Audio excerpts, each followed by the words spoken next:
Honourable members, the Speaker.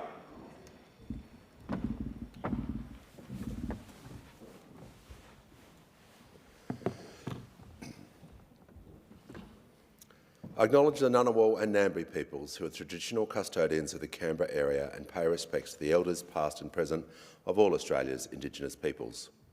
Almighty God, we humbly beseech thee to vouchsafe thy blessing upon this Parliament. Direct and prosper our deliberations to the advancement of thy glory and the true welfare of the people of Australia. Our Father, who art in heaven, hallowed be thy name. Thy kingdom come, thy will be done in earth as it is in heaven. Give us this day our daily bread, and forgive us our trespasses, as we forgive them that trespass against us.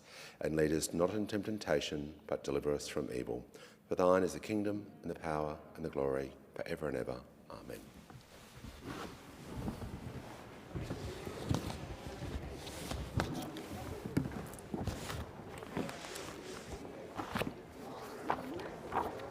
Order of members can leave the chamber or quickly and quietly take their seats.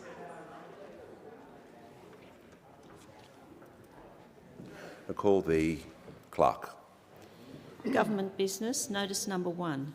National Commission for Aboriginal and Torres Strait Islander Children and Young People Bill 2026. I call to the Minister for Social Services.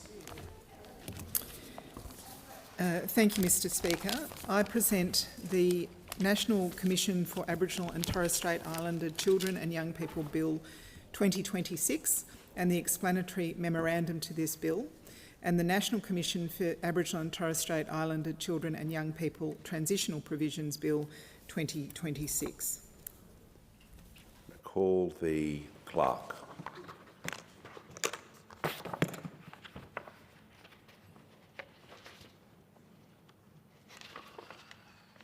First reading, a bill for an act about the National Commission for Aboriginal and Torres Strait Islander Children and Young People and for related purposes.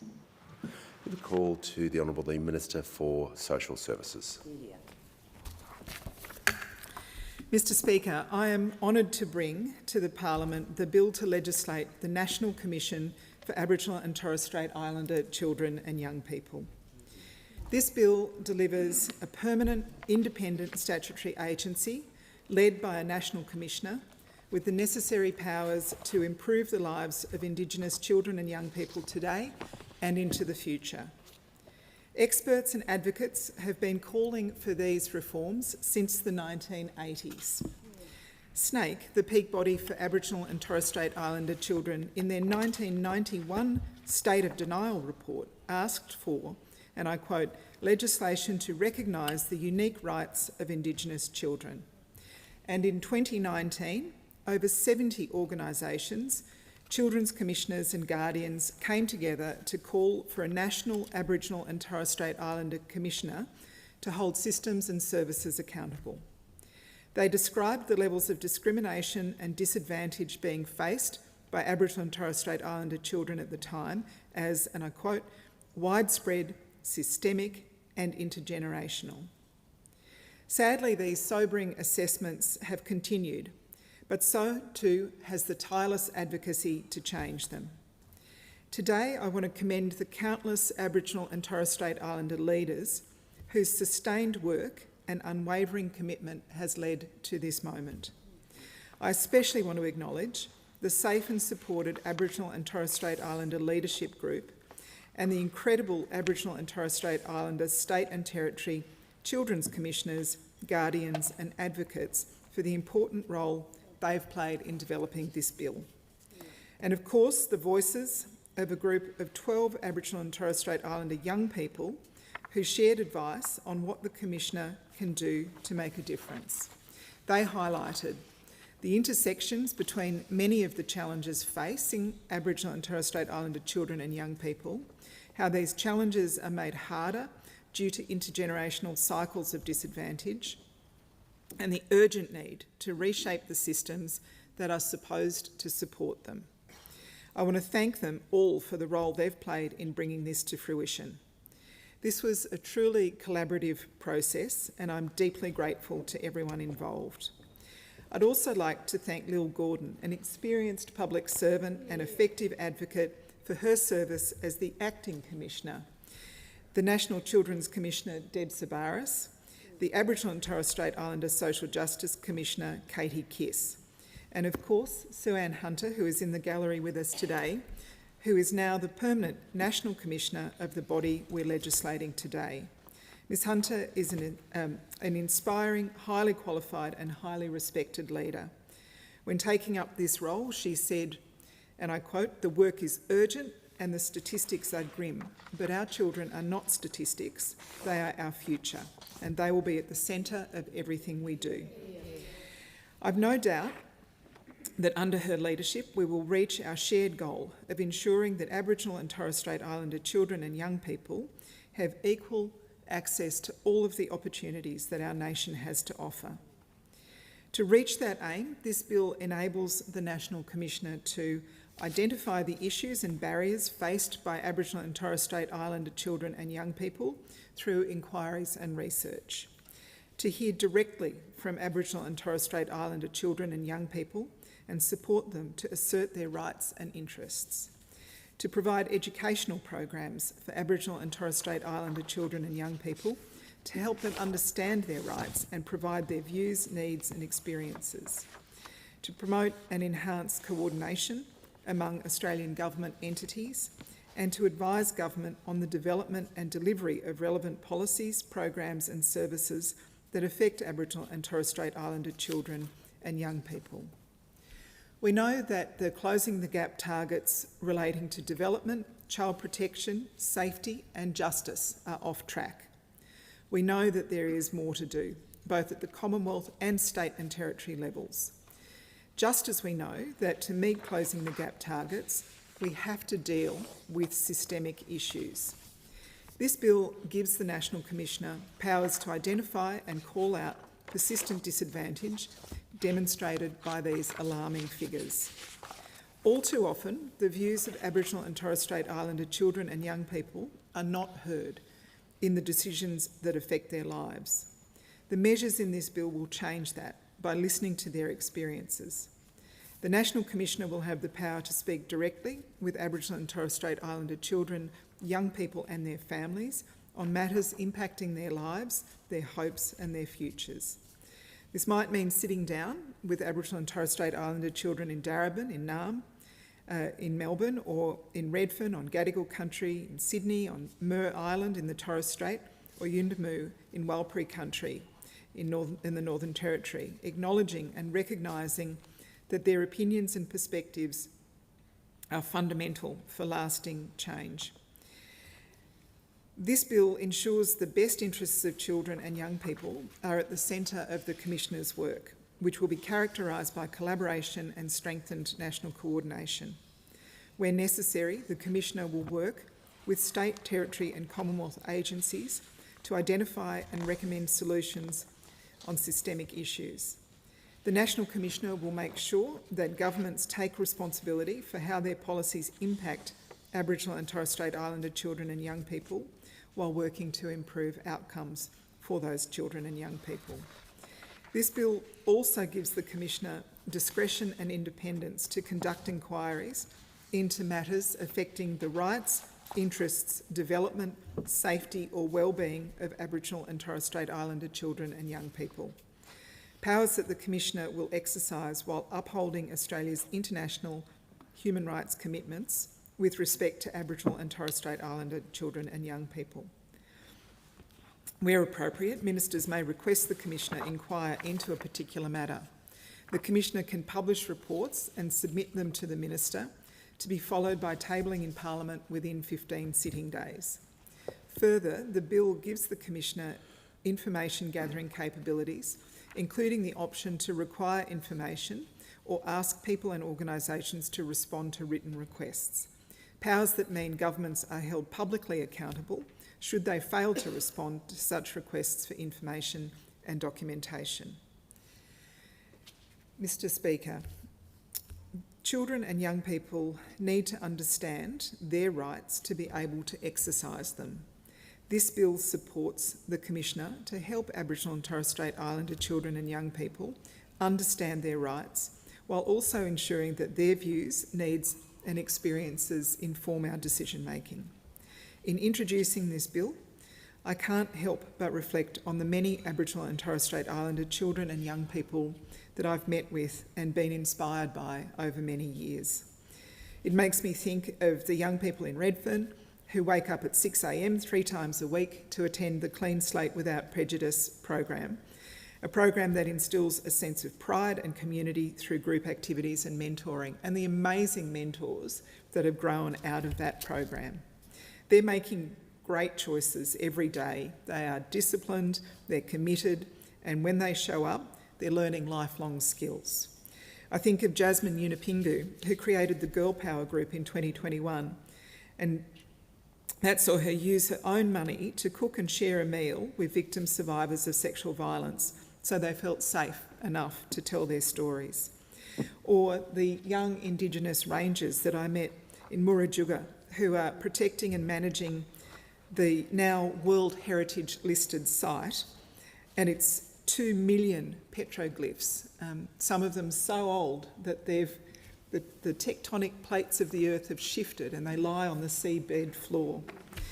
These rangers shared with me the importance of learning from their elders, managing their cultural heritage and protecting their country for future generations. This has been a common story for all of the young Indigenous rangers that I've met around the country. And of course, I think too about the young people on our youth advisory group for the Create Foundation, who are drawing on their experiences in out-of-home care to change the system for the next lot of kids. Aboriginal and Torres Strait Islander children are heirs to over 65,000 years of continuous culture. They have a right to learn their culture and language, just as they have a right to stay connected to their country, their family and their community. And of course, they have a right to a safe home, a right to health, a right to an education that allows them to find their purpose, to find meaning and to find a job. Too often, though, government policy has damaged and disrupted their young lives. It was a Labor government that said sorry for the laws and policies of successive parliaments and governments that created these harms. It was the Labor government that apologised for the removal of Aboriginal and Torres Strait Islander children from their families, their communities and country. And today, it is a Labor government that is promoting and protecting the cultural identity and development of Aboriginal and Torres Strait Islander children and young people with this bill. To get there, we'll ensure this legislated National Commissioner is resourced properly. Our government is investing a total of $33.5 million over the 4 years from 2025-26 and $8.4 million a year ongoing to support the Commission's operation. This funding will ensure that the National Commission has the staff, capabilities and capacity to deliver on and comply with its intended statutory functions and obligations. What parents and families want for their children is the opportunity to succeed now and into the future. When we get it right for children and young people, our entire nation benefits. Every child deserves to grow up connected to their family, community and culture. They deserve to be heard, to be protected and, of course, to be loved. They should expect that with hard work, no job, no dream or opportunity is off limits to them. This bill will drive meaningful change for Aboriginal and Torres Strait Islander children and young people that can be sustained throughout their lives, benefiting each one of them and, of course, all of us as Australians. I'll just ask the Minister to formally move that the bill be read a second time. I now move that the bill be read a second time. I thank the Minister. The debate must now be adjourned. Just get the member for Fadden. The debate must now be adjourned. I now move that the debate be adjourned. I thank the member for Baden. The question is the resumption of the debate be made in order of the day for the next sitting. I'll put the question. Those opinions say aye. Against no. I think the ayes have it. I'll call the clerk. Government business, notice number 2. National Commission for Aboriginal and Torres Strait Islander Children and Young People Transitional Provisions Bill 2026. Call to the Minister for Social Services. Thank you, Mr Speaker. I present the National Commission for Aboriginal and Torres Strait Islander Children and Young People Transitional Provisions Bill 2026. Call to the Clerk.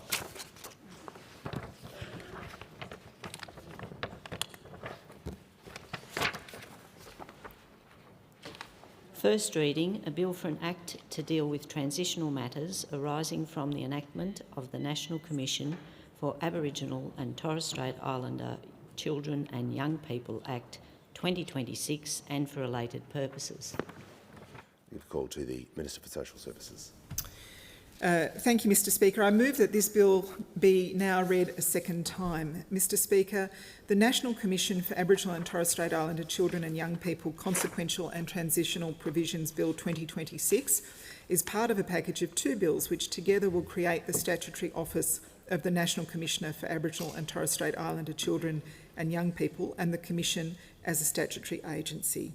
This bill provides for the transition of the executive agency established in January 2025 and the incumbent National Commissioner to the permanent statutory agency and statutory office.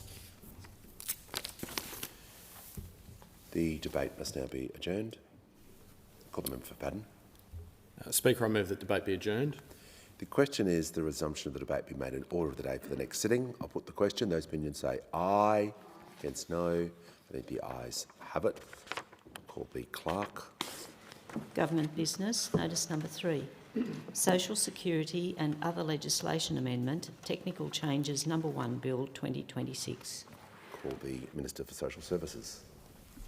Thank you, Mr Speaker. I present the Social Security and other legislation amendment, technical changes number 1, Bill 2026 and the explanatory memorandum. And I give the call to the Clerk.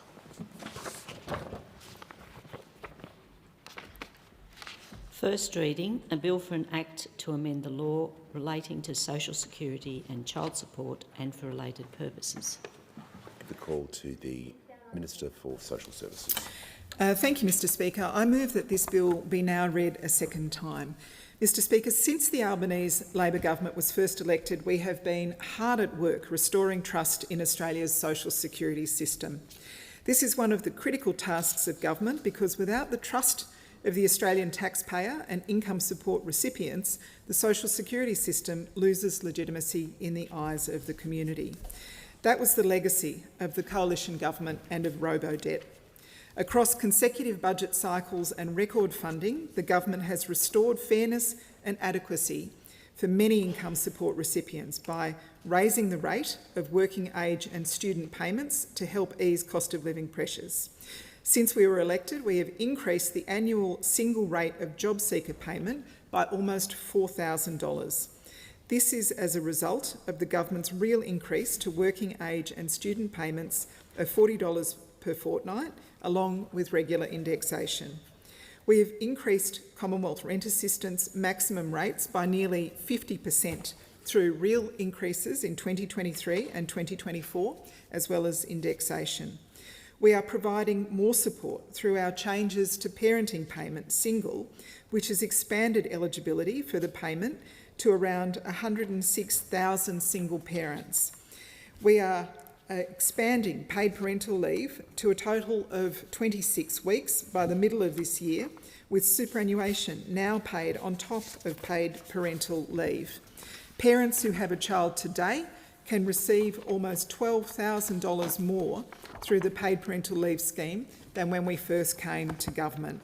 And Mr Speaker, from the 20th of January 2026, the government will increase the small debt waiver threshold to $250 to be indexed annually, with around 1.2 million small debts expected to be waived or no longer needing to be raised in 2025-2026 as a result. Access to special circumstances debt waiver was also expanded for more victims of financial abuse and coercion, specifically those coerced into providing false information to the government by their abusers. Mr Speaker, the Social Security and other legislation amendment, Technical Changes Number 1 Bill 2026, marks another important milestone in strengthening the legal framework for Australia's social security system.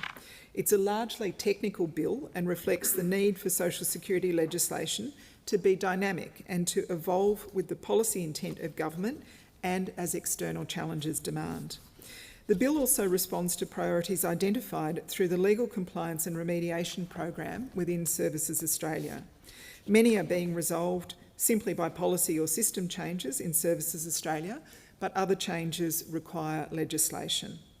Again, the robo-debt era saw too many of these hidden away, put in the too hard basket or left for someone else to fix. Minister Gallagher and I are responding to these issues as they arise and as they come to our notice. Mr Speaker, this bill gives legal clarity to long-established practice and policy intent across 4 key areas.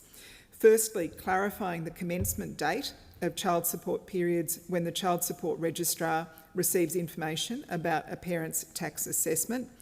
Secondly, clarifying that child support eligibility is limited to those with more than 35% care of a child.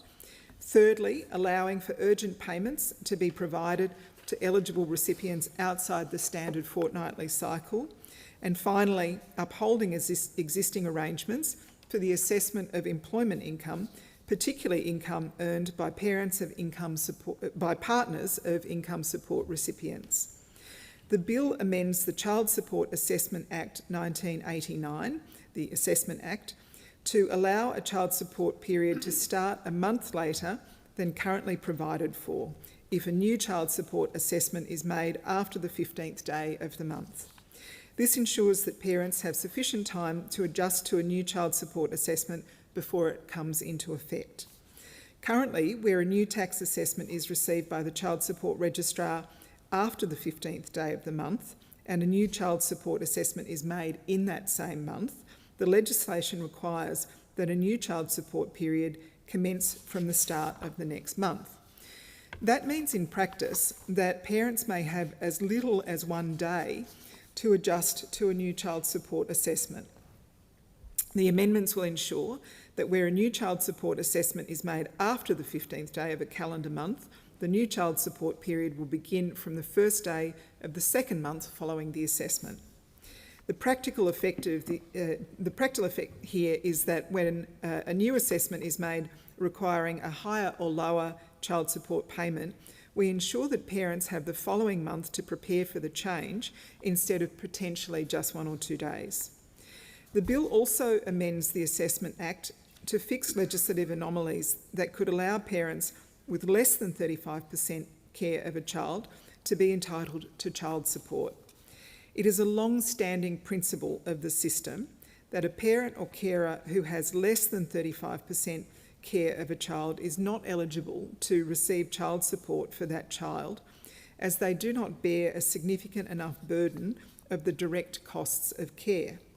In most cases, the existing legislation ensures a parent with more than 65% care is not required to pay child support. This ensures parents who provide the clear majority of care have sufficient resources to financially support their children. These amendments ensure that a parent with less than 35% care is not entitled to receive child support, and it validates decisions made since 2008 with that effect. These amendments are necessary as amendments made in 2008 and 2018 to child support law had the unintended consequence of technically allowing some parents with less than 35% care to be eligible for child support. It was never the intention of Parliament to make such a change, and these amendments correct this technicality. The amendments will also validate previous decisions which have been made on this basis to provide certainty for parents and carers. And the changes uphold the objects, principles and policy intent of the child support scheme and reflect consistent practice over decades. While these two measures clarify technical legal aspects of the current operation of the child support scheme, I'd like the House to note that there is much more work to be done to ensure that the scheme delivers for children the financial support they are owed and is safe for women at risk of violence or abuse. I expect to have more to say on further improvements to the child support system later this year. The bill also amends the Social Security Act 1991 and the Social Security Administration Act 1999 to strengthen the legislative basis for making urgent payments to people experiencing financial difficulties in exceptional and unforeseen circumstances. Urgent payments are a long-standing and important part of the social security system, providing immediate financial assistance to vulnerable people in emergency situations. An urgent payment is not an additional payment, but enables a person to receive a portion of their usual fortnightly entitlement early. Currently, a person can generally only receive 2 urgent payments in a 12-month period. This limit will be removed. Instead, other safeguards will be implemented to ensure people still have enough funds on their usual payment delivery day to cover their regular expenses. These safeguards will include limiting the payment amount to a maximum of between $20 and $200 and up to 50% of the person's accrued entitlement, whichever is lower, after any deductions such as centre pay or repayments have been accounted for. People who access a high number of urgent payments will also be offered personalised support. This could include referrals to financial counselling services or to social work services, as well as alternative payment arrangements like weekly payments and centre pay. The government has increased funding for frontline emergency relief and financial wellbeing services by 25%. These services are a lifeline when people are doing it tough. And we've expanded our no-interest loan scheme with more than $48 million over 5 years to support families, people and families on low incomes. This gives them access to safe, fair loans with no interest, no fees and no charges. Every year, around 25,000 of these loans help Australians cover essential expenses without falling into debt traps. Making sure that people who are frequently making use of urgent payments know about these services and are able to use them is an important way of helping people manage their money longer term. Finally, the bill amends the Social Security Act 1991 to clarify the legal basis for the operation of employment income attribution provisions which support the determination of a person's rate of social security payment. In particular, these amendments will clarify that these provisions apply to the employment income of a social security recipient's partner for the purposes of income testing that recipient, and that the provisions apply at any time employment income is being assessed for the purposes of working out a recipient's rate of pension or benefit. These amendments will uphold long-established policy intent and practice. They will ensure that there is no ambiguity around how employment income, particularly partner income, should be assessed when determining a recipient's rate of payment. Together, these amendments in the bill improve the fairness and effectiveness of our social security safety net and ensure that there is legislative clarity in how the social security system supports people when they need it most. The debate must now be adjourned. I give the call to the member for Fadden. I move that debate be adjourned. The question is the resumption of the debate be made in order of the day for the next sitting. I'll put the question. Those opinions say aye. Against no. I think the ayes have it. I have received a message from Her Excellency the Governor-General recommending, in accordance with Section 56 of the Constitution, an appropriation for the purposes of the Appropriation Bill No. 3, 2025 to 2026. I give the call to the Minister, Assistant Treasurer and Minister for Financial Services. I present the Appropriation Bill No. 3, 2025-2026 and the explanatory memorandum. And I call the Clerk. First reading, a bill for an act to appropriate additional money out of the Consolidated Revenue Fund for the ordinary annual services of the government and for related purposes. Thank you. Minister has a call. I move that this bill be now read a second time. Today, the government introduces the 2025-26 Additional Estimates Appropriation Bills. These bills are Appropriation Bill number 3, 2025-2026, Appropriation Bill number 4, 2025-2026, and Appropriation Parliamentary Departments Bill number 2, 2025-2026. These bills underpin the government's expenditure decisions made since the 2025-2026 budget that relate to the 2025-26 financial year, including decisions made in the 2025-26 mid-year economic and fiscal outlook, MYEFO. Appropriation Bill 3 seeks approval for appropriations from the Consolidated Revenue Fund of $9.2 billion. This provides funding for the 2025-26 financial year costs of measures announced since the 2025-26 budget and ensures there is sufficient appropriation to cover variations in existing programs, for example, due to changes in costs for demand-driven programs. The bill provides funding to support the following significant items. The Department of Climate Change, Energy and the Environment and Water will receive over $2.9 billion, predominantly to continue support for the Cheaper Home Batteries program.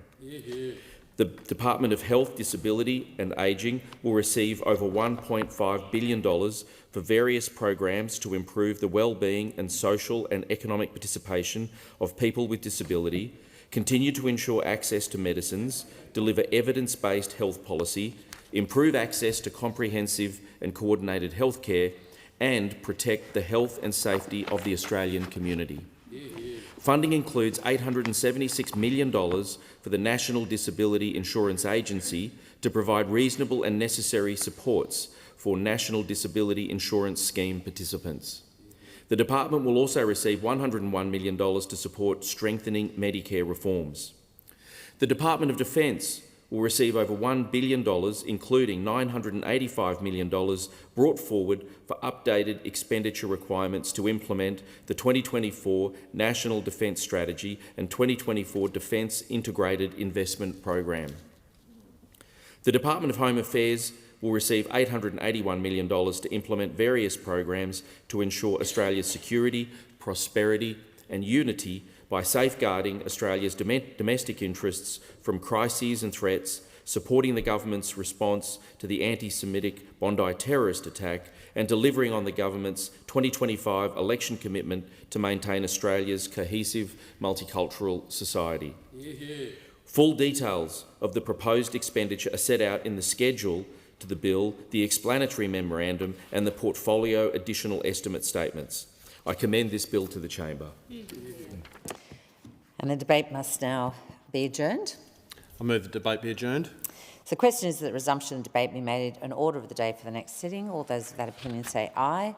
Contrary, no. I think the ayes have it. I've received a message from Her Excellency the Governor-General recommending, in accordance with Section 56 of the Constitution, an appropriation for the purposes of Appropriation Bill number 4, 2025 to 2026. And I give the call to the Assistant Treasurer. I present the Appropriation Bill number 4, 2025-26 and the explanatory memorandum. Call the clerk. First reading, a bill for an act to appropriate additional money out of the Consolidated Revenue Fund for certain expenditure and for related purposes. Thank you, Assistant Treasurer. I move that this bill be now read a second time. This bill seeks approval for the appropriations from the Consolidated Revenue Fund of $3.5 billion for the 2025-26 financial year. These appropriations will support the following significant items. The Department of Defence will receive over $2 billion, including $1.5 billion brought forward to support the delivery of capabilities prioritised within the 2024 National Defence Strategy and the 2024 Defence Integrated Investment Program. The Department of Climate Change, Energy, the Environment and Water will receive $411 million, mainly to fund further voluntary water purchases to support water recovery targets under the Murray-Darling Basin Plan. The Department of the Treasury will receive over $325 million to provide loans to Housing Australia to support social and affordable housing projects as part of the Housing Australia Future Fund, including HAF Round 3, which was announced in the 2025-26 MyEFO. Full details of the proposed expenditure are set out in the schedule to the bill, the explanatory memorandum and the portfolio additional estimate statements. I commend this bill to the chamber. The debate must now be adjourned. I move that the debate be adjourned. So the question is that the resumption of the debate be made an order of the day for the next sitting. All those of that opinion say aye. Contrary, no. I think the ayes have it. And I call on the clerk. Oh, sorry.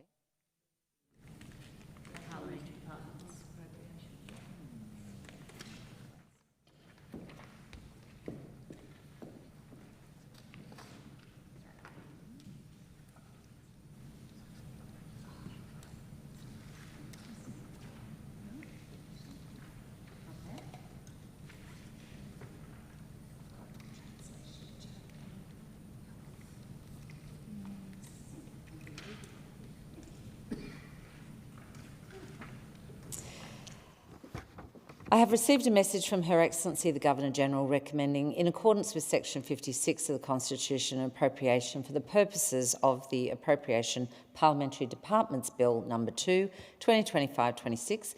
Call on the Assistant Treasurer. I present the Appropriation Parliamentary Departments Bill No. 2, 2025-26 and the explanatory memorandum.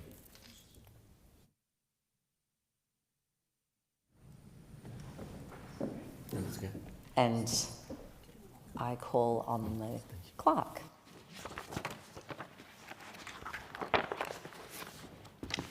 First reading, a bill for an act to appropriate additional money out of the Consolidated Revenue Fund for the expenditure in relation to the parliamentary departments and for related purposes. Thank you, Assistant Treasurer.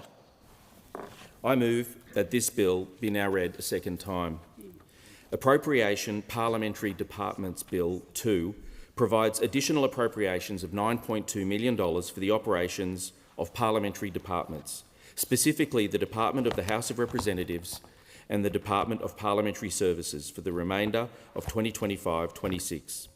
Full details of the proposed expenditure are set out in the schedule to the bill, the explanatory memorandum and the portfolio additional estimates statements. I commend this bill to the chamber.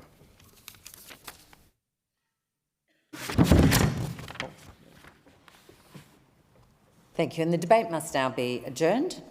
I move that the debate be adjourned. And the question is that the resumption of the debate be made an order of the day for the next sitting. All those of that opinion say aye. Contrary, no. I think the ayes have it. Now, call on the clerk for the next item of business. Government business, notice number 4. National Health Amendment, Passive Immunological Products Bill 2026. And I give the call to the Assistant Minister. I present the National Health Amendment Passive Immunological Products Bill 2026 and the explanatory memorandum. And clerk. First reading, a bill for an act to amend the National Health Act 1953 and for related purposes. Thank you, Assistant Minister for Health and Aged Care. I move that this bill be now read a second time. I'm pleased to introduce the National Health Amendment Passive Immunological Products Bill 2026. This bill expands the definition of vaccine in the National Health Act 1953 to enable new and emerging therapies to be listed on the National Immunisation Program. The government is committed to ensuring that Australians can access the most clinically effective products through the National Immunisation Program.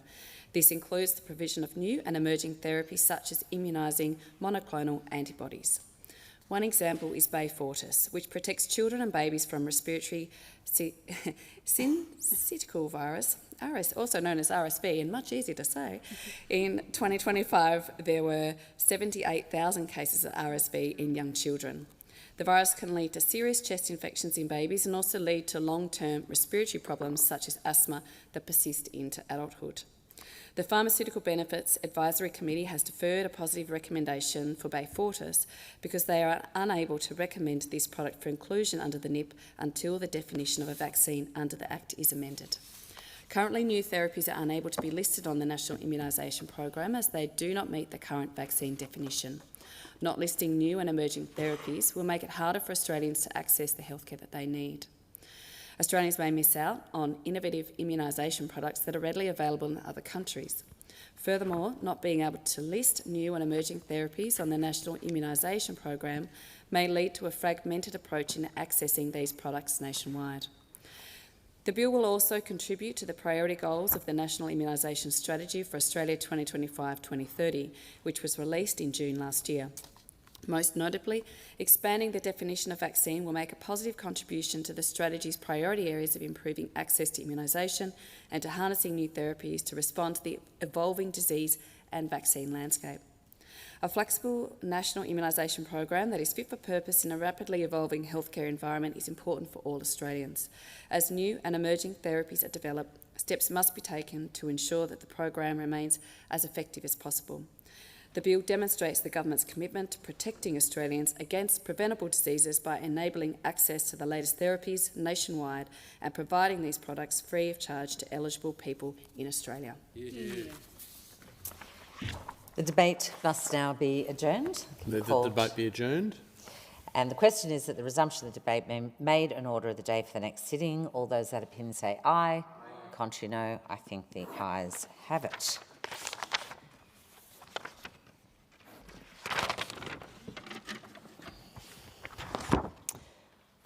I have to report that the Translating and Interpreting Services Bill of 2025 has been fully considered by the Federation Chamber and has been agreed to without amendment. I present a certified copy of the bill. And the question is that the bill be agreed to. That's the question I will put. All those that opinion say aye. To the contrary, no. I think the ayes have it. I give the call to the Minister. Thank you, Deputy Speaker. I ask leave of the House to move the third reading immediately. Is leave granted? Leave is granted. Minister has a call. I move that this bill be now read a third time. I will put the question that the bill be now read a third time. All those of that opinion say aye. To the contrary, no. I think the ayes have it and call on the clerk. Third reading, a bill for an act to provide for translating and interpreting functions and for related purposes. Thank you.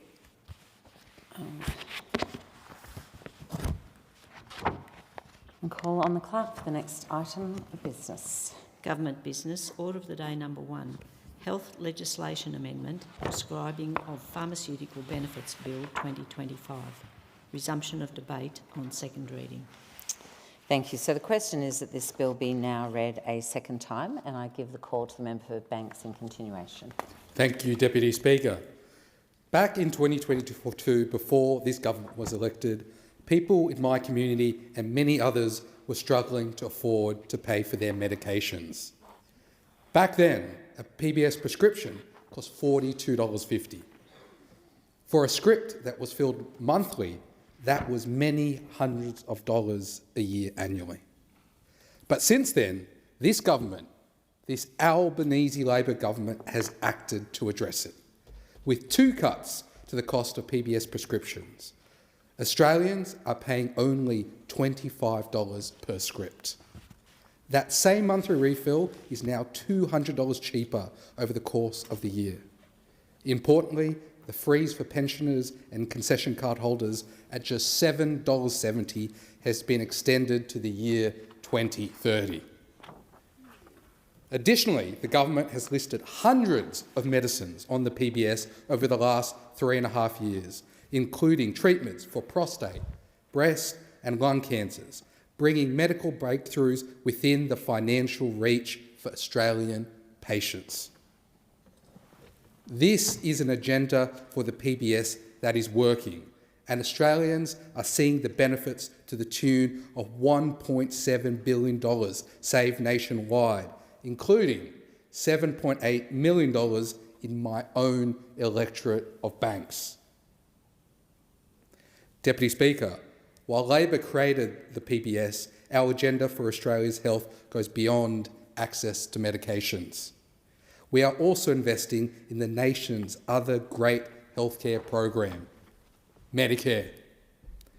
During the last term of Parliament, the government tripled the bulk billing incentive for those in our communities who need access to a GP, the most, and saw the results of this.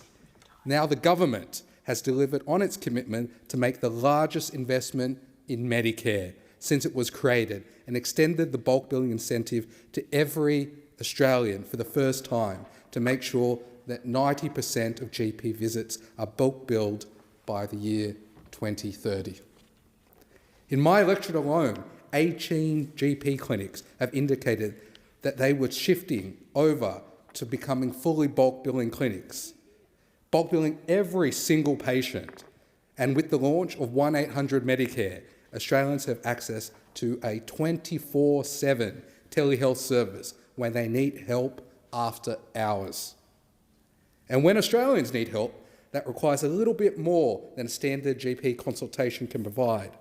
Urgent but not life-threatening, they can turn to the government's network of fully bulk billed Medicare urgent care clinics, including the clinics at Bankstown and Carlton that service the people of my electorate. At every turn, those opposite have tried to talk down these clinics, unfortunately, but the results speak for themselves. In October last year, we saw the 2 millionth visit to an urgent care clinic. Given that a majority of visits have either been on weekends or after 5 p.m. on a weekday, when GP clinics are typically closed, this is literally hundreds of thousands of patients who would otherwise have ended up in a hospital emergency department, or worse, not getting any care at all, getting the support and care they need in a more appropriate setting and taking the pressure off our hospitals. Deputy Speaker, while our urgent care clinics are taking the pressure off our hospitals, we still need to make sure we are providing the comprehensive investment in our hospitals and healthcare system that Australians need. At the election, we promised to put back every dollar those opposite ripped out of our healthcare system when they were in government. And last year, the government delivered $1.8 billion in funding for hospitals, including $407 million for hospitals in my home state of New South Wales. Last Friday, we saw the next step in this investment with a historic deal to contribute record funding to public hospitals through another $25 billion across every state and territory in our great country. This investment in our public hospitals will improve care, cut waiting times, and tackle ambulance ramping, and is demonstration of what is possible when the government of the day is serious about healthcare. And to make sure that those hospitals and the rest of our healthcare system have the staff they need to provide the high-quality care that every single Australian deserves, we are investing in our healthcare workforce as well, with an extra 17,000 doctors entering the system in the last 2 years. This is the biggest growth out of any time in the past decade. And finally, Deputy Speaker, this government recognises that for too long many people in our community have not had their health needs taken seriously, and principally among them Australian women. This Labor government is changing that with $500 million of investment. We've opened 22 endometriosis and pelvic pain clinics and are in the process of opening 11 more across the country. We're making longer GP consultations possible for women experiencing menopause, and we're making both short and long-term contraceptives more affordable and accessible, making sure we're supporting women's health care at every single stage. In closing, Deputy Speaker, this government took an ambitious agenda to the Australian people in May last year, and we are delivering on those promises that we made. Be it investing in bulk billing or cutting the cost of PBS medications, not for the first time, but the second, or making the changes in legislation before this House to improve access to medication and to utilise the skills of our healthcare workforce. It is only on this side of the House, and this Albanese Labor government will continue to be busy fighting for the Australian people, including in my great electorate of Banks. The question is that this bill be now read a second time. I give the call to the member for Calwell. Thank you, Speaker. I rise to speak in support of the health legislation amendment prescribing a pharmaceutical benefits bill. This reform reflects our government's ongoing commitment to maintaining and strengthening the services that millions of Australians rely on each and every day. In my electorate, interactions with our healthcare system is a lived experience for many. It is something many people live with and seek access to every single day. It determines whether people can get to work, whether children can stay focused at school, whether students can attend their lectures and complete their studies, and whether older Australians can age with dignity, security and continuity of care. The belief that healthcare should be universal, accessible, affordable and of high quality is a core principle for members on this side of the House. That is why we made a clear commitment to prioritising a range of practical reforms that enable health professionals to deliver timely, accessible and effective care. And this bill does exactly that. This legislation amends the National Health Act to make appropriately trained and endorsed registered nurses to prescribe certain medicines under the Pharmaceutical Benefits Scheme, ensuring those medicines attract Commonwealth subsidy and remain affordable for patients. This is a critical follow-up to the reforms introduced in December of 24, which established a new registration standard to enable qualified nurses to become designated registered nurse prescribers of medicines. Right across my electorate, people tell me a familiar story. They are working hard. They are raising families. They are caring for ageing parents and relatives. And for them, accessible healthcare plays an essential role in their day-to-day lives. We do not believe rising costs and a system perpetually under strain are inevitable. We believe they can be changed, reformed and strengthened. That is why it is so important to break down barriers that prevent families from accessing the healthcare they need. Speaker, that's why in allowing designated registered nurse prescribers to prescribe PBS subsidised medicines, we make better use of the skilled workforce already serving in our communities. We reduce unnecessary delays and we expand the access so people can get the treatment they need when they need it and at a price they can afford. This reform does not lower standards, it does not replace doctors and it does not compromise patient safety. It is carefully designed, nationally regulated and built on years of consultation and evidence. Since 2017, the Nursing and Midwifery Board of Australia, working alongside the Australian Chief Nursing and Midwifery Officer, has undertaken extensive research and consultation on how registered nurses can safely and effectively contribute to improved health outcomes by working to their full scope of practice. That process has been deliberate and it has been sustained. It has involved regulators, clinicians, educators, medical organisations, primary care stakeholders and Aboriginal and Torres Strait Islander health representatives. That matters because health reforms works best when it is done with the workforce, not at the workforce. The national registration standard that underpins this bill reflects that approach. It is evidence-based, nationally consistent and designed with patient safety at its priority. When people ask whether this reform has been properly considered, the answer is clear. It has been years in the making. It is also important to note that consultation is not a process for its own sake. It's about confidence, it is about uptake and about adoption.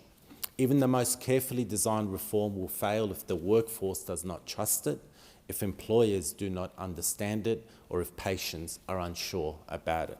Through consultation led by the Nursing and Midwifery Board of Australia since 2017, designated nurse prescribing has been shaped into a model clinicians understand, employers can support and patients can trust.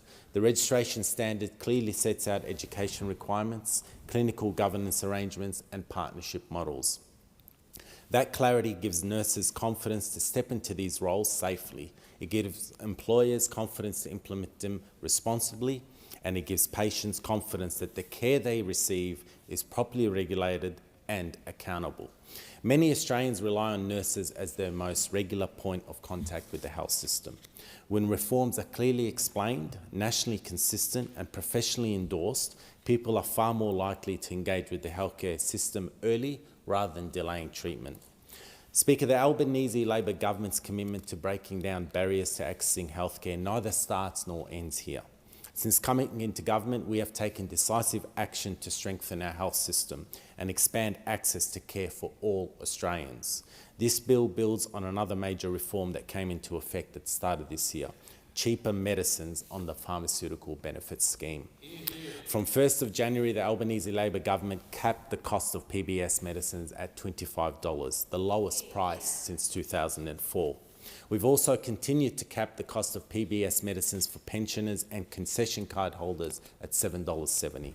This is policy designed to improve access to healthcare while also taking real action on the cost of living. It reduces barriers for families across the country when it comes to accessing prescription medicines. This is good health policy and good economic policy, because we know when people delay taking their medication, it leads to poorer health outcomes and an increase in the dependency patients have on our health system across the board and into the future. Our government has not only made medicines cheaper, we have also made it easier and more affordable to access in-person primary care. Since coming to government, the Albanese Labor government has rolled out Medicare urgent care clinics right across Australia. These clinics are playing a vital role in providing timely access to care while relieving pressure on our emergency hospital departments. This model of primary care helps free up emergency departments and general practices across the country, reducing wait times, and gives patients and their families more options when they need it. We have also expanded Medicare with 24/7 over-the-phone medical support at no out-of-pocket cost, 100% bulk billed through 1800 Medicare.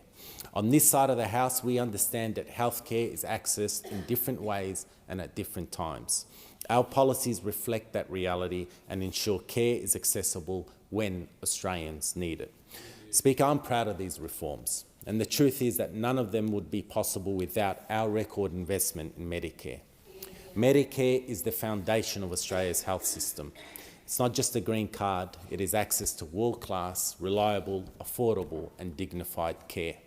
Labor understands the value of Medicare today, just as we did 42 years ago when Medicare was launched in '84 by the Hawke Labor government. It was Labor that rebuilt our universal health system after attacks on Medibank, another Labor reform introduced by the Whitlam Labor government. Labor made Medicare, and it is Labor that will always fight to protect and strengthen it. And once again, it has fallen to a Labor government to repair Medicare after a decade of neglect by those opposite. A decade in which Liberals viewed healthcare through the lens of ideology and profit. And it seems that culture of neglect has not left them even in opposition, as they remain consumed by internal squabbles, internal division, and an inward-looking focus on themselves, rather than a vision for Australia defined by opportunity and possibility.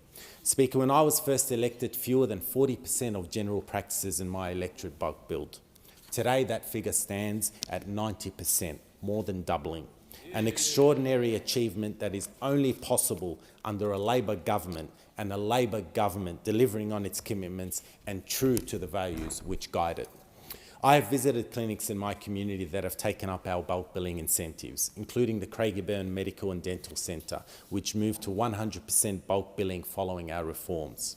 I visited the centre alongside Minister Butler and met the dedicated health professionals delivering primary care and working collaboratively with the Northern Hospital in mitigating risks to patients.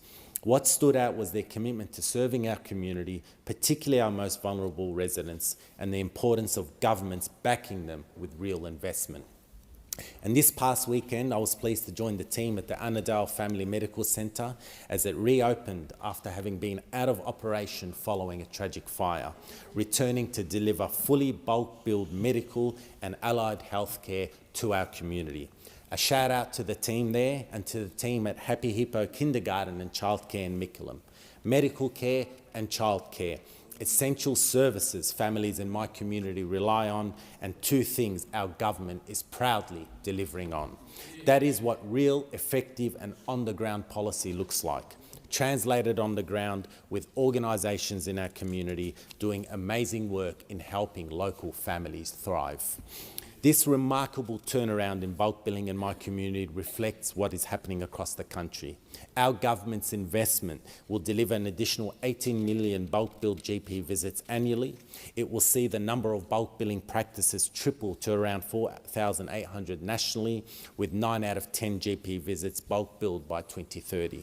Speaker, this bill is about making our health system work better for the people who rely on it, not in theory, but in practice. It recognises the demand on the health system is real, but it rejects the idea that inaction is the only response. It makes sensible use of the skills already present in our workforce, supports safe and regulated care, and removes unnecessary barriers that delay treatment and drive up costs for patients and the system alike. By enabling appropriately trained registered nurses to prescribe PBS subsidised medicine, we improve access, reduce pressure elsewhere in the system, and ensure Australians can get the care they need when they need it, and expanding our health care system in sustainable ways. That is good policy, it is responsible reform, and it is exactly the kind of practical change our communities expect from their government. This bill builds on a broader agenda, strengthening Medicare, lowering the cost of medicines, expanding bulk billing, and improving access to primary care right across the country. Together, these reforms are about protecting the integrity of our universal healthcare system and ensuring it remains fit for purpose.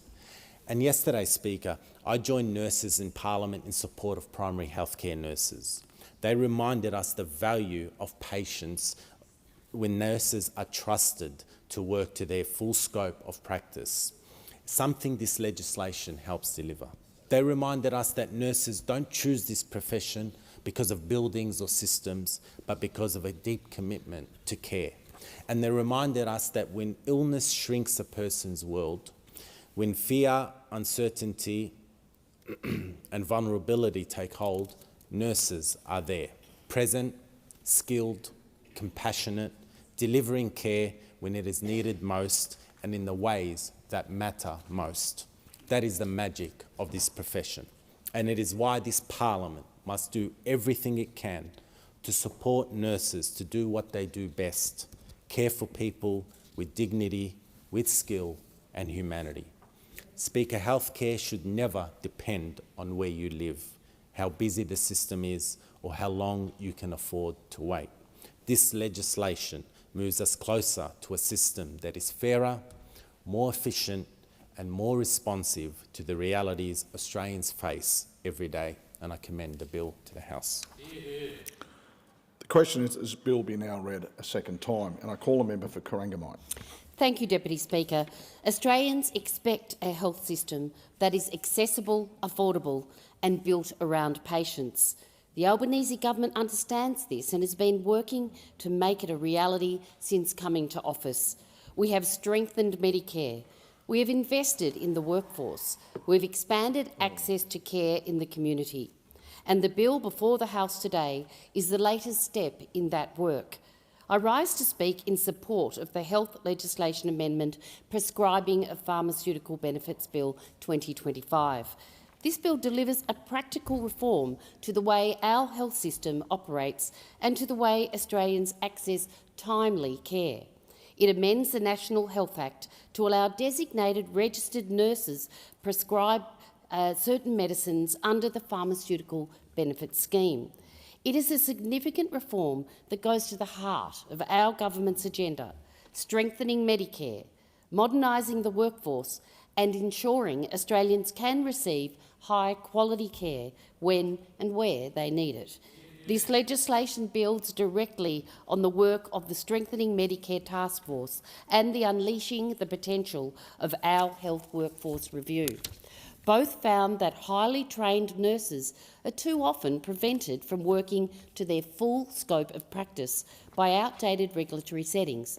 Allowing trained and endorsed registered nurses to prescribe under the PBS is about using the skills already in our system more effectively. It makes sense, Deputy Speaker. It will reduce unnecessary duplication of appointments.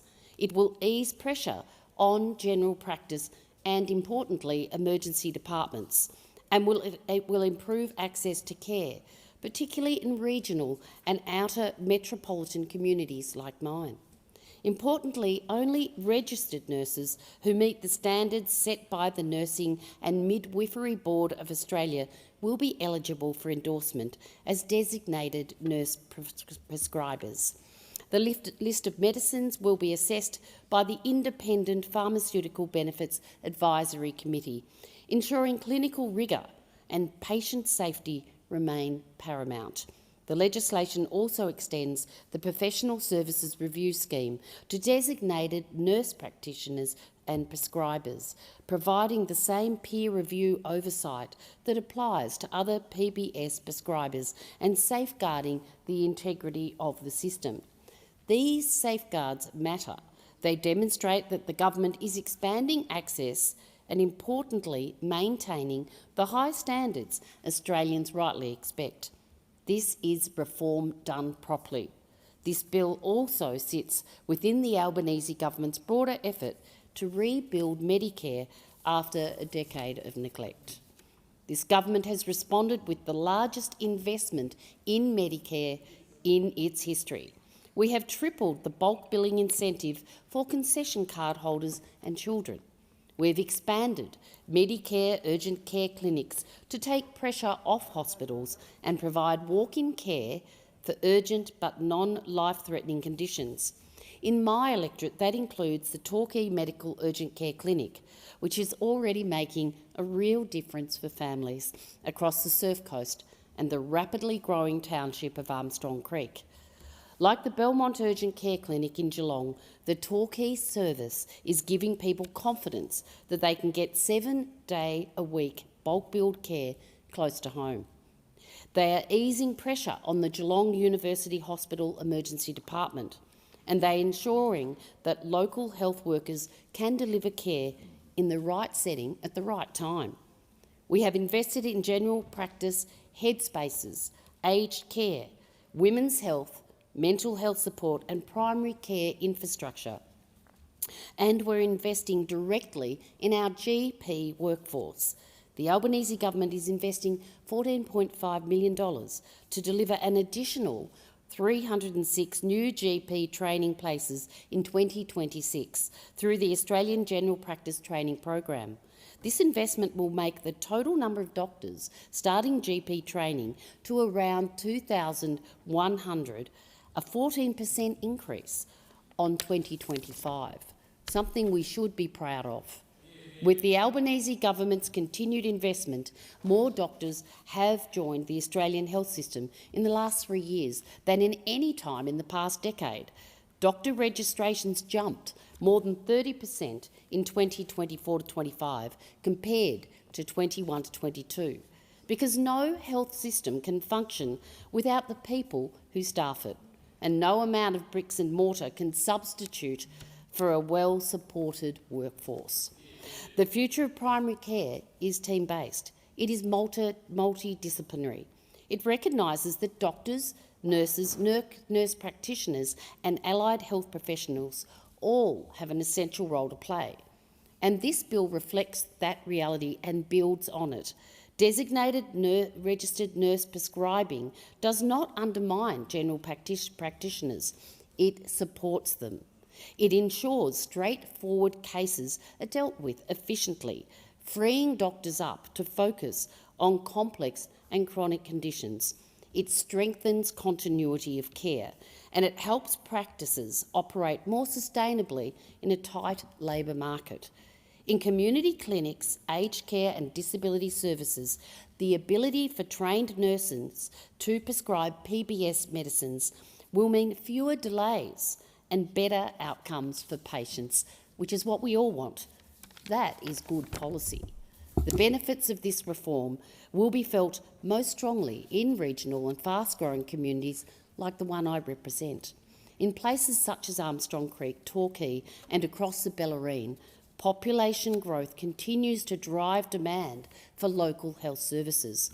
Residents regularly tell me how much they value being able to access high-quality care close to home, particularly after hours or on weekends. Workforce reforms is not an abstract thing for these communities. It's about making local clinics stronger and more accessible. It is about ensuring emergency departments are reserved for the most serious cases. And it's about supporting older residents and people with disability to stay healthy in their own communities. This bill also complements the government's work to make medicines cheaper and more accessible to Australian families. More than 610,000 Australian women have already saved money since essential women's health medications were listed on the Pharmaceutical Benefit Scheme last year.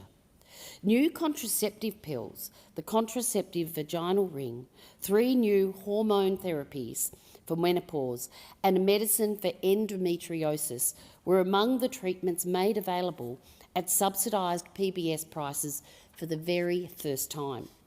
Women suffered from endometriosis suffering from this have the greatest individual benefit.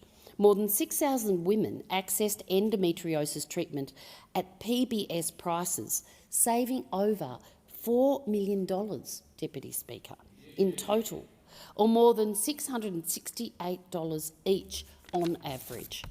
That is an important cost of living measure.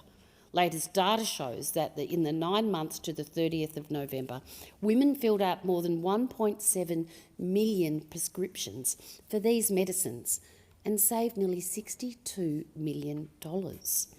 Around 340,000 women obtained menopause hormone therapy through more than 1.25 million scripts, saving almost $38.3 million compared to previous prices.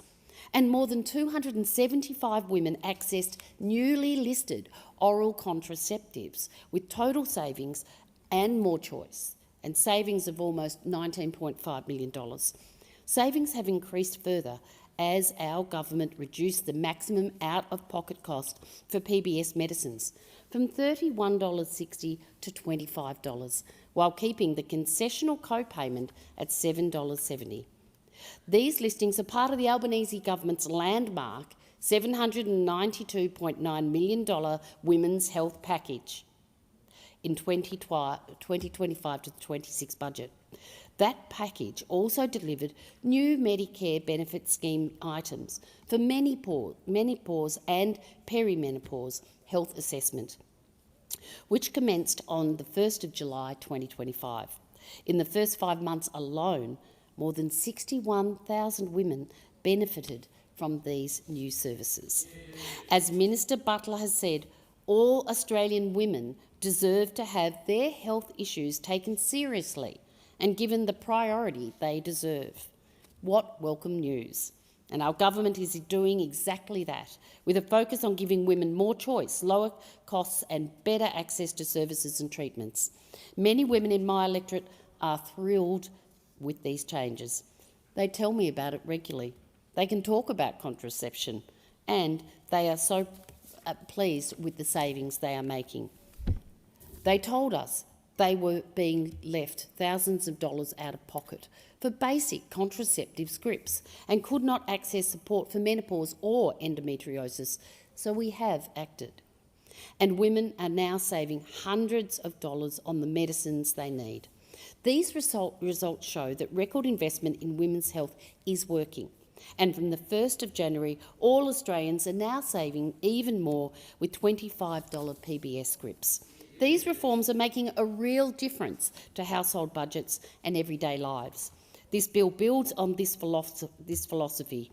It is about lowering barriers and improving accessibility to health services.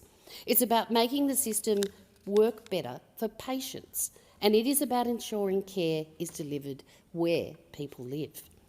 Deputy Speaker, this legislation sits alongside the government's broader work to strengthen Australia's health and disability systems. Last week, the National Cabinet reached a landmark agreement to deliver record funding for state and territory hospitals and to secure the long-term future of the NDIS. These reforms ensure Australians can rely on world-class public health care and disability supports while keeping those systems sustainable for future generations. The Commonwealth has committed an additional $25 billion for public hospitals, 3 times more than under the previous 5-year agreement. Commonwealth funding will reach $219.6 billion between 26 and 27 and 2030 to 2031.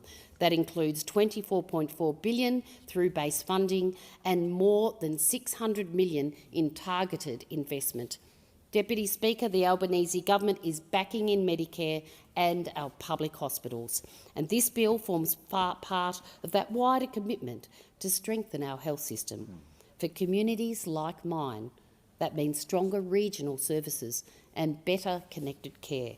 It means urgent care clinics are working alongside hospitals. It means general practices supported by nurses and able to provide greater access to people to get the health support they need. And it means families having confidence in the future of our health and disability systems. Taken together, this bill and the government's wider agenda reveals a clear and determined focus. We are strengthening Medicare. We are investing in the workforce. We are expanding access to health services in the community. And we're doing so responsibly, safely, and with patients at the centre. This is not about grandstanding.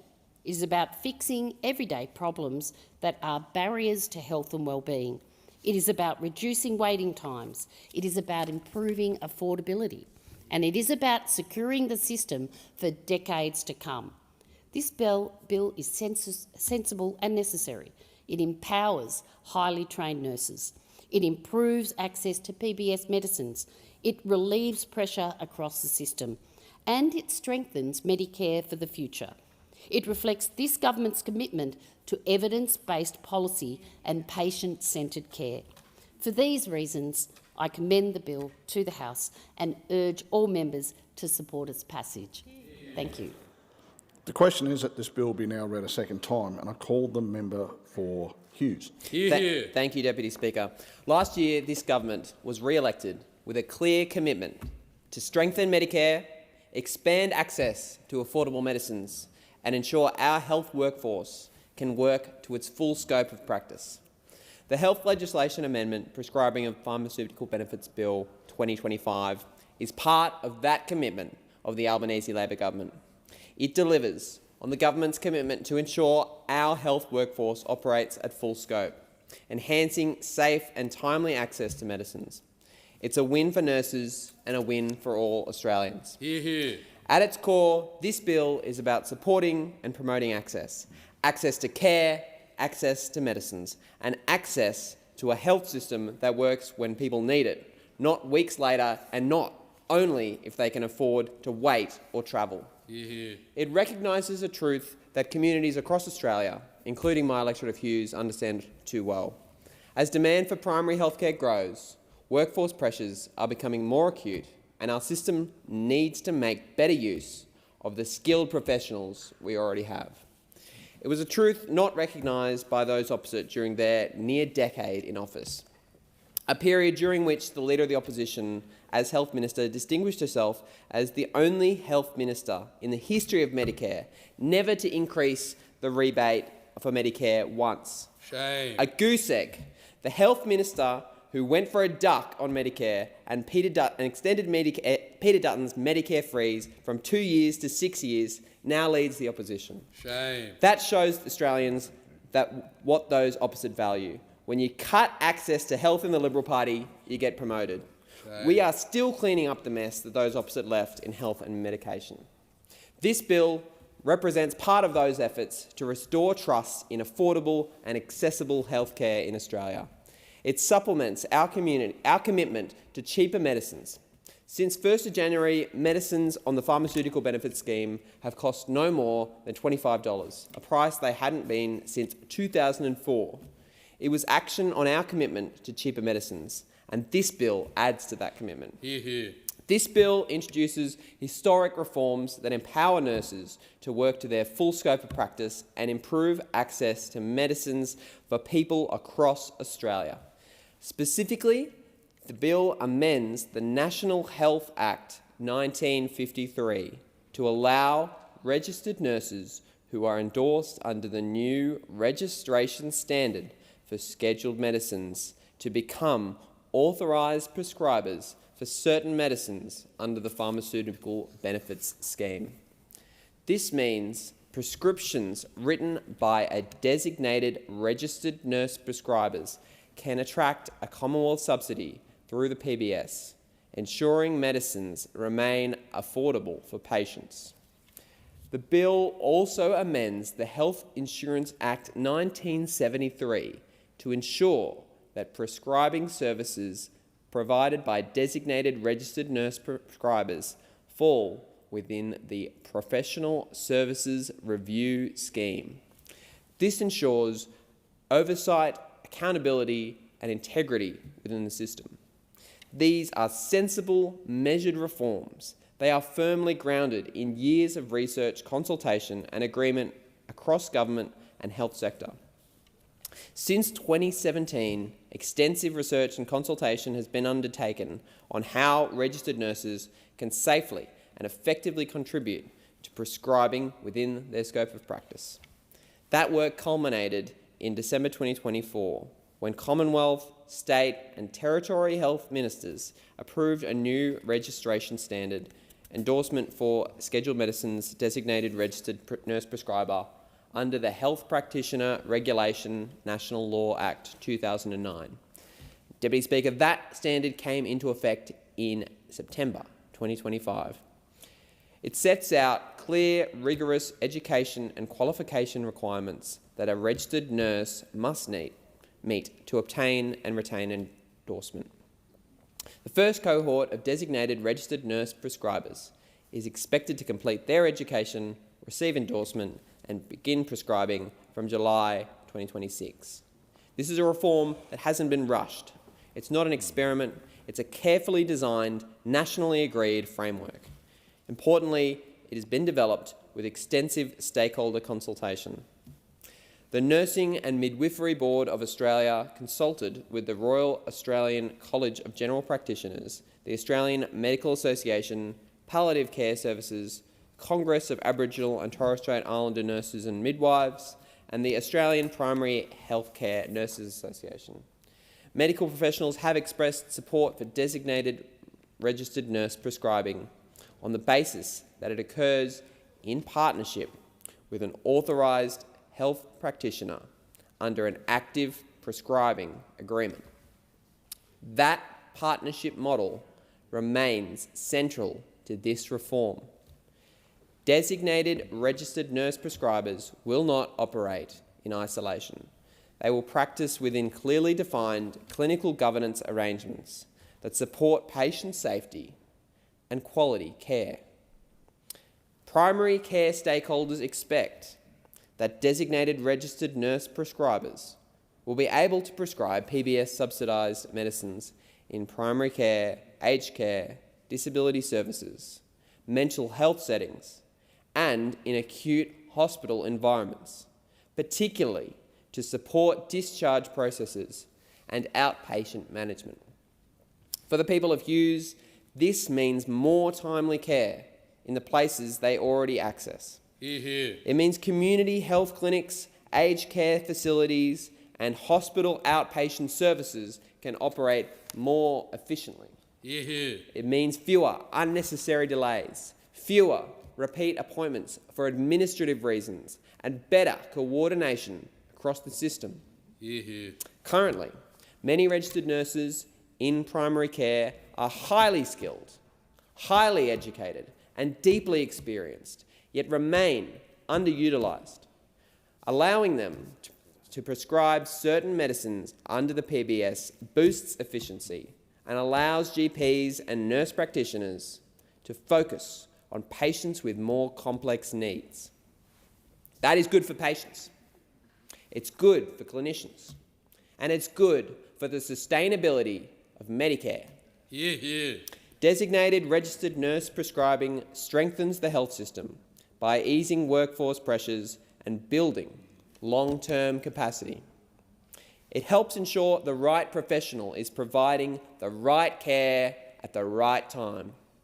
This is especially important in areas facing workforce shortages, including outer metropolitan, regional, rural and remote communities.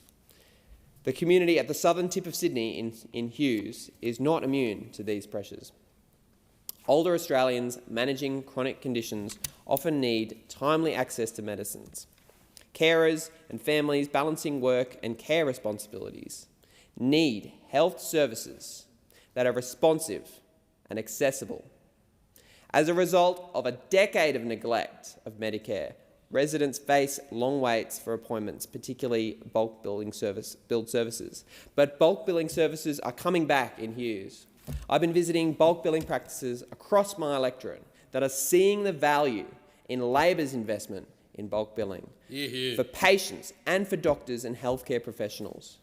There's more work to do, but it's work that this government is committed to doing. And this bill is part of that commitment. Improved access to primary healthcare reduces avoidable hospital visits and preventable hospitalisations. When people receive timely treatment in the community, it reduces pressure on emergency departments and inpatient services. This bill supports that outcome. Hear, hear. It also aligns with the Albanese government's commitment to cheaper medicines and the objectives of the National Medicines Policy. By enabling PBS subsidised prescribing by designated registered nurse prescribers, we ensure that medicines remain affordable and accessible. The list of medicines that designated registered nurse prescribers will be able to prescribe under the PBS will be determined through the Independent Pharmaceutical Benefits Advisory Committee. This ensures decisions are evidence-based, clinically appropriate, and subject to rigorous assessment. Affordability matters in healthcare. For families in Hughes, the cost of living pressures are real. Health costs are not abstract. They are felt at the pharmacy counter, at the GP clinic, and when people delay healthcare because they're worried about cost. And this government is doing something about them. And we're doing it despite those opposite opposing every cost of living measure put forward by this government in the last term. Shame. Ensuring PBS subsidies apply to medicines prescribed by designated registered nurses prescribers removes unnecessary financial barriers. This reform also supports continuity of care. In aged care and disability settings, designated registered nurse prescribers can respond more quickly to changes in a person's condition. In hospital settings, they support timely discharge and follow-up care, reducing the risk of readmission. In mental health services, they can improve access to treatment and reduce delays that exacerbate stress. These are real, practical benefits that flow directly to patients. The bill also ensures integrity and safety through appropriate oversight.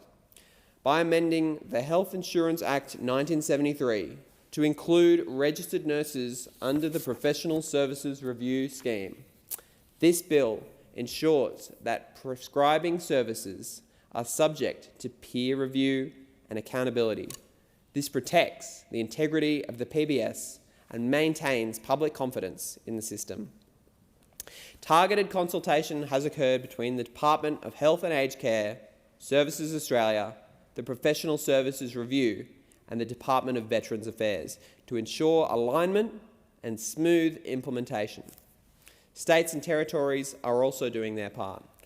All jurisdictions are currently amending their drugs and poisons legislation to enable designated registered nurse prescribing by July 2026.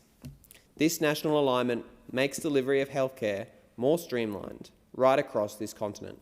It ensures consistency, clarity and safety across Australia. This bill is not about replacing doctors. It's about supporting the entire health workforce to work together more effectively. It recognises the expertise of nurses and the vital role they play across every part of the health system. It reflects the reality that modern healthcare is delivered by multidisciplinary teams, not in silos. For the people of Hughes, this reform means a stronger, more responsive health system in southern Sydney. It means care that is closer to home, delivered sooner and more affordably. It means nurses who already provide trusted care in our community are empowered to do more within a safe and regulated framework. This bill is another example of the Albanese government delivering on its commitments to strengthen Medicare, support the health workforce and put patients first. It's a win for nurses, it's a win for patients, and it's a win for the sustainability of our health system. I commend this bill to the House. The question is that this bill be now read a second time, and I call the member for Richmond. Thank you so much, Deputy Speaker. And I too rise to speak in support of the Health Legislation Amendment Prescribing of Pharmaceutical Benefits Bill 2025. And this bill is about making sure Australians can get the medicines they need when they need them without unnecessary barriers standing in their way. And it really builds on our government's investment in healthcare and Medicare over the past few years. And of course, as we've heard from many of the speakers, we did have a decade of neglect under the Liberal and National Party when they were in government. It's taken a long time to build back and invest in Medicare and in health services. And this bill today is all a part of our reforms to make sure that people can access healthcare when they do require it, and it particularly for those in rural and regional areas. And our reforms have made a huge difference, and I'll go through some of the details later on about that. And this bill proposes amendments to the National Health Act 1953 and the Health Insurance Act 1973 to enable authorised nurse prescribers to prescribe certain medicines under the PBS. And of course, under existing law, prescribing rights are confined largely to medical practitioners, dentists, optometrists, endorsed nurse practitioners and midwives. The reforms in this bill mean that nurses be empowered to provide this care directly to the community, reducing the need to visit a GP or attend hospital emergency departments as well. It'll make a huge difference. And the reforms in this bill support the broader health workforce reform agenda of ensuring that health professionals are enabled to work to their full scope of practice. For a health professional, scope of practice means the activities which they are competent and authorised to perform. Now, as identified in the Strengthening Medicare Task Force report and the subsequent Unleashing the Potential of Our Health Workforce review, removing barriers and increasing incentives for all professionals to work to their full scope of practice is necessary in delivering better health outcomes. And these reforms recognise that while our registered nurses are highly educated and skilled, their skills have been underutilised in the primary healthcare system. And they also recognise that empowering nurses to work to their full scope of practice will strengthen our healthcare system by removing barriers, easing pressures on the workforce and building long-term capacity and sustainability. Now, under state and territory legislation, some nurses are already prescribing medicines, particularly in primary care, community health and regional settings. But without PBS prescriber status, their patients are forced to pay full price for their medicines. Two patients with the same condition seeing two different qualified health professionals should not face different out-of-pocket costs simply because one prescriber is recognised under the PBS and the other one is not. This bill closes that gap by creating a new category of prescriber under the PBS. The bill also contains very important safeguards to ensure that only nurses with appropriate training and professional qualifications are in fact authorised to prescribe. Improving access to healthcare has been a key priority of the Albanese Labor government. We know the demands on our health system continue to increase. We have an ageing population and a growing number of people living with complex and chronic conditions, and it has been at the heart of so much that our government has done in reforming healthcare and providing more services. And the changes that we referred to today in this bill build on the work that we've done to deliver cheaper medicines, stronger Medicare and just greater access to healthcare across the board. In fact, just recently, our increased hospital funding, record funding, another initiative of our government that's making a huge difference. Now, of course, in 2022, we reduced the eligibility threshold for the PBS safety net to ensure that even more Australians had access to cheaper medicines and lower out-of-pocket costs. This included a 25% reduction in the number of scripts a concessional patient must fill before the PBS safety net actually kicks in. We further slashed the cost of medicines in 2023, making the largest cut to the cost of medicines in the entire history of the PBS. This was the first time in 75 years that the general patient copayment was reduced and saw the maximum cost of a general script falling about 30% from $42.50 to $30. We also introduced the 60-day prescriptions to enable Australians with chronic or ongoing health conditions to get twice the medication on a single prescription. This means a reduction in the amount that people pay for medicines, fewer trips to the doctor and, of course, fewer trips to the pharmacist as well. And we froze the cost of PBS medicines for pension and concession card holders so that prices will stay at a maximum of $7.70 until the end of the decade. Now, for areas like mine, we are very fortunate to have a high proportion of seniors in northern New South Wales. This makes a huge difference to have that certainty that it is $7.70 that they will be paying. And so many locals have told me the difference that makes to them and to their healthcare. And of course, starting from the 1st of January this year, we delivered even cheaper medicines for all Australians by reducing the PBS general patient co-payments for general patients from $31.60 to $25. So low, so low. Now, of course, in my electorate of Richmond on the north coast of New South Wales, I'm very proud to have delivered on my 2025 election commitment, which was that a re-elected Albanese Labor government would deliver a Medicare urgent care clinic in the Tweed region.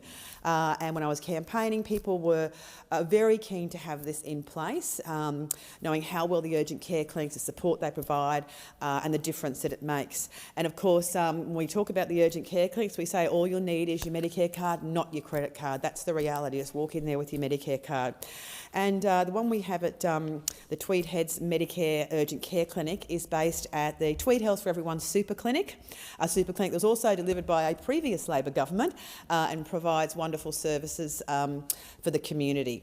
And the Urgent Care Clinic provides locals the free urgent care they need, fully bulked billed, and it's open 7 days a week from 7:30 a.m. to 7:30 p.m.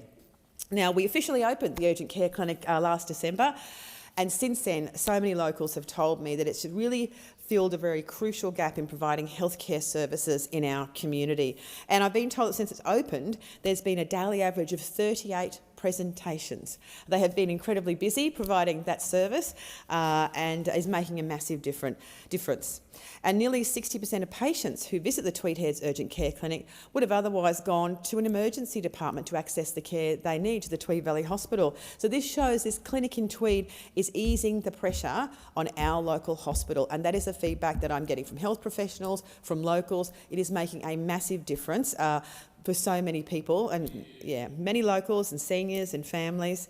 Now, of course, we're also delivering access to free walk-in mental health care for locals, with planning underway for a Medicare mental health centre in Tweed. The centre will be open for extended hours with no appointment or referral needed to access those services. And of course, we a number of years ago, we opened the new Headspace in Ballina that's providing important support for younger people. We have an existing one in Tweed Heads, which does a remarkable job as well. But it's important that we have all these services here. And as I say, that planning's underway for the Medicare Mental Health Centre. Make a huge difference in the community to have that operating. We're also delivering on our election commitment to expand bulk billing, and this has been an absolute game changer in my electorate and across the country. It's as part of the single largest investment in Medicare since its creation 40 years ago. For the first time, Labor has expanded bulk billing incentives to all Australians and created an additional new incentive payment for practices that bulk bill every patient. We've tripled the bulk billing incentive for people who need to see their GP most often, pensioners, concession card holders and families with children. And since the 1st of November 2025, we expanded those incentives to all Australians. And it has been a huge success in my area, I know, right across the country. We also introduced a new incentive payment for practices that bulk bill every patient. Since November 25, a new bulk billing practice incentive program is supporting practices that bulk bill all their patients. This is on top of the bulk billing incentive. So fully bulk bill practices receive an additional 12.5% loading on their Medicare rebates. And Deputy Speaker, last year, towards the end of last year, I visited the Wollumba Medical Centre in Murwillumbah, where GPs then informed me they were universally bulk billing. And that was due to two reasons. First of all, our increases to the bulk billing incentives, but also another major change that our government made, and that was reclassifying the town of Murwillumbah from metropolitan to regional for healthcare services. And I want to again acknowledge all the community that worked so hard to make this happen. The fact that the previous Liberal National government had classified it in that way as a city really inhibited a lot of people's capacity to access healthcare. So we changed that. And special thanks to the Health Minister for that. Having that change is so important. So that, combined with our bulk billing incentives, mean that places like the Wollumba Medical Centre fully bulk bill everyone. I also invited the Minister for Health back to the North Coast in October to visit the Tweed Benora Medical Centre in Tweed Head South and speak to GPs who also started bulk billing all their patients on the 1st of November. So thanks to all these changes that our government's made, we now see right throughout the North Coast these wonderful signs on front of GP practices, Medicare bulk billing practice. How great is it to see that sign? People know it's there, they know they can go in, they know they'll be bulk billed. And those signs are now on front windows of more than 20 bulk billing practices, so it has expanded very quickly. And that's going from Tweed Heads to Byron to Ballina, right throughout my electorate. We're seeing more and more practices that are fully bulk billing. And of course, on 1st of January this year, we also launched 1-800 Medicare, a free nationwide 24/7 health advice line and after-hours GP telehealth service. And of course, now we're seeking to make healthcare even more accessible through all the measures that we have in this bill. This will also make a huge difference, the reforms that are contained within this bill. And it's important too because registered nurses are the most geographically dispersed health profession in Australia and comprise around half of the entire Australian health workforce. And by enabling authorised nurse prescribers to prescribe certain medicines under the PBS, people will be able to get better access to medicines closer to home. They won't have those associated costs with travelling further to see a doctor, and the delays in waiting for an available appointment will all be reduced. Again, this will also be another game changer when it comes to delivering healthcare. And of course, preventable hospitalisation that are a result of delayed access to medicine will also be reduced as well. And these reforms are the result of work already undertaken to improve access to timely, affordable and safe medicines and alleviate pressure on our health workforce as well. And of course, there's been extensive research and consultation that's been led by the Nursing and Midwifery Board of Australia and the Australian Chief Nursing and Midwifery's offices. This work led to the development of new standards for designated registered nurse practitioners. And in December 2024, Commonwealth, State and Territory Health Ministers approved the new registration standard to enable nurses to become authorised prescribers. So from July 2026, it's expected the first cohort of nurse prescribers will complete their additional education and receive endorsement. And that's just great news, particularly, as I say, for those of us in regional and rural areas. And the reforms in this bill help align our health legislation with modern clinical practice. They strengthen patient access to subsidised medicines and support the evolution of the health workforce. And of course, the bill complements existing practice by enabling a broader range of health providers to contribute effectively to patient care. And this is very important in contexts where medical workforce shortages can lead to delays or inefficiencies. And ultimately, this whole bill is about putting patients first, and that has been our whole agenda with all of our healthcare reforms of making sure we are putting patients first. It also, very importantly, recognises the skills of our nurses, and I do want to compliment all of our nurses in my region and across the country, but in my region, those nurses and health professionals for the remarkable work that they do, continue to do all of the time, and this is a recognition of that. So it recognises the skills of our nurses, trusts the evidence, and remove barriers that just, quite frankly, don't make sense. It doesn't make sense that this has not been in place before. And it's about ensuring that where a person lives or which qualified health professional they see doesn't determine whether they can afford the medicines that they need then and there. And by modernising our laws to reflect contemporary practice, we're strengthening Medicare, supporting the health workforce, making our health system more responsive, more equitable and indeed more sustainable into the future, because we do have that ageing population, we do have increasing clinical and complex care needs that are there. So these investments right across the board are vitally important. And Deputy Speaker, I commend the bill to the House. The question is that this bill be now read a second time, and I call the member for Macon. Thank you, Mr Deputy Speaker, and can I say it's a pleasure to follow the member for Richmond. And having heard her contribution and how she so well summarised the importance of this legislation, I feel that she's left me with very little else to say. But Mr Deputy Speaker, I do commence my own remarks with thanking the nurses in our health workforce. Over 400,000 of them across the country, and as the member for Richmond quite rightly pointed out, the most evenly spread and the largest health force sector we have in the country.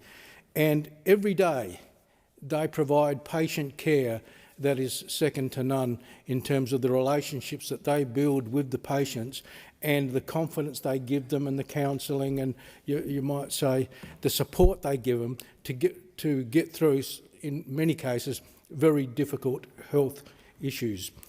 And it's not surprising that, given the work that they do, that they are probably rated as the most trusted profession across all of the professions in the country. And that says a lot about the confidence that the community has in the nurses.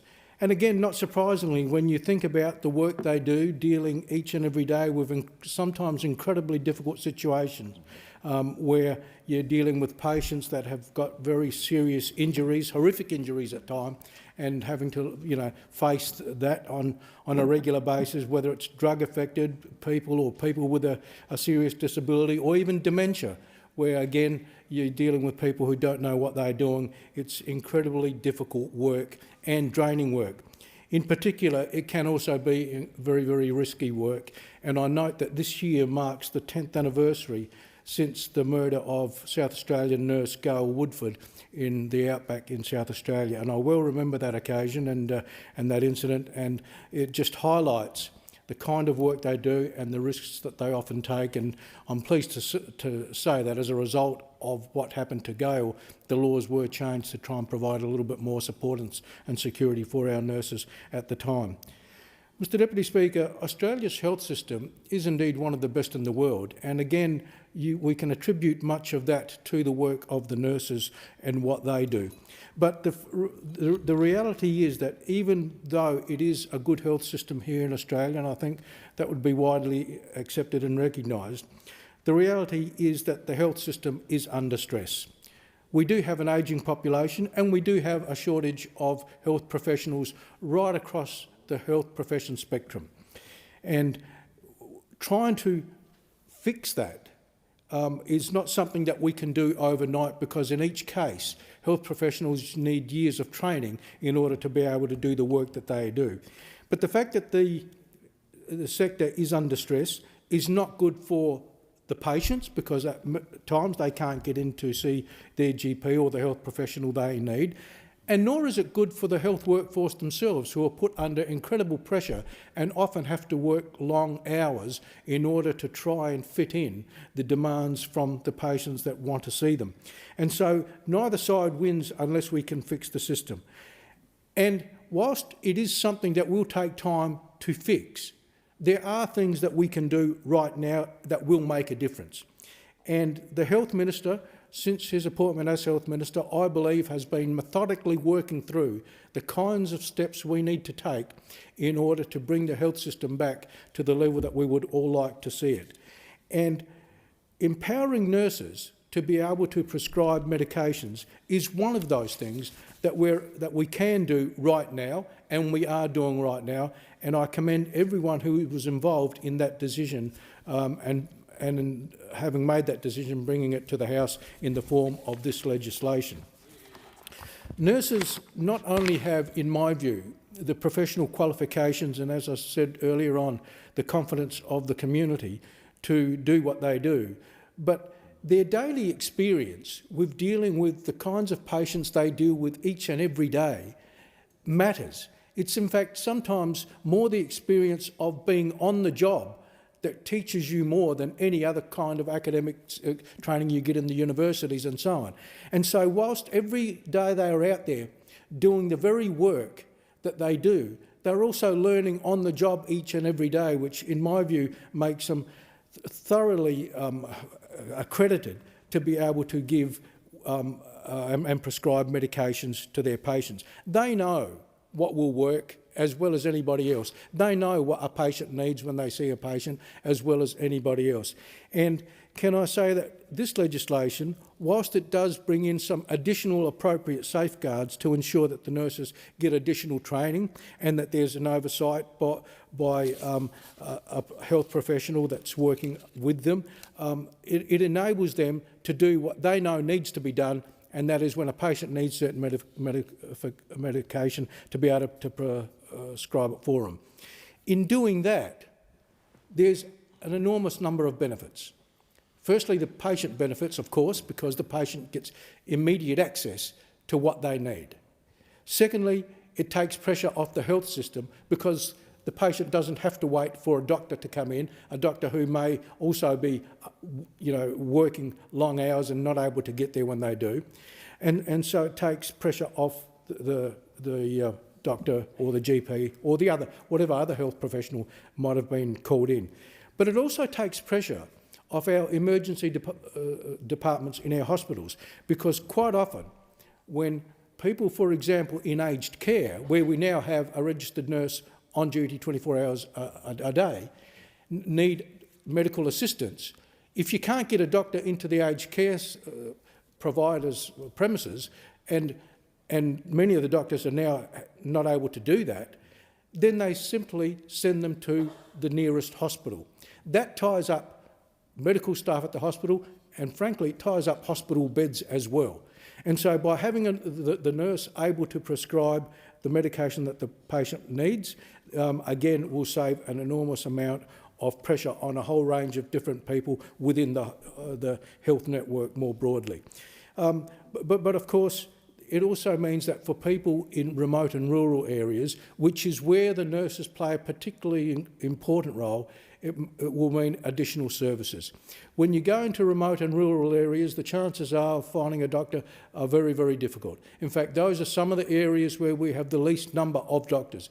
But what we do have across the country is nurses in those places. And those nurses provide literally all the medical care that people need because there's no one else. Enabling them to be able to prescribe medications, again, is critical to them being able to do their job and do it well for the patient. Because apart from the fact that there's no doctors, the reality is that for many of those people, travelling to the nearest centre where there is a GP practice or a hospital is sometimes impossible. In remote areas, travel isn't easy, and even if they can get there, it is costly. So it will save them both money and time, and that is indeed a good thing. Mr Deputy Speaker, as I said earlier, these decisions are not made flippantly, and there is a process in place whereby the nurses will get the additional training, and I understand that the first cohort of nurses that will be able to provide the prescriptions will come into effect on the 1st of July. And there is oversight because, as again I said earlier, they are working in partnership with an authorised health professional. These are some of the security measures that have been implemented as part of this legislation, and they are responsible measures.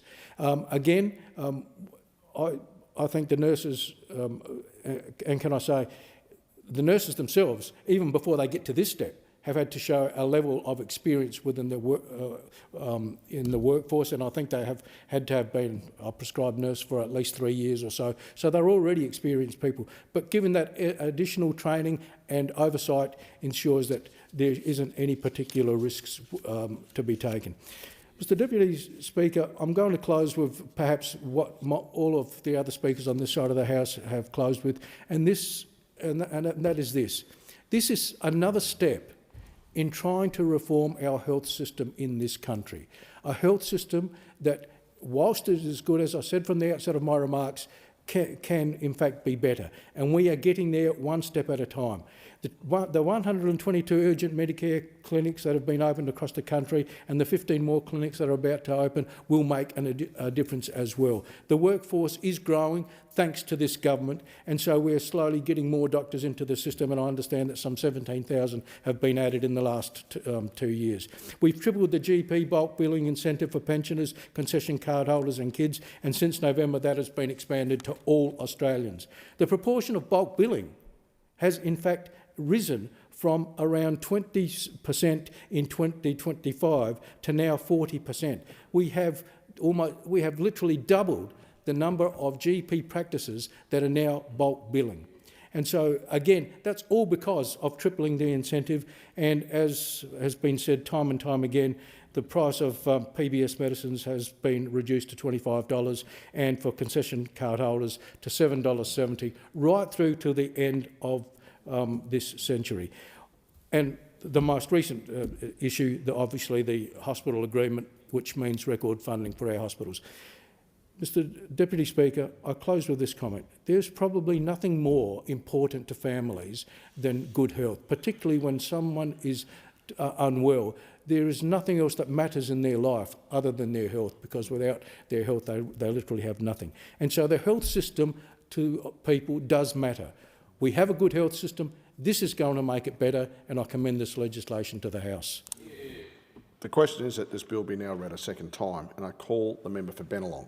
Thank you, Deputy Speaker. When this government was elected in 2022 and then re-elected in 2025, Australians made it clear that they wanted Medicare, the entire system, to be strengthened, not just protected, but made to work better in practice. Of course, they were responding to 9 years of Liberal neglect of Medicare, where the Medicare rebate was frozen for 6 long years by the former leader and current leader of the opposition. Where left alone, costs of medicines at the pharmacy would have reached $50 without Labor's intervention with cheaper medicines, and where bulk billing clinics were harder and harder and harder to find. They elected us to reform Medicare and to reverse that neglect, because, Deputy Speaker, Medicare is something that people rely on every single day. And in my electorate of Bennelong, strengthening Medicare has meant real and measurable change. It has meant millions of dollars saved on cheaper medicines and visits to a bulk billed doctor for local families and retirees, providing real cost of living relief, Deputy Speaker. We hear a lot of that term, and this is real progress in families' budgets, where they're not spending as much on pharmaceutical medicines, where they're not spending as much to go and see a doctor. It has meant more people being able to see their doctor, to be able to look after their health without reaching for their credit card, without punching a hole in that weekly or fortnightly pay packet. And it's meant real cost of living relief delivered through a health system that people trust and that Australians expect to have their back. Since coming to government, our cheaper medicines reforms alone have saved billions of dollars nationally and, as I said, millions in my electorate. The cost of PBS medicines on the 1st of January dropped to $25, the lowest it's been since 2004, Deputy Speaker. And as I said earlier, had we not come to government in 2022 and incrementally reduced that cost, medicine today, without Labor's intervention, would have been close to $50 out of pocket. Today it's half of that, $25 for people to get the medicines they need. Pensioners and concession card holders continue to pay no more than $7.70. A few years ago, we froze that for 5 years. And you just ask any pharmacist about this, Deputy Speaker, about what our investments in Medicare have meant. Katrina from Blenheim Road Pharmacy, Rebecca from Eastwood Pharmacy, George from Baronia Park and Gladesville Pharmacies have all told me that these changes, delivered by a Labor government that cares about Medicare, meant that families didn't have to pick and choose what medicines they need to provide for their kids or provide for themselves. People used to go up and say, well, I can't afford $42 this week across 3 medicines. Can you tell me which one I can skip? Or my kids need some more medicine this week. I'm going to go without for the next fortnight. That's all but gone now, Deputy Speaker, because Labor's more than half the cost of prescription medicines at pharmacies. But it's not just about cheaper medicine or more bulk billing. We're committed to reforming this Labor creation, Medicare, created in 1984, Deputy Speaker. It's about reforming the system so it's fit for purpose today and is ready for the future of healthcare. It's about how easily people can access care and how smoothly the system works when they need to access care. Even with these reforms, people still tell me there are moments where the system gets in its own way, where they're seeing a qualified health professional receiving appropriate care, but yet still facing unnecessary delays, unnecessary appointments, or avoidable inconvenience. That's exactly the kind of friction that our long-term health reform agenda is designed to address, and this bill is designed to reduce that friction, building on the work we've been doing to make Medicare more accessible, more flexible, and better aligned with how care is actually delivered in a community like mine in Bennelong. This bill is very important. It makes a targeted, practical change to the way medicines are accessed under the PBS. It amends the National Health Act in 1953 to allow designated registered nurses to prescribe certain medicines that are subsidised through the PBS. It also ensures that when those medicines are prescribed, that patients can access the same PBS subsidy that they would otherwise receive if prescribed by a doctor. This isn't a broad rewrite of Medicare. It's not a change to overseas primary care. It doesn't replace the role of doctors, particularly at initial prescription, but what it does, it removes a barrier that no longer reflects how healthcare needs to be delivered on the ground. It gives easier access to medicines in a streamlined and more cost-effective way, not only for the system and the taxpayer, but also for family budgets, Deputy Speaker, making you don't need to go see a doctor to get a script for certain medicines. You'll be able to see a nurse to get that done. A huge change. And it's needed, because in suburbs, in Bennelong like mine, the demand for primary care continues to grow. Suburbs like Ryde, Lane Cove, Eastwood, Macquarie Park, they're all seeing general population growth because, let's face it, it's a great place to live, I've got to say, in Bennelong and some of those suburbs. So you see a growth in population, but we're also getting an ageing population, Deputy Speaker. So people need more access to primary care when we've heard there are constraints in supply of qualified people to do so. Registered nurses are ready to serve more. They already play a critical role in access to primary care, aged care and in community health settings.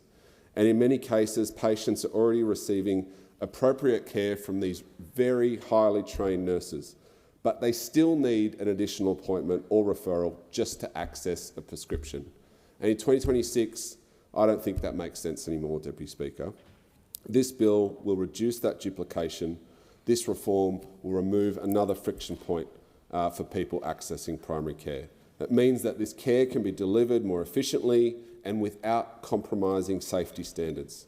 For older residents, it means fewer appointments at the doctor, less back and forth. Travelling to and from a doctor can be of concern to some of our older residents. This will help them with that. For working families, it means quicker access to treatment without having to take time off work, without eating into a packed weekend already. It means they can get quicker access to the medicines they need and their family needs. This is a careful and deliberate reform, Deputy Speaker. Only registered nurses who meet strict education, training and endorsement requirements will be authorised to prescribe. Prescribing will occur under a national registration standard approved by health ministers, which is now in effect. Nurses will only prescribe within their scope of practice, clinical setting and level of competence. Prescribing services provided by nurse prescribers will be subject to existing professional oversight arrangements. These safeguards are important because they ensure prescribing is appropriate, evidence-based and consistent with PBS requirements. The first nurse prescribers are expected to commence following completion of required education and training from July this year, because we understand, Deputy Speaker, patient safety remains central to this reform, just as it is across every Medicare-supported care. Australians should and can have confidence that the same standards will apply regardless of which health professional is providing this care and which health professional is prescribing these medicines. This bill is not an isolated reform. This is a deliberate next step in the agenda that this government has to strengthen Medicare, things we've been doing progressively since we were elected in 2022. Rightly, we started by tackling affordability, cutting the cost of medicines and easing pressure of household budgets. We backed that up by expanding bulk billing care, tripling the incentive for concession card holders and children under 16, and then making sure that triple incentive was available to every Australian with a Medicare card. And that's seen real results, Deputy Speaker. Since the 1st of November last year, we've gone from 9 bulk billing practices in Bennelong. We're now sitting at 14 bulk billing practices in Bennelong, and we expect more to follow in 2026, meaning that more families, the elderly, residents of Bennelong can access free bulk bill care right across the community. We've, of course, invested in Medicare urgent care clinics, over-delivering on our promise to do 50. Will hit over 100 or have hit over 100 open right across the country. Importantly, 1 in Top Ryde and 1 in Chatswood, promised and delivered by this government. And we've expanded access to Medicare mental health centres so people can get the support they need without long waits or complex referrals through the mental health network. Ryde Mental Health Centre is now under construction and is expected to open in the first half of this year. This is what strengthening Medicare is all about, Deputy Speaker. It's about making sure that our system works, that it's fit for purpose in 2026, and that it's set up for a future. It's a system that should work for patients and for the clinicians delivering care. It's about getting people the right care in the right place at the right time. And in Bennelong, just like right across the country, those investments are making a huge difference, taking pressure off emergency departments with our urgent care clinics, open extended hours from 8 a.m. To 10 p.m. in most cases, giving locals more options for free care through more bulk billing, and now, through the passage of this legislation, making it easier for people to get prescription medicine, and of course, making that prescription medicine cheaper, Deputy Speaker. Because the future will put pressures on Medicare, and we need to make sure that our entire health system can respond to what will be challenges in our health system. Australians are living longer. More people are managing chronic and complex conditions, and demand on primary care will continue to rise. We can see that happening. And instead of cutting funding from Medicare, instead of neglecting Medicare, instead of freezing rebates like the Liberals and Nationals did for 9 years, with the same warnings we're getting now, we're setting up Medicare to ensure that it can deliver the care that Australians expect. Just having that green and gold Medicare card will continue to remove unnecessary barriers to help ensure that the system remains responsive and sustainable, particularly for growing communities like mine in Bennelong. And this will mean fewer delays, it'll mean better use of our health workforce, and it'll give us a Medicare system that works the way people expect it to, Deputy Speaker. The Health Legislation Amendment Bill is a practical continuation of the reforms that we've been putting in place since 2022, and I commend the bill to the House. The question is that the bill be now read a second time, and I give the call to the member for Werriwa. Thank you, Deputy Speaker. I rise to make my contribution to the Health Legislation Amendment Prescribing of Pharmaceutical Benefits Bill 2025. Australia arguably has the best health workforce in the world. They are well trained, up to date, regulated to ensure that best practice is followed. On the occasion when things do go wrong, we must admit and then do something about it. Our health system has checks and balances to ensure that the independent investigations are undertaken and appropriate measures are implemented to ensure better outcomes in the future. The demands of our health system are constant. We're all living longer and living largely healthier lives, but with an increasing population, this inevitably places more pressure on our system, particularly at our emergency departments and hospitals. The Albanese government has implemented many initiatives since being elected to ensure that Australians can see a doctor when they need to and that they have the appropriate care that is required. Just last week, the Medicare Urgent Care Clinic promised by the Albanese government in Werriwa opened for patients. It is opening extended hours, and it means that people seeking medical assistance for things like stitches or illness will not face the long wait in emergency departments. The government has made the biggest investment into health system in decades, prioritising primary health care with bulk billing initiatives. There are so many number of pillars to our health system.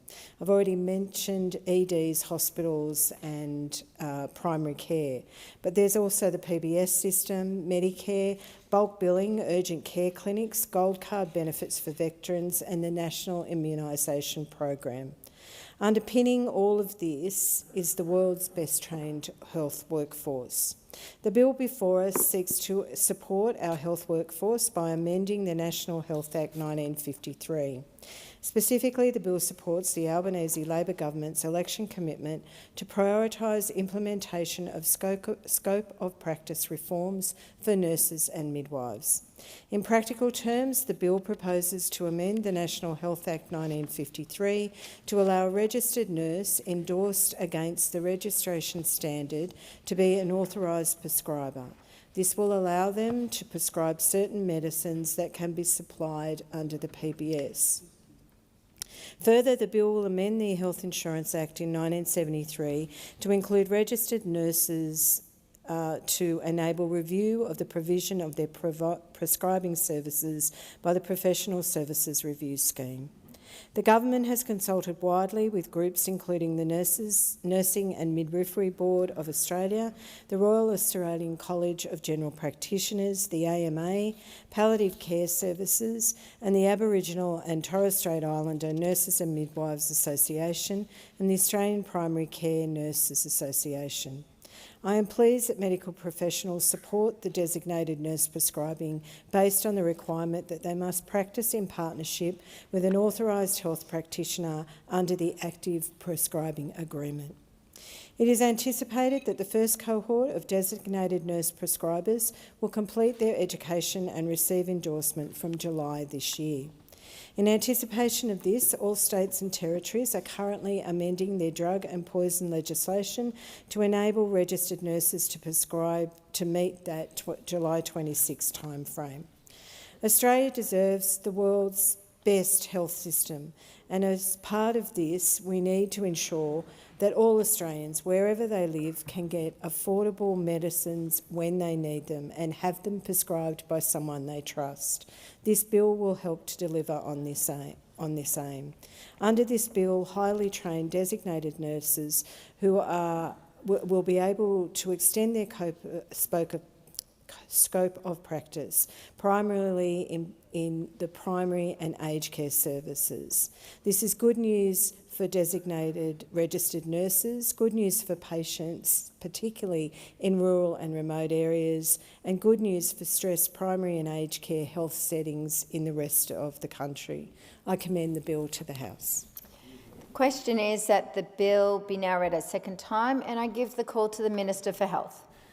Thank you, Deputy Speaker, and I thank the member for Werriwa and all of the other members for their contributions to this important piece of legislation. The Health Legislation Amendment Prescribing of Pharmaceutical Benefits Bill amends the National Health Act 1953 to authorise designated registered nurses as prescribers under the Pharmaceutical Benefits Scheme, or the PBS. These nurses will be able to prescribe specific medicines that qualify for Commonwealth subsidy under the PBS. This bill advances scope of practice reforms identified by the Unleashing the Potential of Our Health Workforce review, as well as the Strengthening Medicare Task Force. Since 2017, Nursing and Midwifery Board of Australia and Chief Nursing and Midwifery Officers have conducted extensive research and consultation on nurse prescribing models. The NMBA, the board, developed these standards for designated registered nurse prescribers through multiple rounds of public consultation, which received strong and broad support. All health ministers endorsed the scheduled medicine standard, which came into effect in September 2025, with the first cohort of nurses expected to complete their education and receive endorsement by July this year. By enabling designated registered nurse prescribing under the PBS, the bill supports safe, timely and affordable access to medicines. Registered nurses can already prescribe. This bill enables them to prescribe under the PBS, improving affordability for consumers. It enables registered nurses to better meet community health needs and strengthens the health system by addressing workforce shortages and building long-term capacity and sustainability. As with other prescribers, the list of medicines that will be able to be prescribed under the PBS by a designated registered nurse prescriber will now be considered, if this bill passes, by the Independent Pharmaceutical Benefits Advisory Committee. This reform aligns with the objectives of the National Medicines Policy, promoting equitable, affordable and timely access to high-quality medicines and related services. It also supports the government's commitment to deliver cheaper medicines to the Australian community. The bill also amends the Health Insurance Act 1973 to ensure that nurse prescribing under the PBS is also subject to the Professional Services Review Scheme. This peer review mechanism safeguards the integrity of the PBS and other Commonwealth programs. Designated registered nurse prescribers must maintain an active prescribing agreement with an authorised health practitioner, like a medical practitioner or a nurse practitioner, ensuring appropriate oversight and collaboration in care delivery. This legislation supports the government's commitment to enabling Australia's health workforce to operate at full scope of practice. It delivers better access to cheaper medicines under the PBS. I thank the member for McKellar and the member for Malley for their proposed amendments to the bill. The government will not be supporting these amendments. The bill has already undergone extensive consultation, as I said, going back to 2017. I also thank the member for McKellar for her contribution, particularly on maintaining patient safety, which this government is committed to. That's why only in the past week I announced steps to deliver a national medicines record, ensuring that patients and their care teams can have accurate and up-to-date medicines information. A consultation process on the design of that medicines record will commence very soon, and obviously will take account of the change to nurse prescribing under the PBS if this bill passes. I thank all members for their contributions to the debate on this important bill. We will now put the question. The question is that the bill be now read a second time. All the opinions say aye. Aye. Contrary, no. I believe the ayes have it. Clerk. Second reading, a bill for an act relating to the provision of pharmaceutical benefits and for related purposes. The House will now consider the bill in detail. I understand it is the wish of the House to take the bill as a whole. The question is that the bill be agreed to, and I give the call to the member for Malley. Thank you, Deputy Speaker. I move the amendment circulated in my name. I rise to speak to the amendment circulated in my name to the Health Legislation Amendment Prescribing of Pharmaceutical Benefits Bill 2025. This bill seeks to enable eligibility for PBS rebates for medications prescribed by a new category of prescribers, authorised registered nurse prescribers. It acknowledges the essential role nurses play in our health system, especially in the regions, and the important work they do. Also acknowledges that nurses are the largest component of the health system and the most well-distributed workforce in regional Australia. The Nationals want to see improved access to healthcare and progress for the nursing profession and for multidisciplinary care more generally. However, I am moving amendments because implementation of new policy must have appropriate testing to ensure it is safe, effective and won't have unintended consequences. The Nationals have two key concerns.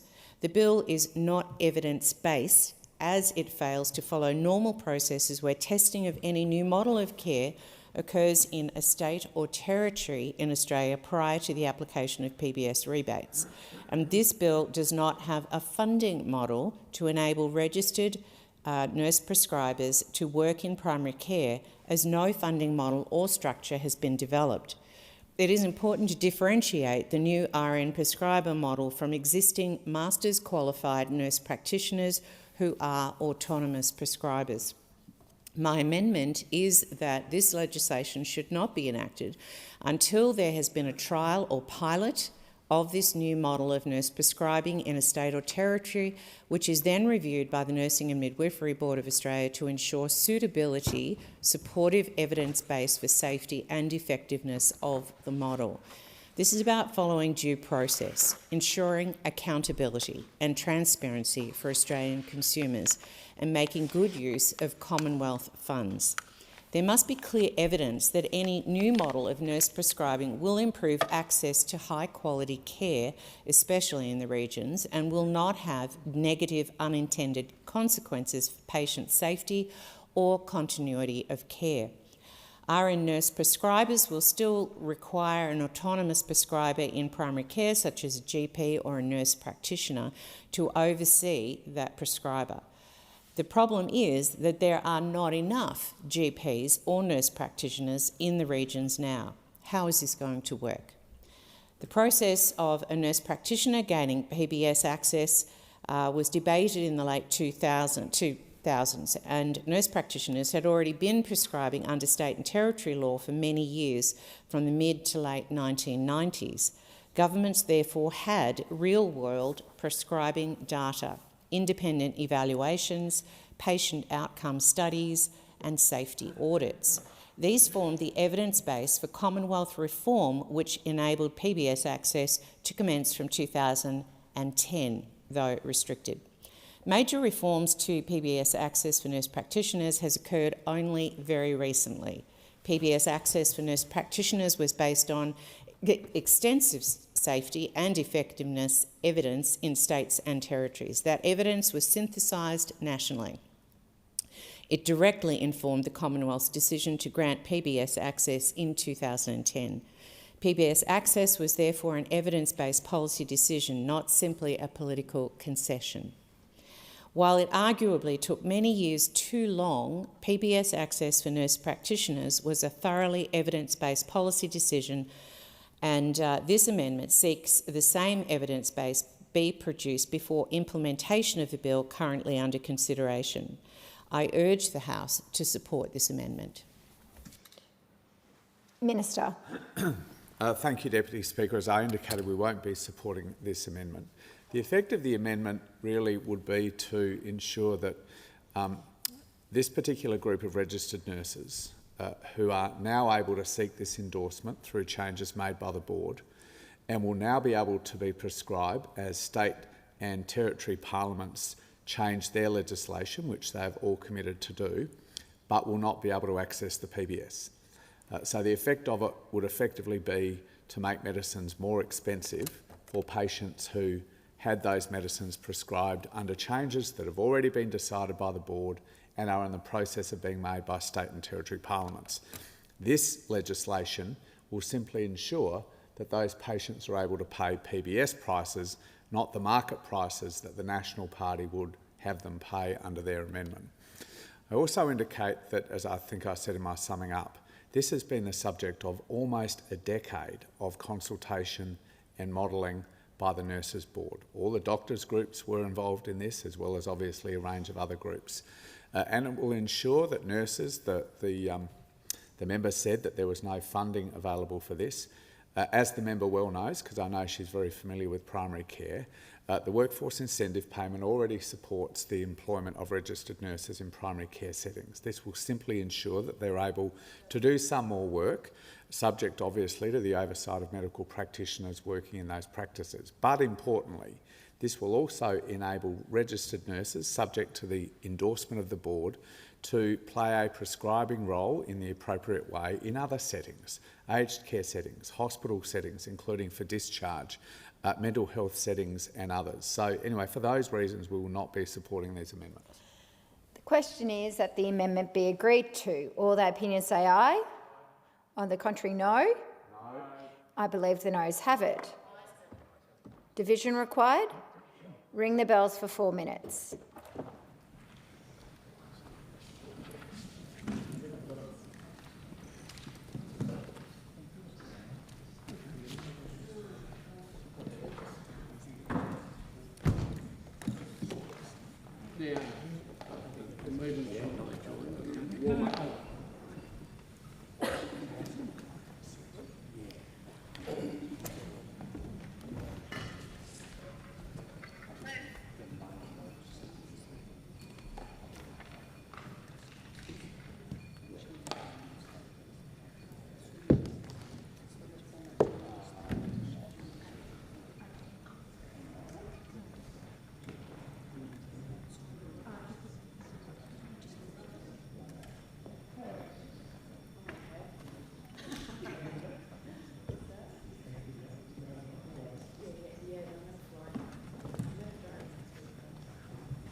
Trying to work out which side we're meant to be on. There's the answers. Good.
Lock the doors. The question is that the amendment moved by the honourable member for Mallee be agreed to. The ayes will pass to the right of the chair and the noes to the left. Appoint the honourable members for Capricornia and Hinkler as tellers for the ayes, and the honourable members for Werriwa and Bean as tellers for the noes.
Order. The result of the... No.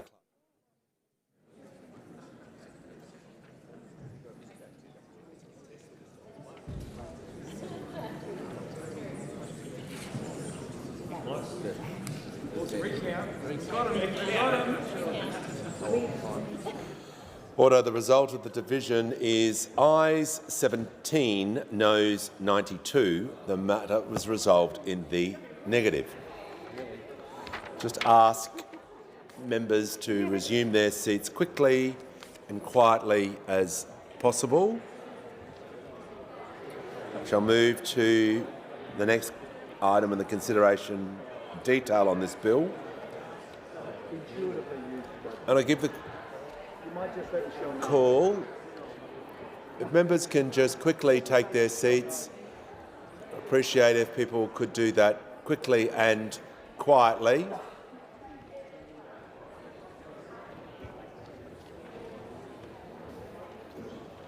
I give the call to the honourable member for Mackellar. I ask leave of the House to move amendments 1 to 4 as circulated in my name together. The call to the minister.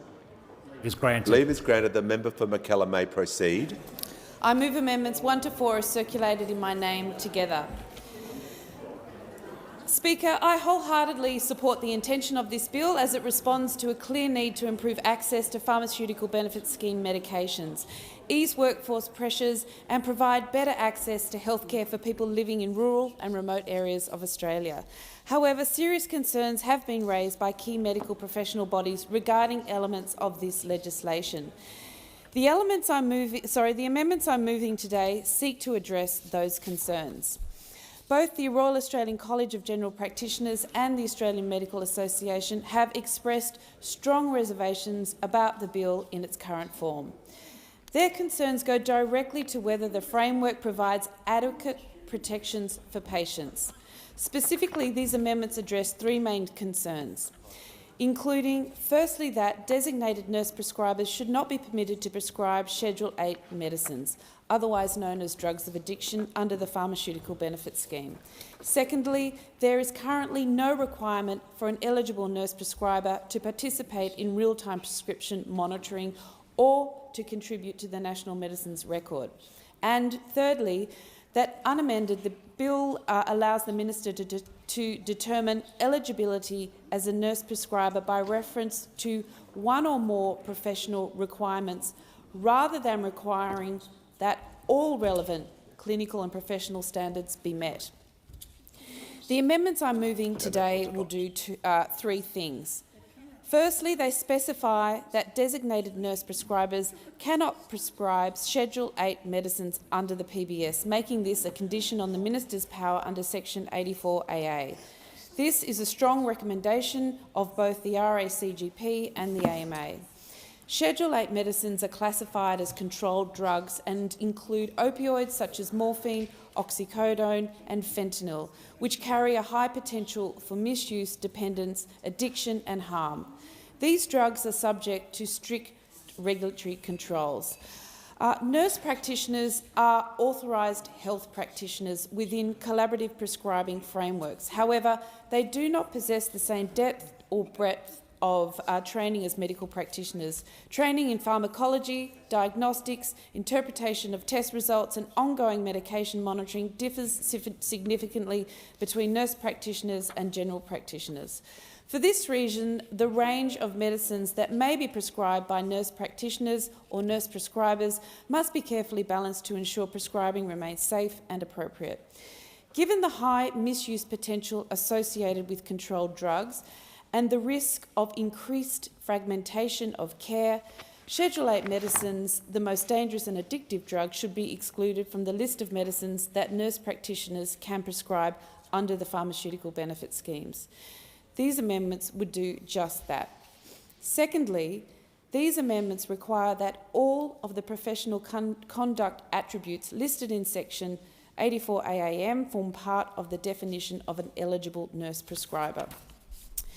As the bill is currently drafted, the Minister may determine eligibility by reference to one or more of these attributes. However, professional medical bodies would reasonably expect all nurse prescribers to meet all of these requirements as a matter of course, including holding particular qualifications in nursing, having particular experience in nursing, and being endorsed by a specified professional body. Thirdly, the amendments add further safeguards by requiring nurse prescribers to participate in relevant real-time prescription monitoring systems and to make contributions to the National Medicines Record. Real-time prescription monitoring plays a critical role in identifying and preventing prescription misuse, prescriber shopping and unsafe combinations of medications, particularly where controlled drugs are involved. These amendments respond directly to the concerns raised by professional medical bodies and ensure that any expansion of prescribing authority under the bill is balanced by robust and appropriate safeguards. Of course, it must be made easier and more affordable for people to access the prescriptions and treatments they need. Equity of access to healthcare is an essential goal. However, it is also essential that we do not cause unintended harm by undermining patient safety. We must ensure we maintain a safe, strong and well-regulated medical system. Thank you. I give the call to the Minister. Thank you, Deputy Speaker, and thank you to the member for McKellar for those remarks and also her engagement on this bill and other bills, particularly in the health portfolio, given her background. She raises some issues that I think are being ventilated in the Senate committee inquiry in relation to this bill, which is still underway. The committee hasn't yet reported. I reiterate what I said in response to the member for Mally's amendments, that this change that's been endorsed by the board and will be the subject of enabling legislation at state and territory level has been the subject of 9 years of work, with patient safety right at the core of that work. I'm glad for the member for McKellar's comments around the National Medicines Record that I announced last week.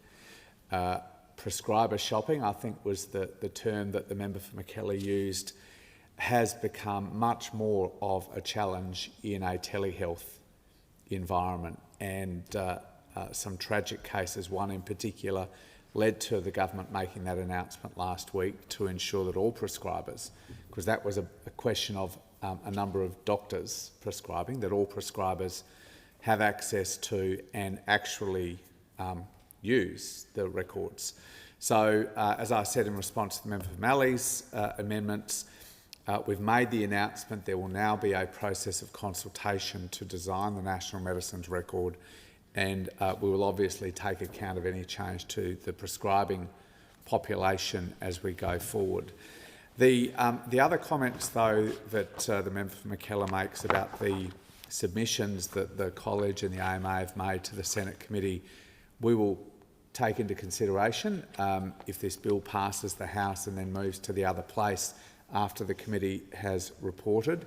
I want to emphasise again that both doctors' groups were heavily involved in that consultation. Indeed, both of them have pointed to that consultation as being a very high standard compared to their views about another consultation that is underway right now that they're not as happy about. But I also just want to say the prescribing rights of this population of registered nurses who will have to have done additional training and receive the endorsement of the board is proceeding. Whether or not this bill passes the parliament, that is proceeding. The board has made that decision. State and territory governments have made the decision that they will amend their legislation. The bill before the House now determines whether or not a patient who has a prescription made by an eligible nurse is able to access the PBS. And the member for Mackellar well understands that. So this really is an affordability question before the House and then after it, the other place. So we will not be supporting the member for Mackellar's amendments in this place. Her comments come obviously from a very good place and a very rich background as a medical practitioner. We will listen to the submissions that are made by the AMA, the College and other groups that are participating in the Senate committee inquiry, but as presently advised, we'll be opposing the amendments. The question is that the amendments be agreed to. There being no further speakers, I will now put the question. All the opinion say aye. Contrary, no. No. I believe the noes have it. Okay, I will now put the question. The question now is that the bill be agreed to. I'll now put the question. All the opinions say aye. Aye. Contrary, no. Believe the ayes have it. This bill has been agreed to. Thank you, Deputy Speaker. I ask leave of the House to move the third reading immediately. Is leave granted? Leave is granted. I thank the member. I move that this bill be now read a third time. I will now put the question. All the opinions say aye. Aye. Contrary, no. Believe the ayes have it. Clerk. Third reading, a bill for an act relating to the provision of pharmaceutical benefits and for related purposes. Okay, we will move on to the next item. And I call the clerk. Government Business Order of the Day number 2, Universities Accord Australian Tertiary Education Commission Bill 2025, resumption of debate on the second reading. The question is that the bill be now read a second time, and I give the call to the member for Barara. Thank you, Deputy Speaker. I rise to speak on the Universities Accord Australian Tertiary Education Commission Bill 2025 and the Universities Accord Australian Tertiary Education Commission Consequential and Transitional Provisions Bill 2025. These are the bills which establish the Australian Tertiary Education Commission, known as ATEC. Let me say at the very outset that these bills are very troubling. They establish a new regulator for an over-regulated sector. They fail to articulate a clear vision for tertiary education in Australia, but at the same time they tie it to inappropriate objectives. They don't deal properly with the independent or vocational and technical education centres and their links with universities. They are replete with problems of a technical or operational nature, and they've been criticised across the board. It's a turgid technocrats policy that entrenches more bureaucracy. Labor loves to write its own hagiographies and they love to talk about education. When they go to write the next chapter of their own history, I fear these bills will be an unfortunate footnote. They are, to put it bluntly, not what Australia needs right now. I want to start at the top with the policy objective. The Universities Accord started with the point that the roadmap for Australian universities needs to start with a vision and a shared objective. That's an unobjectionable as a statement of general principle. Of course, if you're going to embark on reform, you should have a sense of where you're going. But the Accord process then made two extraordinary leaps.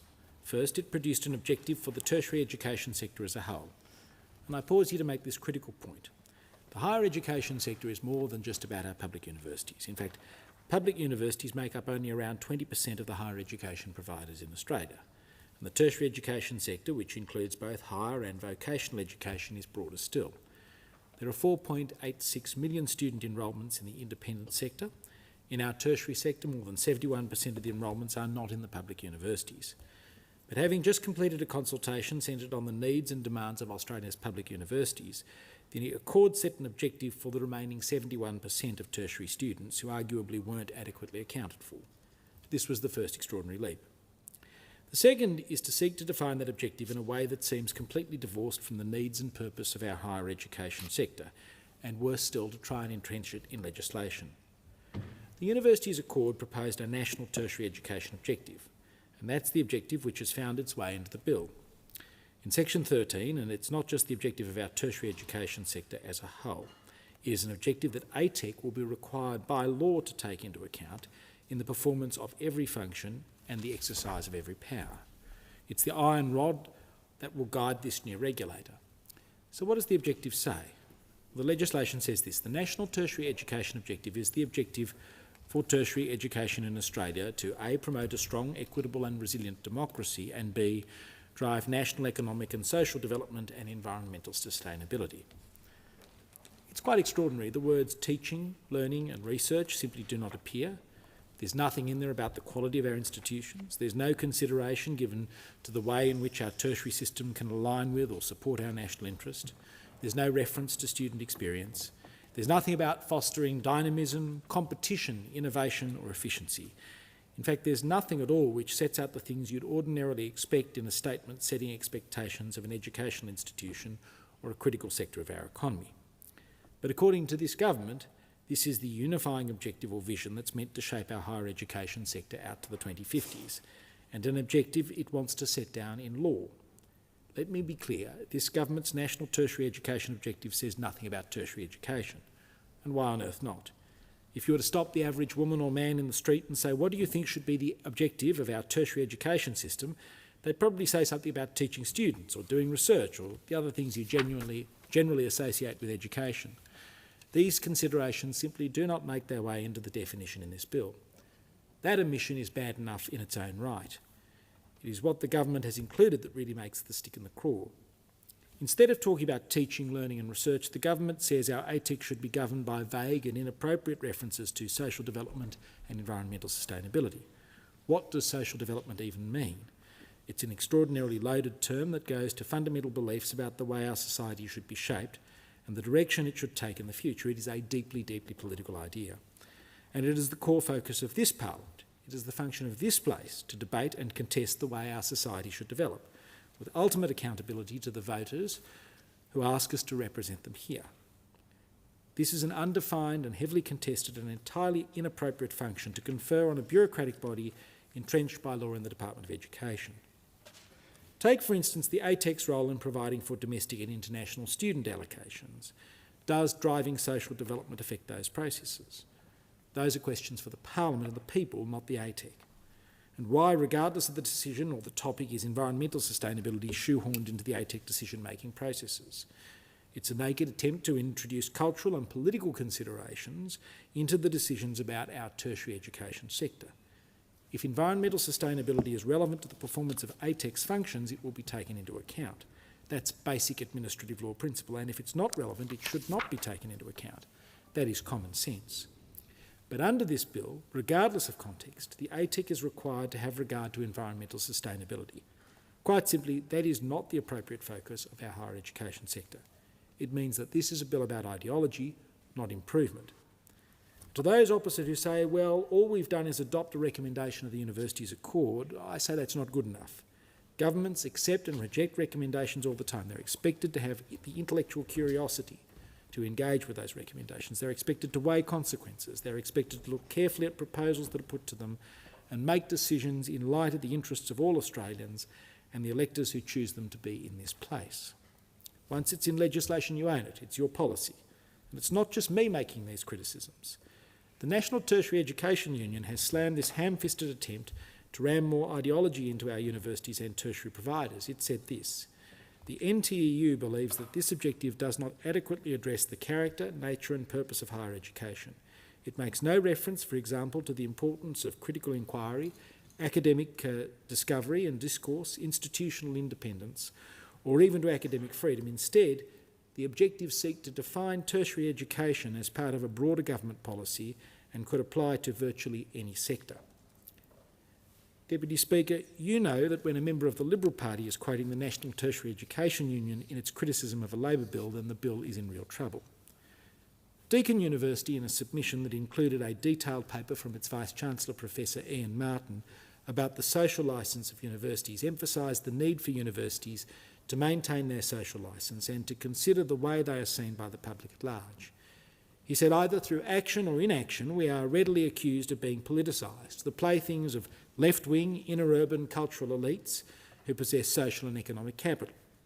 He specifically described education, teaching and learning as the core responsibilities of university and specifically argues for excellence. It's a point well made and one the government has missed. And in setting its legislative objective for the entirety of the tertiary education sector, this government has missed the mark. The point of our tertiary education sector is not social development and environmental sustainability. It's education, it's learning, it's teaching, it's research, it's a dynamic, vibrant, competitive sector, it's support for our values and alignment with our national interests. If we are going to have a national tertiary education objective set out in legislation, it cannot be the one set out in Clause 13. I want to say something about the second major flaw of this bill, which is that no serious commentator has looked at our tertiary education sector and concluded that it needs yet another regulator. Perversely, though, that is exactly the situation which this government has now found itself. In a submission to the University's Governance Inquiry last year, the existing regulator, TEXA, specifically highlighted the complex governance and regulatory environment in which our institutions operated. It listed 13 different bodies which exercise some kind of oversight, influence or control of our universities. And that number rises to 14 once TEXA itself is included. As Western Sydney University said, Australia's universities now operate under more than 300 pieces of legislation and regulation, a system it describes as a Frankenstein system. This bill adds to that system. Submissions to the inquiry have made absolutely clear that the ATEC will be a regulator in all but name. Describing ATEC's function as stewardship is not an answer. Stakeholders have specifically rejected the government's denials through Senate estimates that ATEC will be a regulator, saying that attempts to do so rely on an overly technical definition of the term. I go further. It's disingenuous to say that ATEC will not be a regulator. It will exert policy influence. It will shape resource allocations. It will have the power to enter into compacts with universities, suspend them where it decides to do so, and replace them with standard form agreements.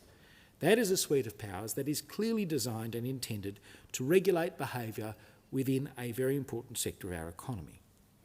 It will operate alongside but distinct from the Department of Education, which oversees general education policy, the Department of Home Affairs, which governs international student intakes, the Department of Employment and Workplace Relations, which has responsibility for skills and the VET portfolio, TEXA, which is the specific higher education regulator, ASQA, which regulates the remainder of the tertiary sector, the National Student Ombudsman, the Australian Research Council, the National Health and Medical Research Council, Jobs and Skills Australia, state and territory regulatory and designated state authorities, professional accreditation bodies, and all of the other bodies which exercise oversight, influence, control or otherwise shape the tertiary education environment. ATEC is a new regulator, and no disinterested observer would look at the constellation of higher education and VET regulatory and governance bodies and say, what we really need right now is yet another regulator. Let me move to issues of duplication, cost and lack of harmonisation. These issues of excessive regulatory burden raise the related issues about duplication and cost, because as has become clear in Senate estimates, the department, as a Department of State, will retain policy oversight over all matters within its policy remit, including higher education. Inevitably, with all of the regulators, there will be overlap and there will be duplication. Translated, that means there will be cost to taxpayers.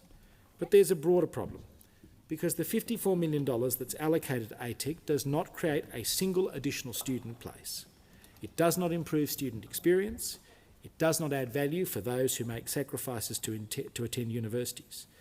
That $54 million could be allocated to fund $1 million research grants for each one of Australia's universities, with more than $10 million left over. And when it comes to harmonisation between higher and vocational education, these bills don't achieve what they're meant to do. ATEC is intended in part to reduce the barriers between VET and higher education, to allow students to move back and forth between the two freely. However, the ATEC legislation appears to be focused on Australia's 43 universities, largely ignoring the 166 odd non-university higher education providers and the 3,700 tertiary education businesses. It's unclear how the ATEC can achieve harmonisation and mobility across the whole of the higher education sector in these circumstances. And at a time when interest rates are rising as a result of Labor's poor economic management, which has seen education costs balloon by 5.4% higher than the core inflation rate, there's no justification for yet more government expenditure, which doesn't add to productivity and reduce the cost of education for Australians. Yet again, when Labor spends, you pay. But the criticism of the bills doesn't stop there. Extraordinarily, there seems to have been incredible disquiet about this bill, even among the very institutions that championed ATEC in the first place. Universities Australia has said, as currently drafted, the bill does not deliver on the Australian Universities Accord's aspiration for an independent body to design and drive the longer-term reform agenda for Australia's tertiary education system. The Independent Tertiary Education Council of Australia said this: ITECA supports reform aimed at improving the long-term clarity and cohesiveness of Australia's tertiary education system. However, the ATEC bill as currently drafted does not align with the stated ambition of creating an integrated and equitable tertiary framework.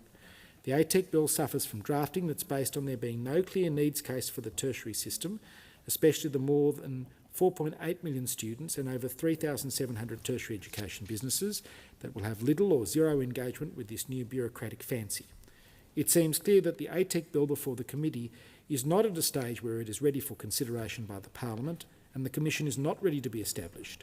It is far preferable to ensure that an agency of this importance is ready and its enabling legislation is not compromised by eagerness for speed.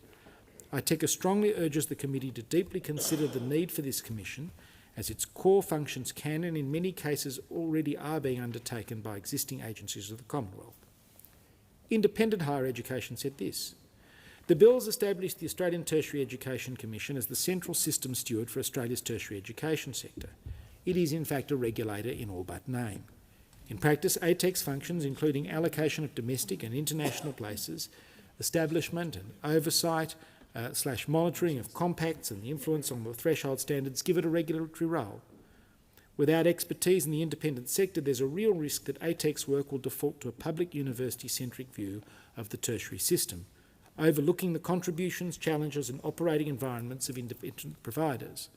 This would undermine the Commission's ability to function as a genuine system steward and would diminish the accuracy, balance and relevance of its advice to government. Deakin University, having described itself as a firm supporter of ATEC, said this: however, though supportive of an ATEC and already engaged with the interim body in a productive and meaningful manner, Deakin holds several concerns regarding the proposed legislation. We posit that addressing those concerns, which range from a lack of clarity to missed opportunities to truly achieve the ambitions of establishing such a function, should be a priority. The Tasmanian government, in diplomatic language, fired a warning shot about the introduction of unnecessary and duplicative compliance mechanisms. Referring to such mechanisms, it said these mechanisms should be demonstrably necessary and proportionate, avoid administrative burden and ensure that reporting requirements contribute directly to improved educational and research outcomes. Integration with existing data collection and reporting platforms is essential to minimise duplication. Compliance obligations should at their core add value for students by generating actionable insights that improve equity, participation and completion rates rather than diverting resources from teaching and support services. Science and Technology Australia, the peak body for the nation's science and technology sector, said this: Science and Technology Australia is concerned that while the bill states the proposed Australian Tertiary Education Commission's powers will extend to university research and research training, there is insufficient clarity in the proposed legislation and no evidence of sufficient capability or resourcing built into ATEC to properly support university research. In short, ATEC does not support Australia's national research agenda. Regional Development Australia picks up on the failure of the legislation to address the needs of regional communities. Under the heading Concerning Gaps for Regional Communities, it says, the bill and its settings make welcome progress towards access equity for cohorts who are currently underserved, particularly at an individual student level. However, at a structural level, there remains a risk that these settings may entrench or amplify existing inequities affecting regional institutions and communities, with implications for their capacity to contribute to the nation's long-term prosperity. That's extraordinary. And it's not just bodies who are impacted by the change that have criticised the bill.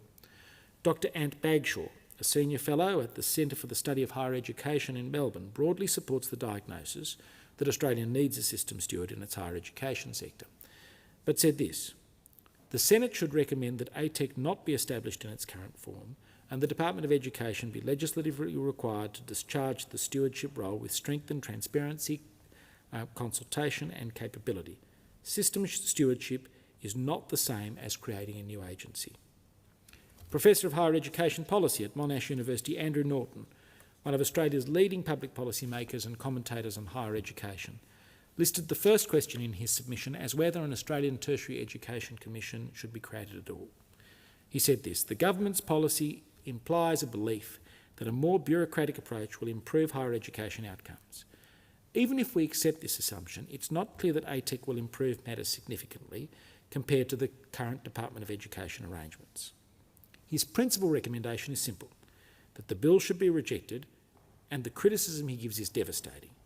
Before dissecting the legislation in detail, he says this: in the following chapters in the submission, identify numerous flaws in the ATEC proposal. They include recommendations to improve the bill should they have in principle parliamentary support, but the ATEC bill should be rejected. They would narrow higher education's purposes. As they stand, they offer universities nothing but additional government control and bureaucracy. Due to ATEC's design flaws, we can have little confidence that it will improve on the current policy framework. Professor Mark Warburton, a highly influential academic, a respected public servant and a former advisor to the Australian government during the Hawke and Keating years, said this: the government has announced its 3 important structural reforms that are central to setting the tertiary education system up for the future. These are the ATEC, Managed Growth Funding and Needs-Based Funding. It has not provided adequate detail on how any of these proposals will advance the objectives the government has set for them. In his second reading speech for this bill, the Minister declared the ATEC is the accord. It's a national project and it needs a steward that is there for the long haul, to get the sector to work more like a system and to help drive real and lasting reform.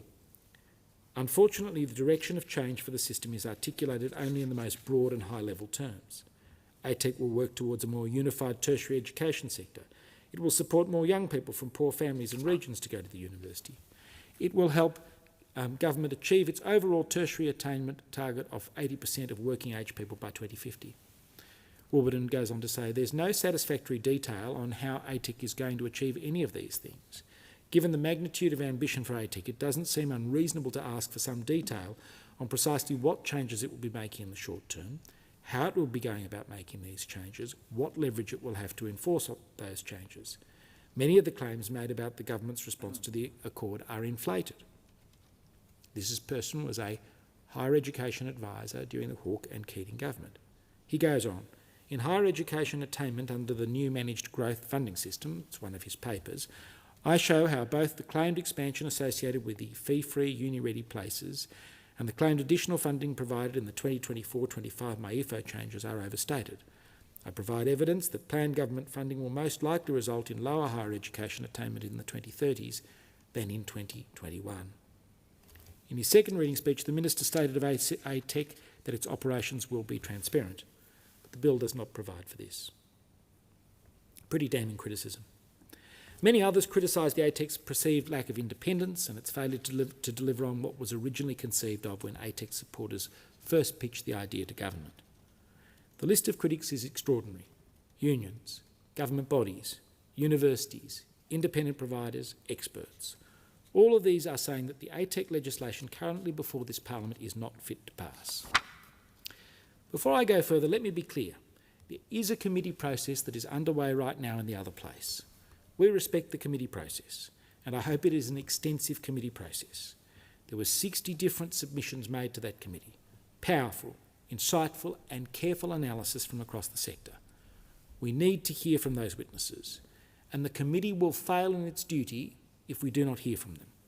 If the government doesn't call the witnesses I've mentioned today, it will fail, because the Australian public deserves to hear from the authors, to understand where this legislation is good and where it is not. They deserve to hear from the experts in the field and those with a stake. Witnesses like Professor Mark Warburton, a highly respected academic from the University of Melbourne, who wrote a penetrating and insightful analysis that deserves recognition and careful consideration. Bodies like the Independent Tertiary Education Council of Australia and Independent Higher Education Australia. They have the most skin in this game when it comes to this legislation, because tertiary education is more than just our universities. As I hear said, Australia's higher education system consists not only of public universities, but a broad range of independent higher education providers, including private universities, university colleges, both not-for-profit and for-profit non-university higher education providers, or NUHEPs.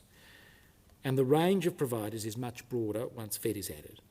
ITECA covers both, and it points out the independent sector accounts for 77% of all higher education institutions in Australia and 92% of registered training organisations. Of course, we should be hearing from those types of bodies. Doing otherwise is a disservice to the Parliamentary Committee, and it's a disservice to the Australian people who expect us to properly scrutinise legislation. So I hope that this committee in the Senate has the opportunity to properly scrutinise the legislation, to ask questions of expert witnesses, and to understand from bodies who operate in the field how this bill will affect them in a practical way. And I hope that the government would support me in showing this basic respect for stakeholders and the parliamentary process in having a proper inquiry. Let me finish by saying this. There are bigger questions about our tertiary sector that need to be solved, and where in the last couple of years government policy has not made any real inroads. How long can we continue with 1/3 of our universities struggling? Does the current balance between vocational and higher education really suit Australia's long-term needs? What is the process and methodology that should be adopted for international student intakes? How do we deal with low volume, expensive but strategically important skill sets and capabilities that are taught in our universities but which are expensive to maintain? How do we maintain the presence of those regional campuses that feed activity and meet the needs of communities outside the big cities? How do we provide and promote competition and dynamism between the public and independent sector? What is the long-term trajectory of Australia's standing on the international stage, given the growth of its campuses in Southeast Asia, China and in our region more broadly, and their ability to offer comparable quality at a lower price point? Are our universities losing their social licence? What is the impact of AI, which right now can develop and sequence information almost to a university level and almost for free turn it into a package or a podcast that I can use to educate myself? What does that mean for our sector? What steps do we as a nation need to take right now in terms of our policy settings and longer-term development to best position ourselves to train and educate future generations? These are big questions, and they should be answered by the Australian Department of Education as the Minister's principal policy advisor. Otherwise, what's the department doing? It doesn't run any schools, it doesn't run any childcare centres, it doesn't run any vocational or higher education institutions. If it's not answering these questions, what is it doing? Regardless, none of these questions are answered by these bills. Now, those opposite will say that's the purpose of ATIC, it's to answer them, but that's not a good answer. It doesn't explain why the department can't or won't do it, and it doesn't explain what the department will do going forward, and it doesn't even explain why the sector needs yet another regulator. And in any event, the gap between answering those questions and the options put forward in this bill is just too wide. Even if you support ATIC in principle, this legislation is too problematic. So in summing up, let me say this. If forced to vote on this legislation before the committee completes its inquiry, the Liberal Party will oppose this legislation. That is the holding position. We will join the very large chorus of stakeholders and interested parties saying these bills are not fit to pass, and we will continue working on those bigger questions in the interests of all Australians. And in closing, I move the amendment as circulated in my name, and I thank the House. Is the amendment seconded?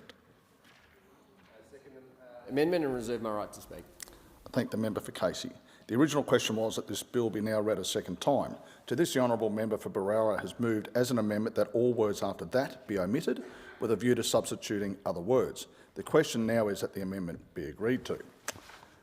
I understand it is the wish of the House to debate this order of the day concurrently with the Universities Accord, Australian Tertiary Education Commission, Consequential and Transitional Provisions Bill 2025. If there are no objections, there being no objection, the Chair will allow that course to be followed. And I call the Minister. Thank you, Deputy Speaker. Labor is the party of education and of training. We know the power of education and training, which transforms lives and transforms communities. And as the Minister for Skills and Training, I'm very proud of the work of this government, and in particular that of the Minister of Education, to ensure that our tertiary education system, both university education and vocational education, are in the best shape for Australians now and well into the future. The Australian Tertiary Education Commission is a key piece of the puzzle in this regard. This was, of course, a recommendation from the Australian Universities Accord, a blueprint that tells us about the kind of work that we need to get on with doing to set up the system for the next 20 years. Those structural reforms that we need to pursue, building stronger links between vocational education and universities, allocating funding under the new managed growth funding system, implementing needs-based funding within the core funding model, and negotiating mission-based compacts to support the sector. Fundamentally, what the Accord tells us is that in the coming years there will be more jobs requiring more skills, requiring vocational qualifications and higher education qualifications, and both. Australia does need to grow the number of Australians with a tertiary qualification to 4 in 5. And to achieve this, we need to set the system up to meet the modern needs of Australians. At the very core of this is breaking down those artificial barriers that have separated our university and vocational education systems. As I said at the National Press Club last year, a barrier to meeting the needs of our modern economy, and that contributes to skills mismatches and shortages in critical areas. So we can make it easier for Australians to get the right skills in whatever combination that might be, to bring together the very best of both pathways that work for students, and to unlock the breadth of opportunities that will allow us to grow our country's productivity. And this is where the ATEC can and will play an essential role. In developing a tertiary roadmap, the ATEC will plot the next steps for those who seek to move between university and vocational education. A system to support students to gain qualifications that are matched to the skills needs across our diverse communities, to build on and support the work that we already see progressing in the sector, like that at the University of Canberra and the Canberra Institute of Technology, who have introduced guaranteed pathways from diploma to degree across courses like nursing, early childhood education and care, accounting and project management. Similarly, that partnership that is between TAFE New South Wales and Western Sydney University, removing barriers for TAFE students entering into university degrees through a single enrolment package, and putting in place appropriate student supports to make this as seamless as possible. And at TAFE New South Wales Meadowbank campus, the partnership that has been forged and established there with Macquarie University, Microsoft and the University of Technology Sydney to establish the Institute of Applied Technology Digital, a place for students to upskill and expand knowledge in cyber, in AI, in software and data analytics through bite-sized micro-skill courses and practical micro-credential courses. It's great to see TAFEs and universities jumping at these opportunities, and it's this kind of forward thinking our government hopes to support through the ATEC. And on this note, I want to highlight an area of work in my portfolio responsibilities that I am proud of, because it shows how we can break down these barriers in practice. This is through TAFE Centres of Excellence. There are 14 of these which have been announced so far, and there are more on the way, bringing together governments, TAFEs, universities, industry and other stakeholders to develop specialised courses and skills in areas of priority for our country. Modern forms of housing construction, electric vehicles, cyber security, healthcare and support, net zero manufacturing. We're already seeing the work of these Centres of Excellence in action, making a difference, like the TAFE Centre of Excellence for the Future of Housing Construction, which last year welcomed its first group of students participating in a pilot program to learn how to apply modern methods of construction. The short course introduces students to prefabrication, modular construction and volumetric construction. Learning isn't here only for those on site who are benefiting from newly refurbished spaces, because what sets the Centres of Excellence apart is how they are equipped to share their specialisations with students and teachers across the country, as the National TAFE network will also help us do, a network now including all Australian jurisdictions, so that even if you're a student in Perth, you can readily benefit from the incredible courses and training, the knowledge that's been on offer in suburban Melbourne, and the other way around too. It's a more joined up and a more practically oriented tertiary system in action, bringing together the extraordinary capacity of our TAFEs with a closer and more structured connection to higher education, as well as, of course, with industry. In Queensland, the TAFE Centre of Excellence in Clean Energy Batteries and the Centre of Excellence in Healthcare and Support have launched the first round of applied research grants, bringing together TAFEs with universities, industry and community orgs to develop innovative new training in these critical fields. This is a big part of the future of tertiary education.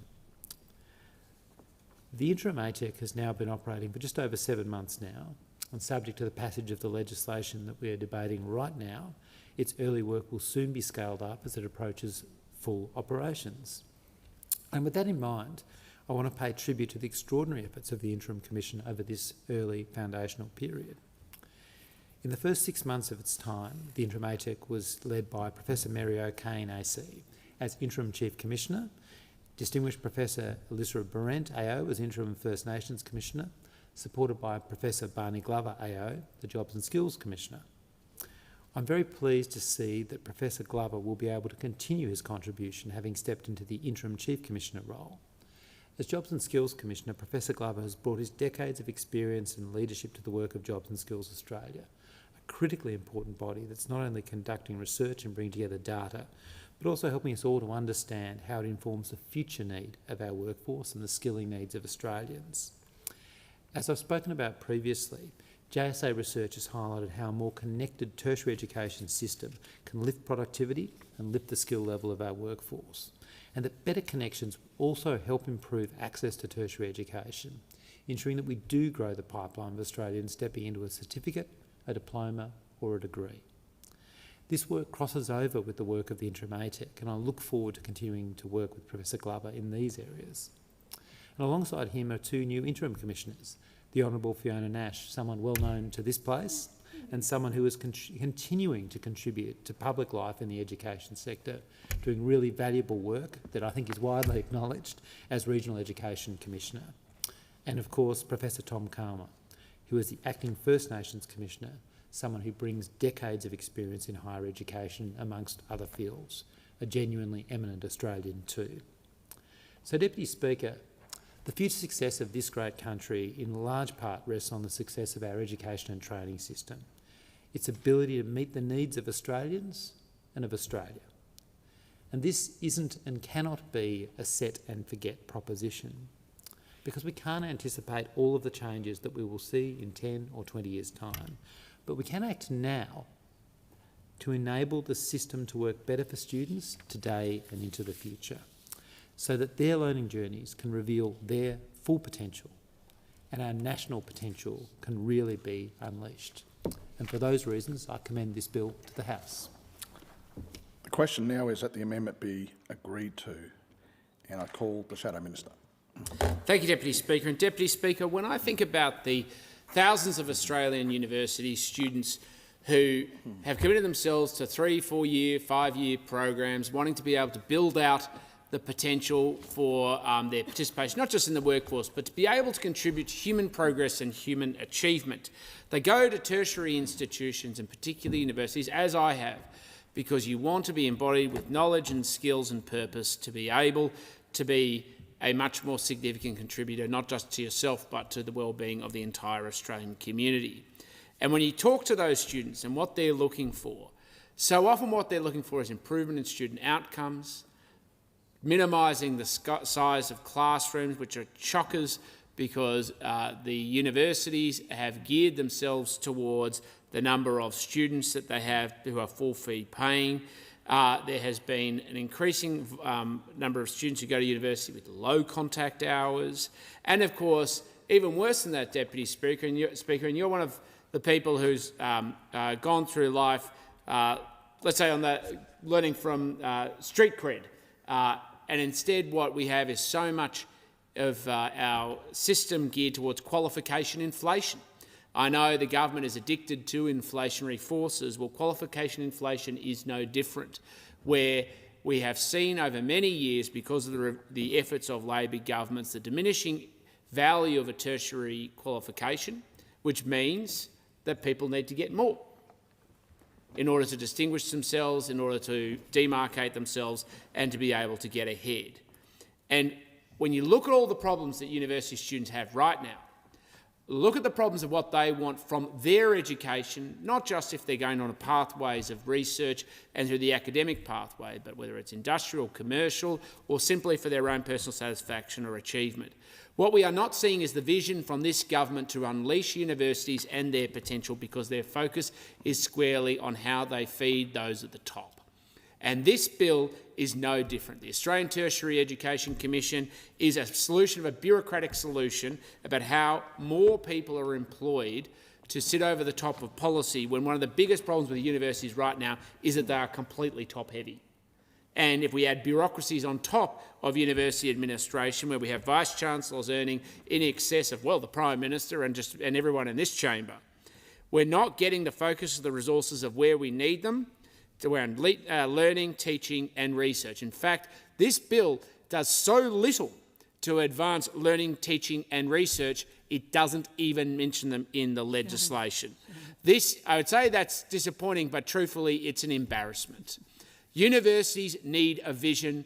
Universities need reform. They have forgotten their core purpose, which is to make sure that they are there to advance the educational improvement, well-being and transfer of knowledge between generations. And instead, the incentives that have been put in place since the Hawke government has re-engineered them towards focusing their energies on their own self-sustainability rather than the outcomes. This is a perennial problem of so much of the legislation that this Labor government brings into this House. It is built from the proposition of intent. It is not focused on the outcome, and particularly the improved outcome for young Australians to get the best standard of education that they so desperately need, and in addition to that are paying for, Deputy Speaker. So what do we need? We don't need a plan for another bureaucracy. They can sell it under any banner they like. Deputy Speaker, what we need is a plan and a vision for how we are going to improve our universities, unleash their potential, focus their efforts towards turning their primary research into something that is innovative and commercialisable for the human improvement of everybody, but more importantly, to underpin the economic progress of what our country needs into the future. Not more bureaucracy to get in the way, not more bureaucracy to try and impose solutions of Canberra's way. What we need is one that empowers universities to be part and integrate into the full component of the Australian economy. And I hear this all the time. I was at a lunch recently with many Labor members of Parliament for people who had just been elected to Parliament, in my case the second time round, with the Vice-Chancellor and various Deputy Vice-Chancellors of Monash University. And they said in that lunch, if there was one message, can the federal government and state government get out of our way, provide clarity and certainty so we can attract the research funding so that we can go on and do things like invest in the research potential around things like power and particularly nuclear power. They have major international corporations like Rolls-Royce that are desperate to be able to invest in their research capacity, which could be a pathway of not just economic opportunity but the creation of jobs, and they are not getting it from Canberra nor Spring Street. And in the face of that desperation, in the face of the desperation for a pathway and a point of clarity about how universities can build themselves to be able to be part of building Australia's next round of economic progress and growth, to be able to provide the research foundation to support students to be able to achieve everything they can do, and to drive the process of scientific progress and human improvement. What the answer from this federal government is silence, and here's another bureaucracy to sit over the top of you, to impose the government's agenda, and when they're out of office, to front-run the arguments about why they should be given more power. This comes to the fundamental proposition, Deputy Speaker, of so much of the divide between those who sit on this side of the House and those who sit on this side of the House. We understand that the strength of our country does not come from Canberra and central authorities down or organised capital. It comes from families, communities coming together to build the foundations and success of our great nation. And one of the starting points of that is we desperately, desperately want students to be able to get good value and return on investment of their energy, then more importantly, not just their money, their time. 3 years, 4 years of young Australians' time at university is a huge investment and risk about their future. And we want them to get maximum value for that, not simply to be set up to feed the interests of the select few, the vice-chancellors on their big salaries, and, of course, the academics that go on and become members of the National Tertiary Education Union, which is the constituency of this government. Bureaucracy is not an answer to human improvement. Success for us looks very clearly at how we are going to empower and enable and liberate Australia's students to be able to have a tertiary education that delivers for them. Because the failure, and this is what we're going to get from this process, is more of the same. And that is currently failing Australian students under the Albanese Labor government. Thank you. Thank the member for Goldstein. The question is that the amendment be agreed to, and I call the member for Moreton. Thank you, Deputy Speaker. And Deputy Speaker, the member for Goldstein talks about the divide between this side of the chamber and that side of the chamber. Well, can I tell you that when it comes to higher education, whether you are going to university to get a degree, whether you are going to TAFE to get a trade, that divide is very, very clear. Labor invests in higher education, and all the opposition has ever done is cut. And look, what we know right now is that there's a further divide, and there's a divide over the other side of the chamber. Everyone has been talking about the division between the coalition, but what is clear is that whether you're in the Liberals or whether you're in the Nationals, there is no divide when it comes to higher education, because the track record is clear. The track record is clear because free TAFE doesn't matter whether you're in the Liberals, doesn't matter whether you're in your Nationals, you didn't want it to happen. When it comes to 20% of student debt, doesn't matter whether you're in the Liberals, doesn't matter whether you're in the Nationals, they didn't want it to happen. So when the member for Goldstein talks about street cred, on higher education, they don't have one iota of it. Last week, Deputy Speaker, I had the great pleasure of visiting Sunnybank State High School with the Minister for Education. The small but mighty Sunnybank State High is one of the 50 schools in Moreton, and it really reflects our local community. Its 700 students come from 60 different cultures, and they're doing great work there. It was the first time that I got to see equations being written up on the glass wall with students gathered around to look. It was the first time I understood that BOMDAS could also be BIMDAS, and it was the first time that I've been able to throw paper in a classroom. The Minister and I met with Principal Carmen Anderson and her team of dedicated teachers. They're focused on strengthening literacy and numeracy outcomes and improving engagement for students who are at risk from disengaging. And it's always inspiring to hear about such work. And it was equally as inspiring to talk to 2026's student leaders. Those students spoke about their future ambitions. We met a future fashion designer, a future lawyer, a future firefighter, a future Australia Zoo animal handler, and yes, even someone who wants to be a politician. These students are motivated and excited about their futures, and I know I left the school feeling buoyed by their enthusiasm. Today I am speaking about the Universities Accord Australian Tertiary Education Commission Bill, and Labor has brought this important piece of legislation to the House for the students we met last Thursday, and for the hundreds of thousands of current and future higher education students who are working towards their future ambitions. I first joined the Labor Party when I was in high school, when I was 17 years old. And the reason that I joined is because at the time, the coalition government was making deep, deep cuts into tertiary education. I went to my mum and I said, I want to do something about this. And she drove me to the local branch. And she drove me to the local branch of the Labor Party because it is Labor who has always been the party of higher education.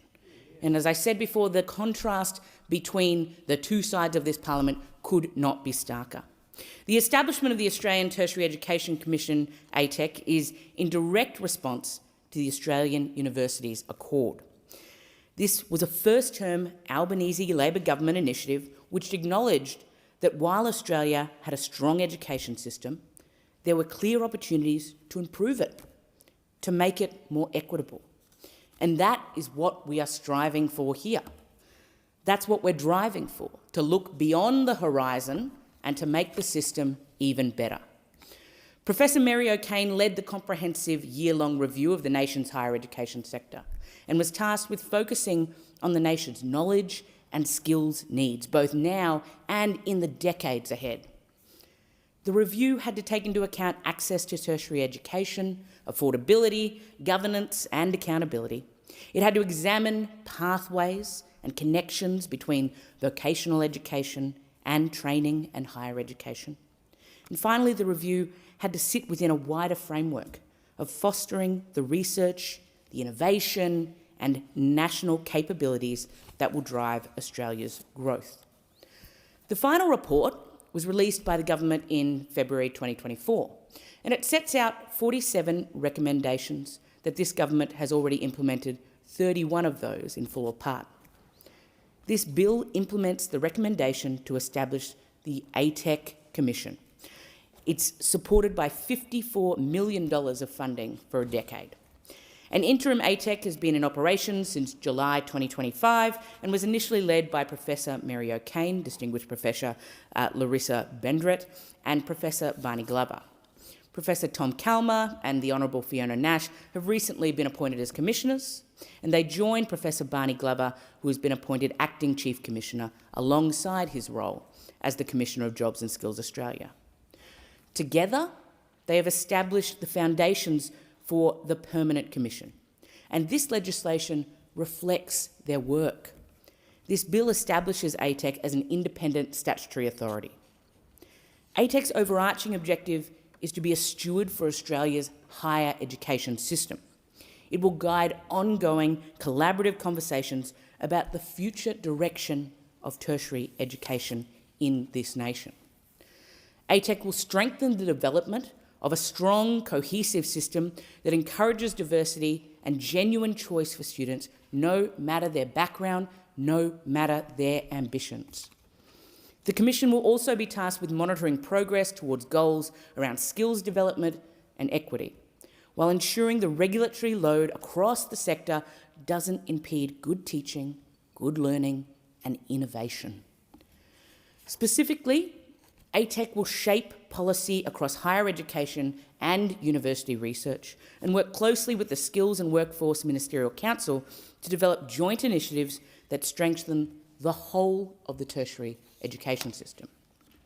And a big part of ATEC's role will be to plan the system's long-term direction with additional responsibilities around setting pricing approaches and distributing funding across the higher education sector, making sure that resources are aligned with student needs and, importantly, with future workforce demands.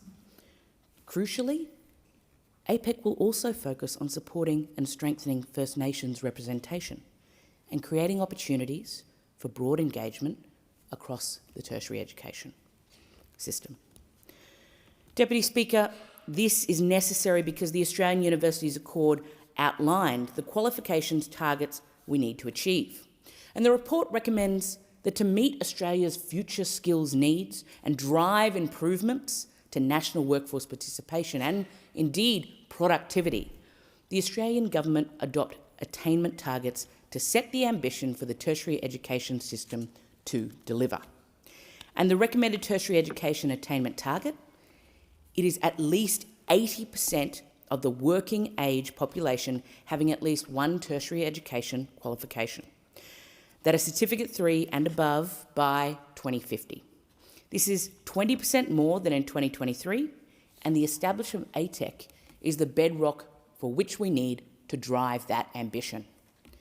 ATEC will guide the future of Australia's tertiary education system, focusing on policy direction. The real costs of delivering high-quality teaching, the kinds of courses students are demanding here and now, and how Australia can build the skills and knowledge that we need in those years ahead. ATEC will also examine the barriers that are still holding some Australians back from accessing and succeeding in higher education, and offer practical advice on how to improve participation and outcomes. On top of that, it will play a key role in helping government figure out how to bring higher education and VET closer together so that students can move more easily between the two. And another major responsibility for ATEC will be introducing a redesigned funding model. Instead of a one-size-fits-all approach, the system will include demand-driven places for equity students right across the sector, as well as needs-based funding that reflects the number of students from low SES backgrounds, First Nations leaders, and those studying at regional campuses. If more students from underrepresented groups can access and stay at university, they are more likely to thrive. They're more likely to complete their studies. They're more likely to have a pathway to a good, secure job. And Deputy Speaker, higher education isn't just about opening the door. It's about making sure students are supported along that journey. Finally, ATEC will be rolling out new mission-based compacts with universities. These agreements allow universities to focus on their own specialties and to focus on their own strengths, such as research, strong industry partnerships, or serving a particular region. At the same time, the compacts mean that universities are aligned with national higher education priorities and indeed are responsive to the needs of the students and the communities that they serve day in and day out. ATEC will produce an annual State of the Tertiary Education System report, signposting emerging trends and challenges across the entirety of the system. And it will also track headway on tertiary participation and attainment goals and outline progress towards the more connected and coordinated tertiary system. The annual review will also assess whether the system is keeping up with Australia's skills and knowledge needs as industries evolve and new technologies reshape the workforce. And Deputy Speaker, we know the workforce is changing. We know that each and every year new technology emerges. We know that to be able to use that, we need a productive workforce that is well trained and has the skills to drive the economic outputs of this country to make us better. And that's what this bill contributes to. And finally, the report will monitor equity and inclusion, supporting the system to move towards genuine fairness and opportunity for all. ATEC will collaborate with other key agencies across the education and skills landscape, including Jobs and Skills Australia, the Tertiary Education Quality and Standards Agency, the Australian Research Council, the National Centre for Vocational Education Research, and state and territory governments. Limits are placed on the Minister for Education to safeguard ATEC's independence and its integrity. The Minister cannot direct ATEC's findings, influence the advice it provides, or intervene in the decisions about individual providers. Deputy Speaker, the establishment of ATEC follows on from the substantial investments that the Albanese Labor government has made in education since May 2022. We're making higher education more accessible and more supportive by expanding practical opportunities and strengthening student services. And this includes doubling the number of university study hubs with 20 new regional and 40 new suburban hubs so more students can study close to home. And at a time when we know that Australians are feeling the pressure of cost of living, this has never been more important. We've also increased the number of free university bridging courses to help people prepare for tertiary study, and for the first time introduced paid prac for teaching, nursing, midwifery and social work students so that they are not financially disadvantaged while completing mandatory placements. Mandatory placements that are so important to our education system, to our care system, to making sure that our youngest Australians, all the way up to every Australian, is educated, is given support and is safe and healthy. To strengthen student life, higher education providers will now be required to direct at least 40% of student services and amenities fees to student-led organisations, ensuring funding goes where students need it the most. We've also expanded access by making demand-driven Commonwealth supported places available for all First Nations students who meet entry requirements. And student safety and fairness are also a priority. A new National Student Ombudsman and a national code to prevent and respond to gender-based violence will provide stronger protections and clearer standards. At its core, the establishment of the Australian Tertiary Education Commission is about acting now to set our tertiary education up to deliver what Australia needs in the future. It's a future-focused step like Labor's funding for more university places, and it is an example of our prioritisation of higher education. Thank the member for Moreton. The question is the amendment be agreed to, and I call the member for Kooyong. Thank you very much, Deputy Speaker. In 1974, Gough Whitlam made university in Australia free. And then in 1989, when Bob Hawke introduced our HECS help system, Australia's higher education sector, even then, remained among one of the most accessible in the world. It produced generations of Australians with the skills to strengthen our economy, to enrich our communities and to deepen our democracy. Effectively, those who aspired to go to university to study tertiary education could do so affordably. But today, the promise of fair and accessible higher education in Australia has become a mirage. Australians are being priced out of opportunity. Our higher education system that once opened doors is closing them.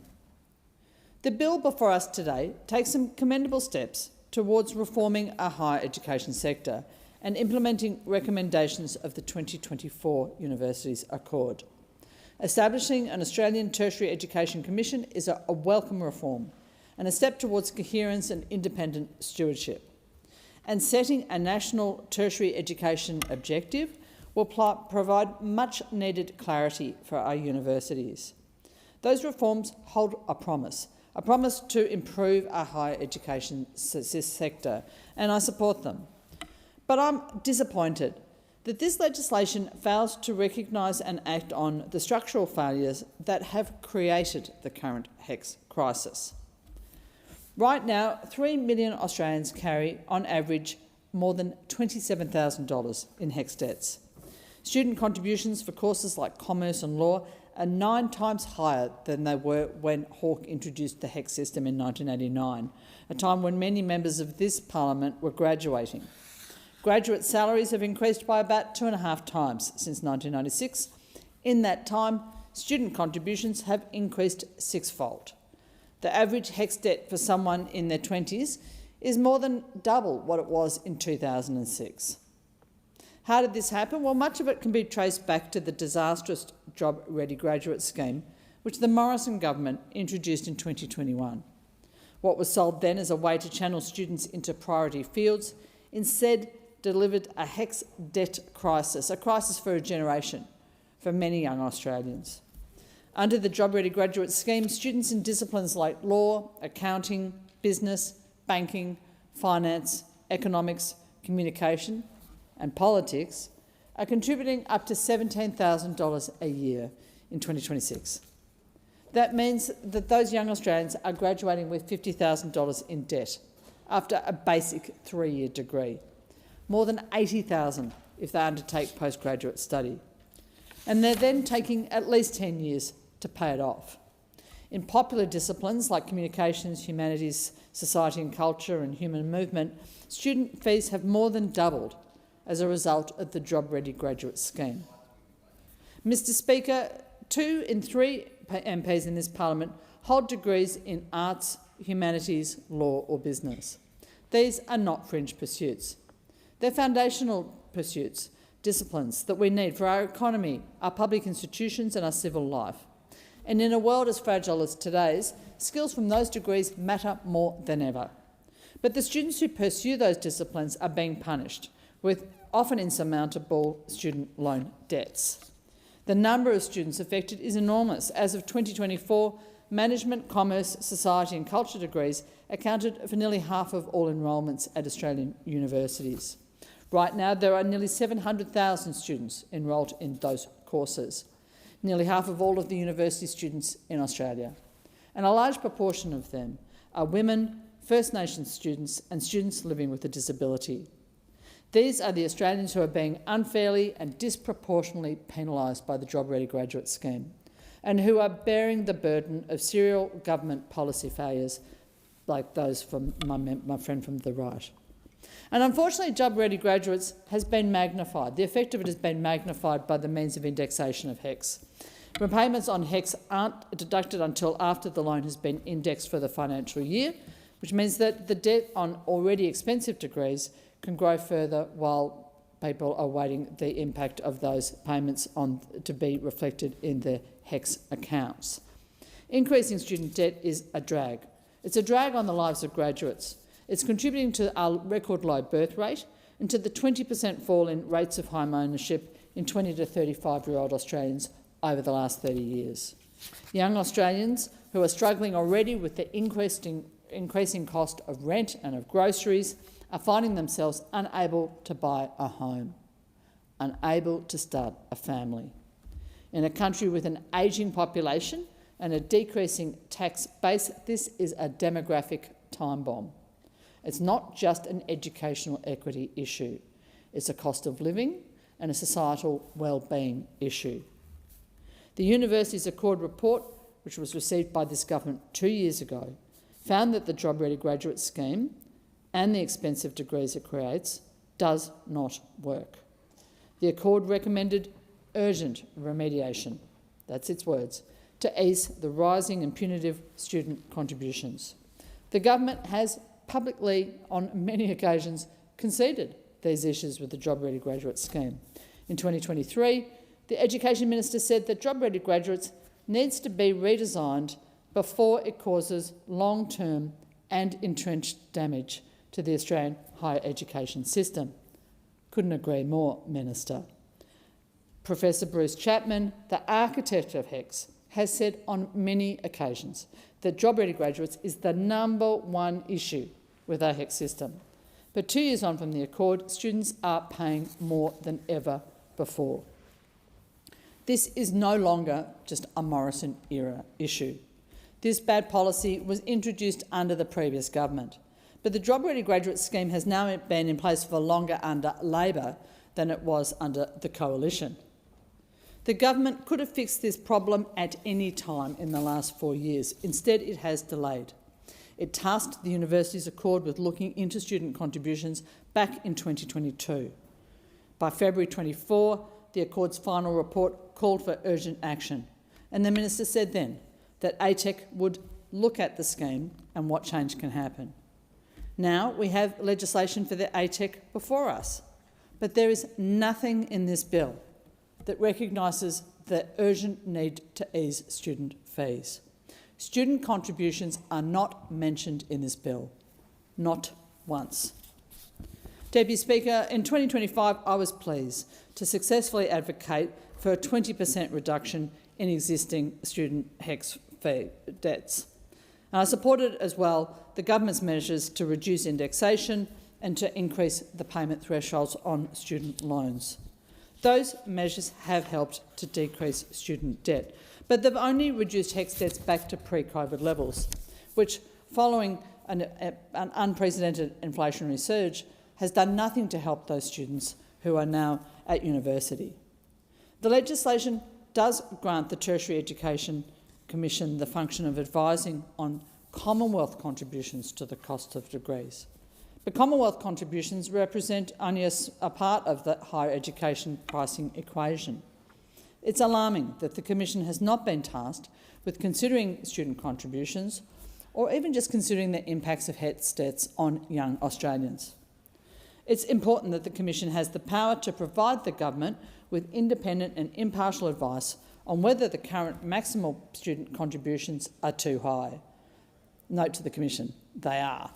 This function, which is absent in the legislation, is important. It will help begin to reverse the damage that the Job Ready Graduate Scheme has inflicted. The reality is that the government could act today. It could reduce the maximum student contribution amount under the Higher Education Support Act 2003 today. But the government has not put that legislation on the table in Canberra this week. What we can do is ensure that the Independent Statutory Commission can give and will give impartial advice on the biggest cost of living factor affecting young Australians. The final report to the Universities Accord called for the ATEC to be an independent statutory authority to enable it to provide robust advice and support evidence-based decision-making and planning. It said that the ATEC needs to be agile and responsive to immediate issues while remaining future-focused overall. And this was echoed in the Minister's explanatory memorandum, which states that formal independence is a foundational element of the ATEC's design. However, there have been concerns from stakeholders and from experts about the ATEC's proximity to the Minister. Many of the Commission's advisory functions can only be performed at the request of the Minister. This limits any policy agenda that the Commission might want to promote independently of the Minister's wishes, including, for example, escalating the question of the Job Ready Graduates Scheme. So while I support the establishment of an independent higher education commission to steward the sector, I would suggest very strongly that we need to ensure that the Commission is sufficiently independent to be able to promote meaningful reform of our higher education sector. Deputy Speaker, if we are serious about securing the future of Australian tertiary education, then we have to ensure that the systems that we build are coherent and that they are transparent and that they are generally capable of restoring public trust. Establishing an Australian Tertiary Education Commission is a step towards that goal.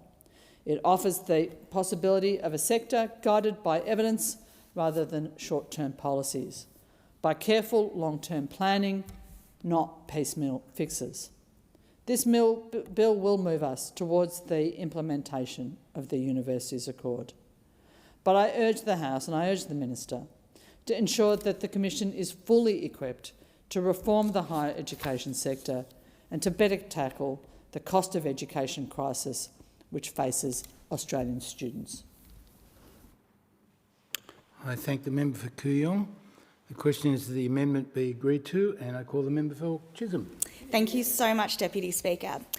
In my first speech in this place, I shared how I am forever grateful for the education, the keys to the kingdom, that I received, and acknowledged that education changes lives.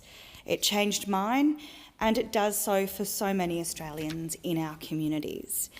The words I shared in 2022, that I'm passionate about ensuring we have a robust higher education system that values intellectual curiosity and supports people to think, to experiment and to create new ideas, systems or solutions, are beliefs that I still hold. And I'm very pleased to support this bill. Deputy Speaker, the Labor Party is the party of education. And our Albanese Labor government has invested in education ever since we were first elected, whether that be through cutting student debt by 20% while making the indexation system fairer, establishing a Commonwealth paid prac system so students can get paid on placements, establishing a student ombudsman, or making free TAFE permanent. We are absolutely committed to making sure that every Australian has the opportunity to pursue a great education in this country. This bill to establish the Australian Tertiary Education Commission, ATEC, was a key recommendation of the Australian Universities Accord. And this furthers our pursuit of opening the doors of opportunity to every Australian so that their lives can be changed for the better via education. Harnessing the potential of education while creating a better and fairer tertiary education system that delivers for students and on Australia's skills needs now and into the future is absolutely one of our government's priorities. And I know how important the higher education system is to my electorate. When the Accord process was first implemented, I undertook a survey in my electorate and received hundreds and hundreds of responses about the kinds of changes people wanted to see. And I made a submission to the Accord on behalf of my electorate of Chisholm. And I'm really pleased to see that we are continuing our work as a government to implement the recommendations from the Accord reports. It is really critical, of course, we have an education system that works for everyone. This is no matter where their postcode or income is set, because not only we're the land of the fair go, but that's what the Accord told us that we will need to do to make sure that our country is going to be set up for the years ahead. We know that more jobs are going to require more skills. At the moment, 60% of Australians working today have a certificate or a diploma or a degree. And we know, the data tells us that by 2050, that level will need to increase to about 80%. So there is some work to do. That is a significant increase. Governments must prepare and be ready to capitalise on this endeavour. It means we need to have more people at TAFE, more people at universities like Deakin and Monash in my electorate and local area, more opportunities for Australians to harness the potential of higher education through a fairer system. It will be the job of the ATEC to help drive and steer this growth so that it is grounded both on fairness and to harness the skills our nation needs. This is all building on our government's mission. No one held back, no one left behind. We'll draft compacts with individual universities, and the ATEC will help improve policy, administration and coordination of the sector and get the sector to work more like a system. And we'll get the vocational education system and higher education system to work more closely together. And when I speak to academics, when I speak to vice-chancellors, when I speak to students, I know that that is something that they really want to see, a closer engagement between the vocational education system and the higher education university system. ATEC will provide expert, independent advice, which will help drive real and lasting reform. Like Jobs and Skills Australia, this will be independent, reporting directly to ministers. ATEC will be guided by a ministerial statement of expectations. The key performance indicators for ATEC will be established in consultation with the minister. It will publish its work plan, so that will be transparent. It will provide advice to government and publish reports. It will be able to undertake its own research. Staff will be directed by the ATEC commissioners, governed by a service level agreement with the Department of Education. Its operations, really importantly, and as I've just mentioned, will be transparent. It will be required to consult. Before entering this place, I had worked as an academic, and I can see the absolute benefits that will come about through establishing ATEC. An independent review of ATEC, its role, its functions and its operations, critically, is also built in after 2 years and after 5 years. Again, in aid of transparency, these reviews will be tabled in the House and the Senate to ensure the foundation of our higher education system is continually built on the principles of equity and participation. There will be real accountability there. It will be led by 3 commissioners, a full-time Chief Commissioner, a full-time First Nations Commissioner and a part-time Commissioner. And collectively, they will be required to have expertise in the university education sector and vocational education and training. The First Nations Commissioner must be an Aboriginal or Torres Strait Islander person with significant understanding of issues affecting Aboriginal and Torres Strait Islander peoples. And ATEC will have its own decision-making powers. ATEC will take on responsibility for new mission-based compacts with individual universities, setting out the number of domestic and international students in line with the government's strategic direction. It will take over responsibility for the higher education standards framework from the current higher education standards panel and provide advice on it to the Minister for Education and the sector regulator. The Minister for Education and the Minister for Skills and Training will also be able to request advice from ATEC on a range of matters, so our future reforms and decisions take the sector with us. And this will include the cost of teaching and learning in higher education and overall higher education funding amounts, including on a per-student basis, student demand, skills demand, and the capability of the system's ability to meet Australia's workforce needs, the strategic direction, governance, size and diversity of the higher education system, and the financial sustainability of higher education providers, and that includes not just universities, but other non-university higher education providers. They'll be able to provide advice around ways to coordinate and improve coordination and collaboration between the vocational and higher education university systems, and how to improve access, participation and outcomes for people facing systemic barriers to education, including Indigenous Australians, Australians with a disability, Australians from a low socioeconomic background, and Australians living in the regions and in the bush. A key part of ATEC is that it will also be required to produce and publish a State of the Tertiary Education System report every year, with the first report to cover the period starting from the 1st of January this year, 2026. The report will set out current and emerging trends and issues and system-level changes needed to meet these challenges, progress on tertiary participation and attainment targets, the extent to which the higher education system is meeting Australia's current and future student skills and knowledge demands, how well we are doing in breaking down the barriers between vocational education and university education, and breaking down the systemic barriers faced by Australians from disadvantaged backgrounds. ATEC will also publish a work plan and statement of its strategic priorities for the tertiary education system every 2 years, starting from the 1st of January 2027. ATEC, together with this reporting mechanism, will ensure there are enough places at universities to allow more people to access the opportunities that we know higher education can deliver. That equitable approach has deep bipartisan roots in the Parliament. So the first Universities Commission was established in 1943 by the Curtin Labor government, and over the 4 decades following, that commission and its successors oversaw significant reform of our higher education system.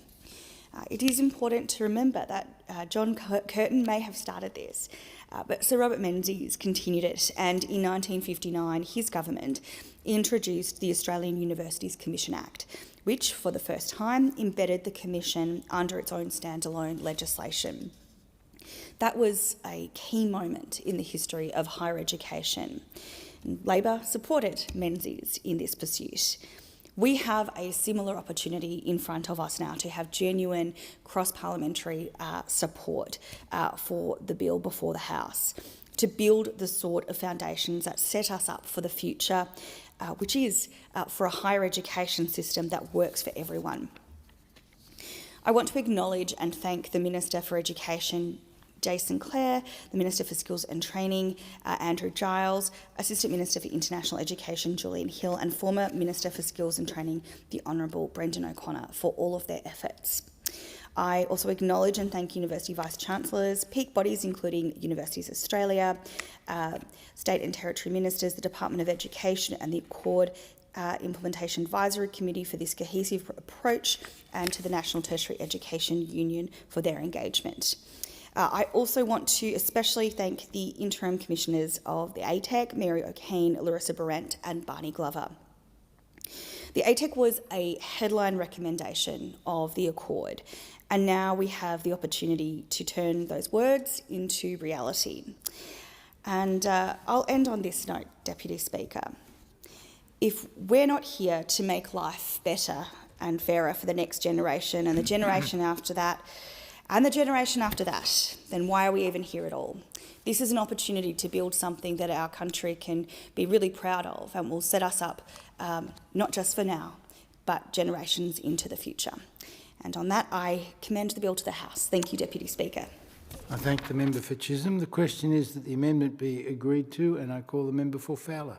Thank you, Deputy Speaker. As the House knows, education is very important to my community in Fowler and, of course, across the country. But I think for migrants and refugee communities that are in Fowler, education, I cannot emphasise enough how critical it is.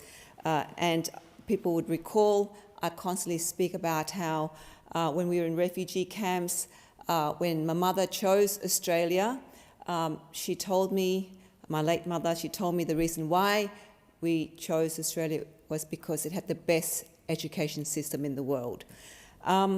So that was how, we came here, settled here, and I have benefited from our education system. So I do want to start by acknowledging the government's efforts. It is a start. But I think we need to be honest, like it should never have been taken this long to recognise that students, families and educators in my community have been shouting from the rooftops for years. For decades, successive governments have lost their way. They have failed in their most basic duty to build the skills and provide the knowledge our young people need to thrive. In my electorate of Fowler and across greater southwestern Sydney, we see the consequences of this neglect every single day. For our community, university has not become a gateway, it has become a finish line that is moving further and further out of reach. We have allowed a system to take root where the path to a better life is increasingly determined by your bank balance rather than your potential. For too long, our priorities have shifted. It became about international rankings and protecting balance sheets. Somewhere along the way, equity, access and opportunity were relegated to the fine print. And in that process, a silent and cruel understanding was born that if you are a disadvantaged student, you're simply condemned to a tougher road. Why is that the case? Deputy Speaker, a student's postcode should never be their destiny. Whether a young person grows up in a leafy inner city suburb or in the heart of Western Sydney, quality education must be a right, not a privilege shaped by a postcode. Now I recognise the intention behind the Australian Tertiary Education Commission. Long-term planning is good, but in Fowler we have seen commissions and task forces come and go. Without a real accountability, there's a risk this commission becomes just another layer of expensive, Canberra-based bureaucracy, well-intentioned on paper, but disconnected from students' lived realities. Look, in the 4 years that I have been in this parliament, I've heard the government and the ministers speak confidently about how well they understand the struggles of Western Sydney. And the minister should understand. He regularly talks about that he grew up and, went to Cabramatta Public and Canleyvale High. So he knows Western Sydney. But understanding isn't the same as solving. Measures like the 20% HECS debt reduction are held up as proof of action. But for families in Fowler, that is a brief sugar hit. It hasn't changed the day-to-day grind. Students are trapped in a vicious cycle. They chip away at their debt, only to watch it climb right back up through indexation. While the government talks about distribution, inflation and interest rates are moving faster than relief. Yesterday, the Prime Minister spoke about how the government distributed the benefits of Stage 3 tax cuts. Well, if distribution is the measure of fairness, I ask, how exactly is equity being distributed to the communities that need it most? Because in Fowler, students aren't just studying. They're working long hours while trying to maintain a full-time load. Fowler is ranked in the top 12% of the most disadvantaged areas in this country. For us, systematic barriers are not just an abstract concept. I've told this House about young people in Fowler and their struggles and how they are contributing to their families. Take Kimberly, a constituent of mine. Kimberly hits her 25 weekly Opal cap just travelling from Cabramatta to campus. She spends $120 a week on food. She contributes $125 a week toward her family's electricity and water bills. She does all of this while working part-time and keeping up with her studies. For Kimberly, the choice isn't between degrees. The choice is between education and survival. Deputy Speaker, if we are serious about equity, we must be honest about the policies that undermine it. I agree with the member for Kooyong that the job-ready graduate schemes must be reversed. As this House knows, I've introduced my Fair Study and Opportunity Bill twice to confront this injustice. Under the JRG scheme, the cost of humanities and social science degrees more than doubled. This isn't just a policy failure, it's a social one. It punishes students for their academic interests and creates a debt trap for those pursuing careers in teaching, social work, or community services, roles that are really critical to the health of our society. If this commission is to be more than a bureaucratic exercise, it must confront the JRG legacy directly. It must set out concrete options to fix what is clearly broken. The success of this bill won't be measured by reports or frameworks. It will be measured by whether a student in Fowler can realistically afford to finish their degree without being crushed by debt. That is the test of equity. Anything less is just more rhetoric. Thank you, Deputy Speaker. I thank the member for Fowler. The question is the amendment be agreed to, and I call the member for Sturt. Thank you, Deputy Speaker. I rise today to speak in support of the Universities Accord Australian Tertiary Education Commission Bill 2025. In establishing the Australian Tertiary Education Commission as a steward of the higher education system, the bill implements a key recommendation from the Australian Universities Accord Final Report of 2024. The review that resulted in that final report was asked to examine Australia's higher education system and create a long-term plan for reform. The overarching theme can be simply stated. If Australia is to prosper in the years ahead, Australian participation, performance and investment in tertiary education needs to improve in order to generate the knowledge, skills and research our nation needs to meet our current and emerging social, economic and environmental challenges. It noted that there were chronic shortages of skilled professionals, including early childhood educators, teachers, aged care workers, nurses and doctors. And increasingly, Australia is going to need greater numbers of engineers and others to transform our energy grid, advance our manufacturing sector, drive new discoveries and innovations, make our agriculture more sustainable and build new public infrastructure for our growing cities and regions. The recommendations proposed in the final review were broad and they were ambitious. In order to successfully implement them, the stronger leadership, planning and collaboration than is possible under the current system arrangements will be required, with a far greater emphasis on understanding policy and reform priorities and understanding evidence about the state of the system. And so to implement this broad and ambitious change, the review recommended the Australian Government should establish an Australian Tertiary Education Commission, which would be tasked with providing the leadership and stewardship necessary to transform the system. The breadth of the challenge and the breadth of the reform needed to meet the challenge must be coordinated, streamlined and efficient. Without this, reforms will run the risk of being fragmented, out of sync and not fit for purpose. The review delivered 46 other recommendations, but the key one relates to ATEC, in that the Australian tertiary education sector needs a dynamic, collaborative and responsive system that serves the national interest. The ATEC, which this bill proposes as a statutory national body to plan and oversee the creation of a high-quality and cohesive tertiary education system to meet Australia's future needs, is what is required. The recommendation is that ATEC be established under legislation to work collaboratively with tertiary education institutions, supporting the tertiary system to meet the needs of students, the community, research users and employers.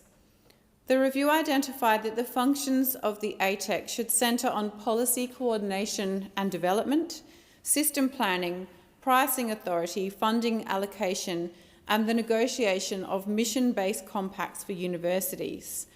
It will achieve this by doing a number of things, including delivering on this overarching objective, focusing the system on current and future skills needs, promoting access and opportunity, developing an improved understanding of the cost of delivery for providers and appropriate and fair levels of student contributions, promoting a diverse choice of institutional and study options by fostering a cohesive tertiary education system through the development of sound and sustainable policy, encouraging continuous improvement in tertiary education research and research training, support for increasing the quality of the tertiary education workforce, and providing expert advice to the government and tertiary education system. The review also recommended that the Commission should be an independent statutory authority answering to the Education and Skills Ministers to enable it to provide robust advice and support evidence-based decision-making and planning. As a systems steward, it will work in close collaboration with a broad cross-section of stakeholders within the tertiary education system, including universities, but also non-university higher education providers, private VET providers, TAFEs, students, academic and professional staff, employers, industry, unions, bodies representing the various professions, research end users, alumni and all levels of government. The Commission will be guided by the National Tertiary Education Objective and charged with responsibility to build and maintain a coalition of stakeholders in order to drive these sector reforms, to identify effective ways to leverage the collective resources of the tertiary education system so it delivers better outcomes, and finally, to ensure that the system itself is responding and agile to meet the needs of a changing society. In my home state of South Australia, we have recently witnessed the product of the changing needs of higher education with the merger of the University of Adelaide and the University of South Australia to become Adelaide University, which will welcome its first students this year. Adelaide University's vision is to be a leading, contemporary, comprehensive university of global standing that is dedicated to ensuring the prosperity, well-being and cohesion of society by addressing educational inequality through both the actions of the university and through the success and impact of its students, staff and alumni. By partnering with the community and partnering with industry, the Adelaide University is well placed to realise its vision of conducting outstanding future-making research that has focus and scalability. In South Australia, this is a once-in-a-generation opportunity. The new Adelaide University, under the leadership of Vice-Chancellor Professor Nicola Phillips, will be the largest educator of domestic students in Australia and will have the scale and resources to be sustainably positioned in the top 50 universities in the world. And two significant investments by the South Australian Malinowskis Labor government means that not only will this new university be accessible to everyone with the capacity to succeed regardless of their background. Firstly, the state government's $100 million student support fund and its foundation then as a preeminent and world-leading research institution will be cemented thanks to the $200 million research fund. By 2034, the university is forecast to contribute an estimated additional $500 million a year to the South Australian economy. It's forecasted to educate more than 70,000 students, about 13,000 more than both pre-existing universities do today. And it's also forecast to create an additional 1,200 jobs. And a globally competitive university that is sustainably positioned to be in the top 50 universities in the world will not only be able to provide high-quality teaching to students of all economic backgrounds, but critically will be able to secure a greater share of funding for high-quality targeted research and to work actively and meaningfully with local businesses and industry. Funding for targeted and meaningful research and development has never been so important. High quality and target research and development, or R&D, that delivers for industry by providing outcomes that are measurable, practical and capable of meaningful execution and implementation are critical to Australia remaining productive and competitive. We know that productivity growth drives economic growth and gains in living standards.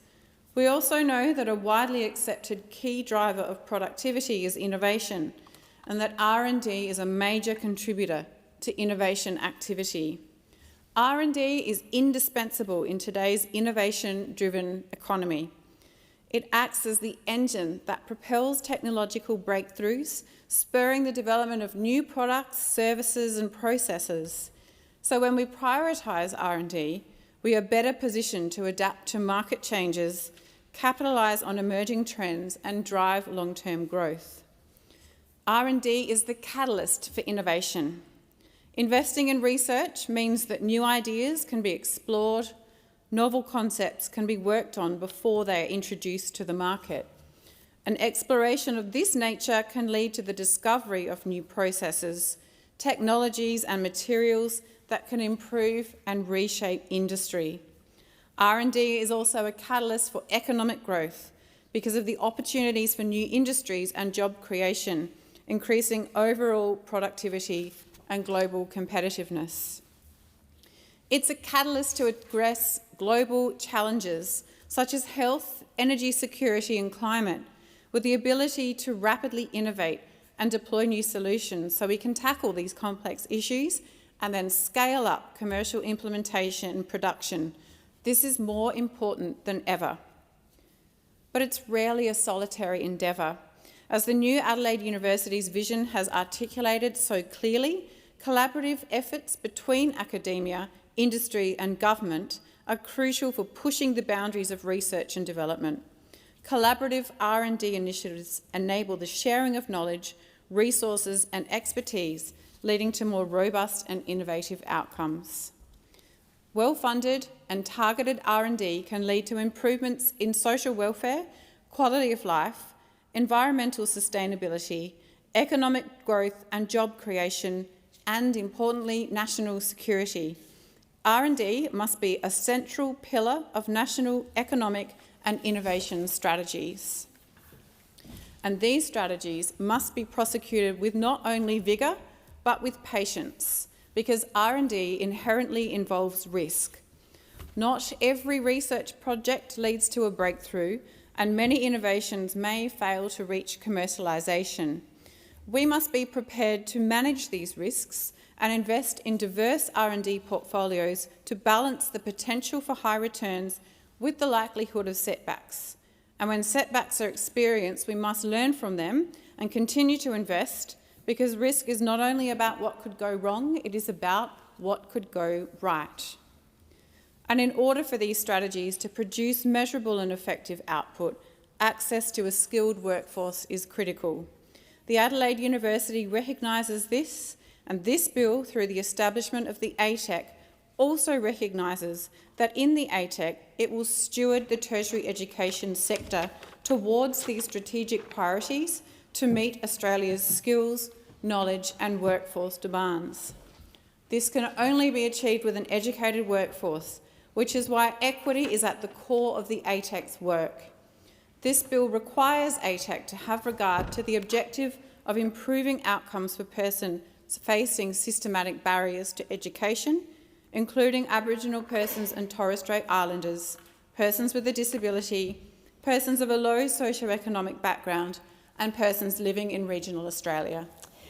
And the debate is interrupted in accordance with Standing Order 43. The debate may be resumed at a later hour, and the member for Sturt will have leave to continue speaking when the debate is resumed if required.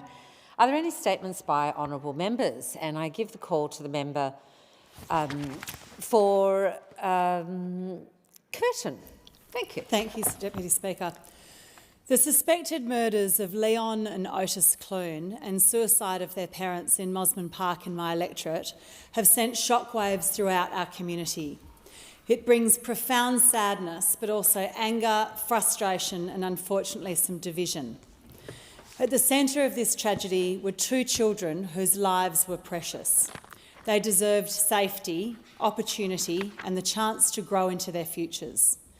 For young people living with disability who are, like all young people, forming a view of themselves, this is a terrifying story. To them, I say this is an extremely rare event and there is no justification for it. Your life is precious. Your worth is inherent, unquestionable and equal.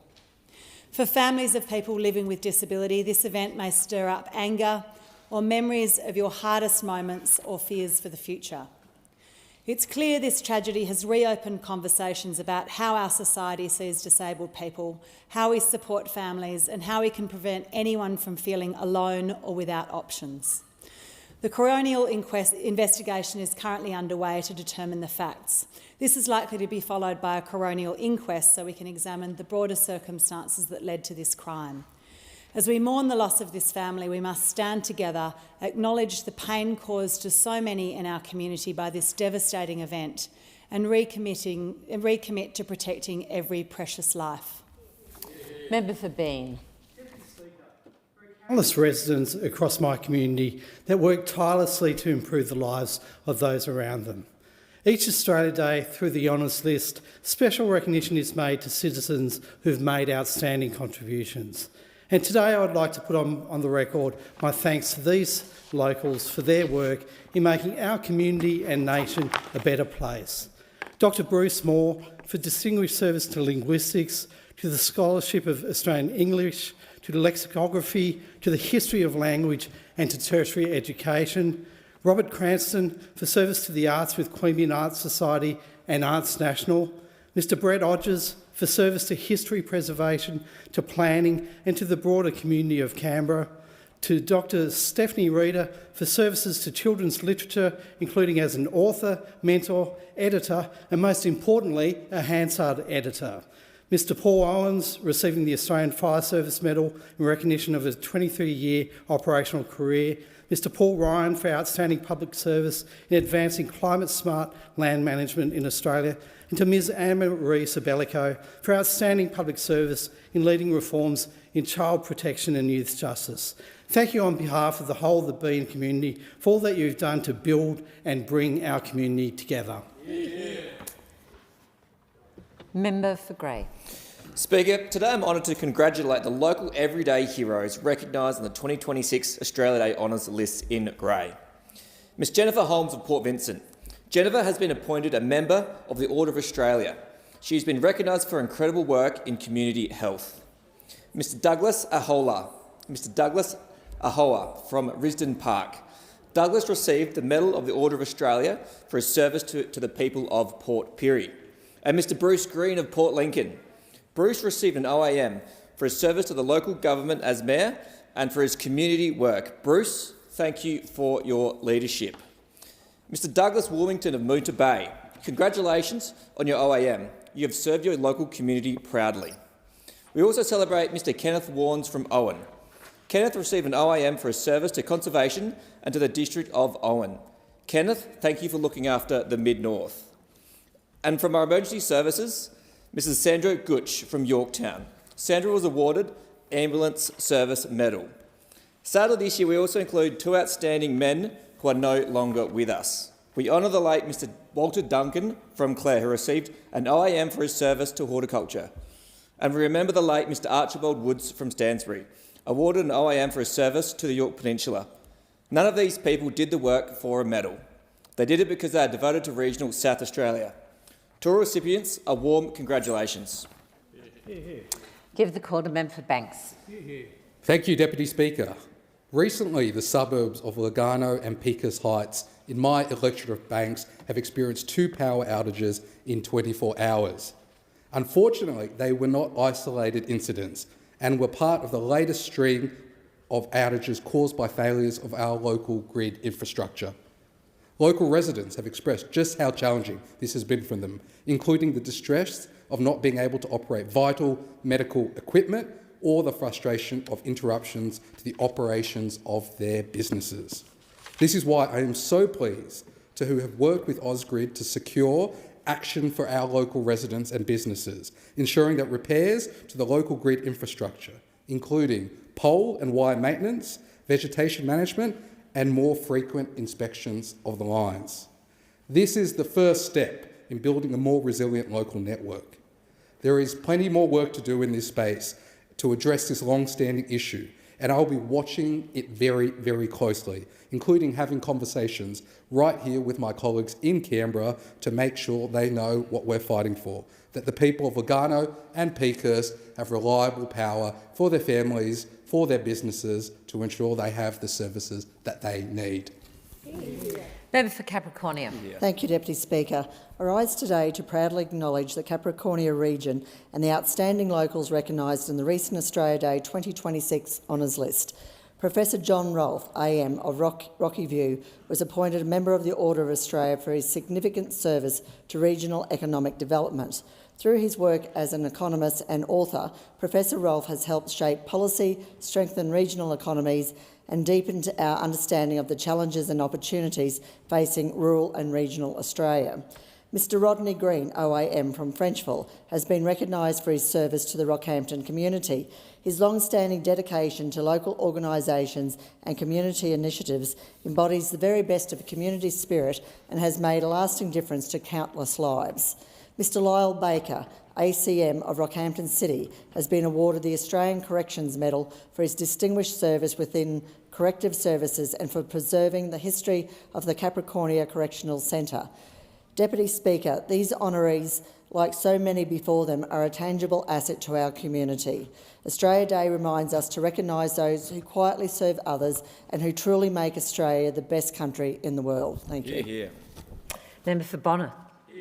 Thank you, Deputy Speaker. Six women have been murdered in the first 6 weeks of 2026. This statistic demands more than reflection, it demands action. When it comes to violence against women, the evidence is already clear. Frontline workers, advocates and victim survivors have told us time and time again that they do not need more reports. We need to implement what we know already works. Last year, the Domestic, Family and Sexual Violence Commissioner reported that there are more than 1,000 recommendations from at least 8 major inquiries and reviews. Labor acted quickly. National Cabinet commissioned a rapid review at the request of the Prime Minister, and that work is now being implemented. Across the country, there are 583 initiatives underway to prevent, respond to and heal family, domestic and sexual violence. 122 of those initiatives are Commonwealth-led, backed by a $4 billion investment from this Labor government. These initiatives are publicly reported on and transparent. The evidence is clear. The priority must be delivery.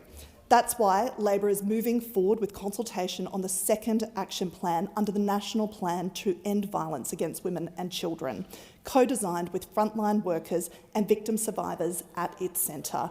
Labor is delivering real investment, real action that saves women's lives.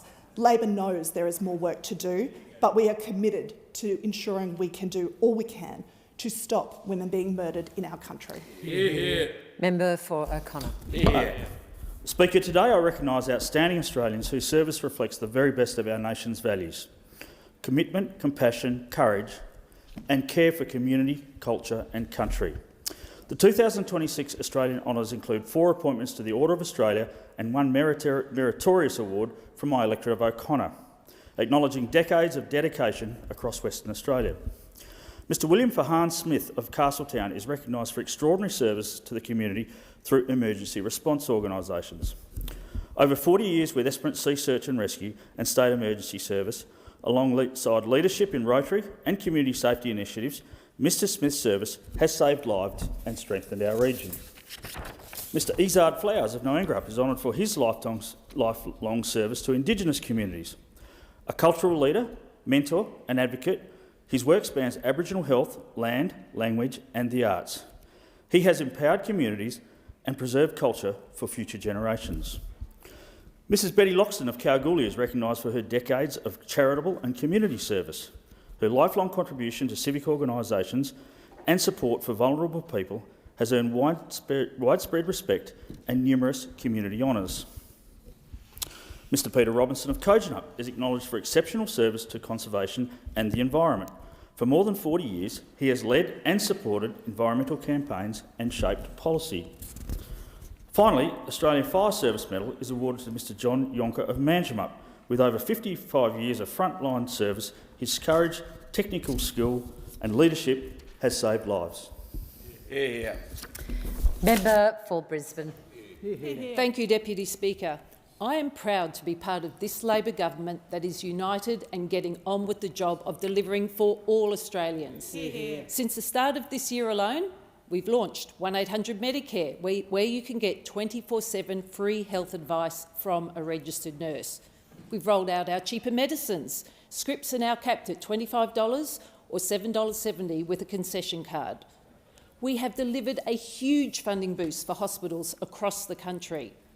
We're rolling out historic women's health packages, which delivers more choice, lower cost and better health care for women at all stages of their lives. Yasmin, Estradiol are now on the PBS. And we've opened new pelvic pain clinics across the country. We've also opened new urgent care clinics around Australia, including one in Kelvin Grove in the heart of the Brisbane electorate. And we're making sure Australians can access mental health support when they need it the most, including again in Brisbane, where we've opened a new Medicare mental health centre at Lutwyche last year. But there's always more work to do, Deputy Speaker, and our track record speaks for itself. Australians can rely on this government to deliver. Access to affordable health care closer to home was what we promised and what we are delivering. This is what strong and united government looks like. Member for Cowper. Thank you, Deputy Speaker. Well, this week I've been inundated with calls and emails from frustrated constituents who have once again been negatively impacted by the closure of a main access road in my electorate, and that is Waterfall Way. The 185 artery road that sustains the lifeblood of the Dorrigo Plateau region, connecting agricultural industries and communities to essential services. Its importance and natural beauty are matched only by its unreliability. These communities need a viable alternative route, and frankly, it needed to be done years ago. While these pathways have proven difficult to map out in the past due to the multifaceted government solutions required to effectively manage this issue, in recent years, all representatives have come together and effectively scoped the best way forward. I'd like to commend Mayor Steve Allen, Michael Kemp and Brendan Moylan MPs for driving this forward at a state and local level. But now it needs to be funded properly. Funding that had been earmarked in 2022 by the Coalition at a state and federal level, but has since been rejected with the change of government. Since then, we've had a rolling procession of ministers who are there for the pics and platitudes but never bring their chequebooks for the solution. It's time for our isolated communities to be recognised and safeguarded. We need a solution, and we needed it yesterday. Member for Boothby. Thank you, Deputy Speaker. Well, I'm thrilled to announce that the 3 tram overpasses on the Glenelg line in Boothby are completed, open and operational. This is yet another example of the Albanese Labor Government and the Malinowska State Labor Government working together to achieve important infrastructure projects on time and on budget. The tram overpasses eliminate 3 level crossings. Boom gates were previously down for up to 20 minutes an hour and rush hour traffic backed up for kilometres. These overpasses were promised at the 2016, 2018 and 2019 state and federal elections, but it took the election of an SA Labor government and a federal Labor government in 2022 to actually get them done. And instead of just doing our initial two-bridge commitment, we got Morphett Road overpass done at the same time. Many in my electorate thought Morphett Road overpass would be impossible to engineer, given its proximity to Sturt River and the Glengarry tram barn entrance. Challenge accepted. A sneaky three-point turn on the tracks and the trams can go home at night. This is part of a coordinated plan to manage traffic in the growing southern suburbs of Adelaide, including the Majors Road on-off ramp opened a few months ago, the north-south corridor which is underway, and in the future the Greater Adelaide bypass to take trucks off Cross Road. The Albanese Labor government is delivering for the people of Boothby. Thank you. Member for Fisher. Thanks, Madam Deputy Speaker. I rise to talk about some of the listening posts that I've done in my electorate over summer. I did the tour to Fisher for 2025, where I rode around my electorate, speaking to my community, taking my office to them. And I also did a really very busy listening post just last week. And what people were telling me is that they are hurting. They are hurting, they are feeling like they are being consistently and economically crushed by this government. One of the other things they talked to me about was the unbelievable squeeze that they are experiencing in relation to road construction on the Sunshine Coast. So I listened yesterday to the Infrastructure Minister talk about all of the wonderful things this government is doing, apparently, on road construction. Well, let me tell the Minister, that's not happening on the Sunshine Coast as a result of this federal government.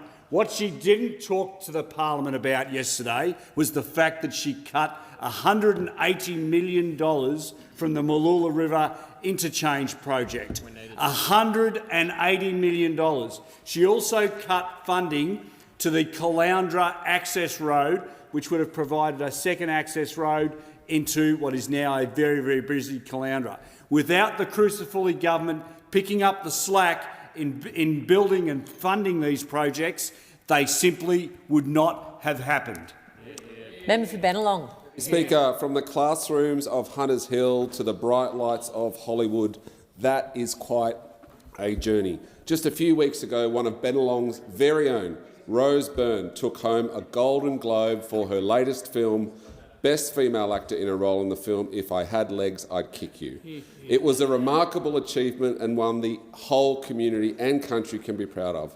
But before the red carpets and award nights, Rose was a student at Hunters Hill High School, and she won't be the last local student to go on and do great things, Deputy Speaker, because Hunters Hill High School has now been named a partner school in the New South Wales Government's High Potential and Gifted Education program, which supports high potential students in 33 public high schools across the state, sharing in $100 million worth of upgrades. That'll mean real investment in the school, where they'll be getting upgraded and additional drama spaces and a stage. They'll get upgraded and additional art rooms, a photography room, 2 music rooms, upgrades to science, tech, engineering and maths rooms, and food tech spaces as well. This program recognises that potential shows up in different ways, whether that's creative, academic, physical or social and emotional. And it's another example of how the Albanese Labor government and the Minns Labor government are working together to improve public education right across the country. Congratulations, Rose and Hunters Hill High School. Member for Mayo. Thank you, Deputy Speaker. Well, yesterday my community found out that the government will be selling Woodside Barracks, 145 hectares, much of it environmental land that has never been cultivated, very important environmental land. And just next year we were supposed to celebrate our 100th anniversary of our barracks. It's a barracks that holds enormous historical significance to our community. We have 150 cadets there. We did used to have a regiment, but the government moved the Air Regiment down to Edinburgh.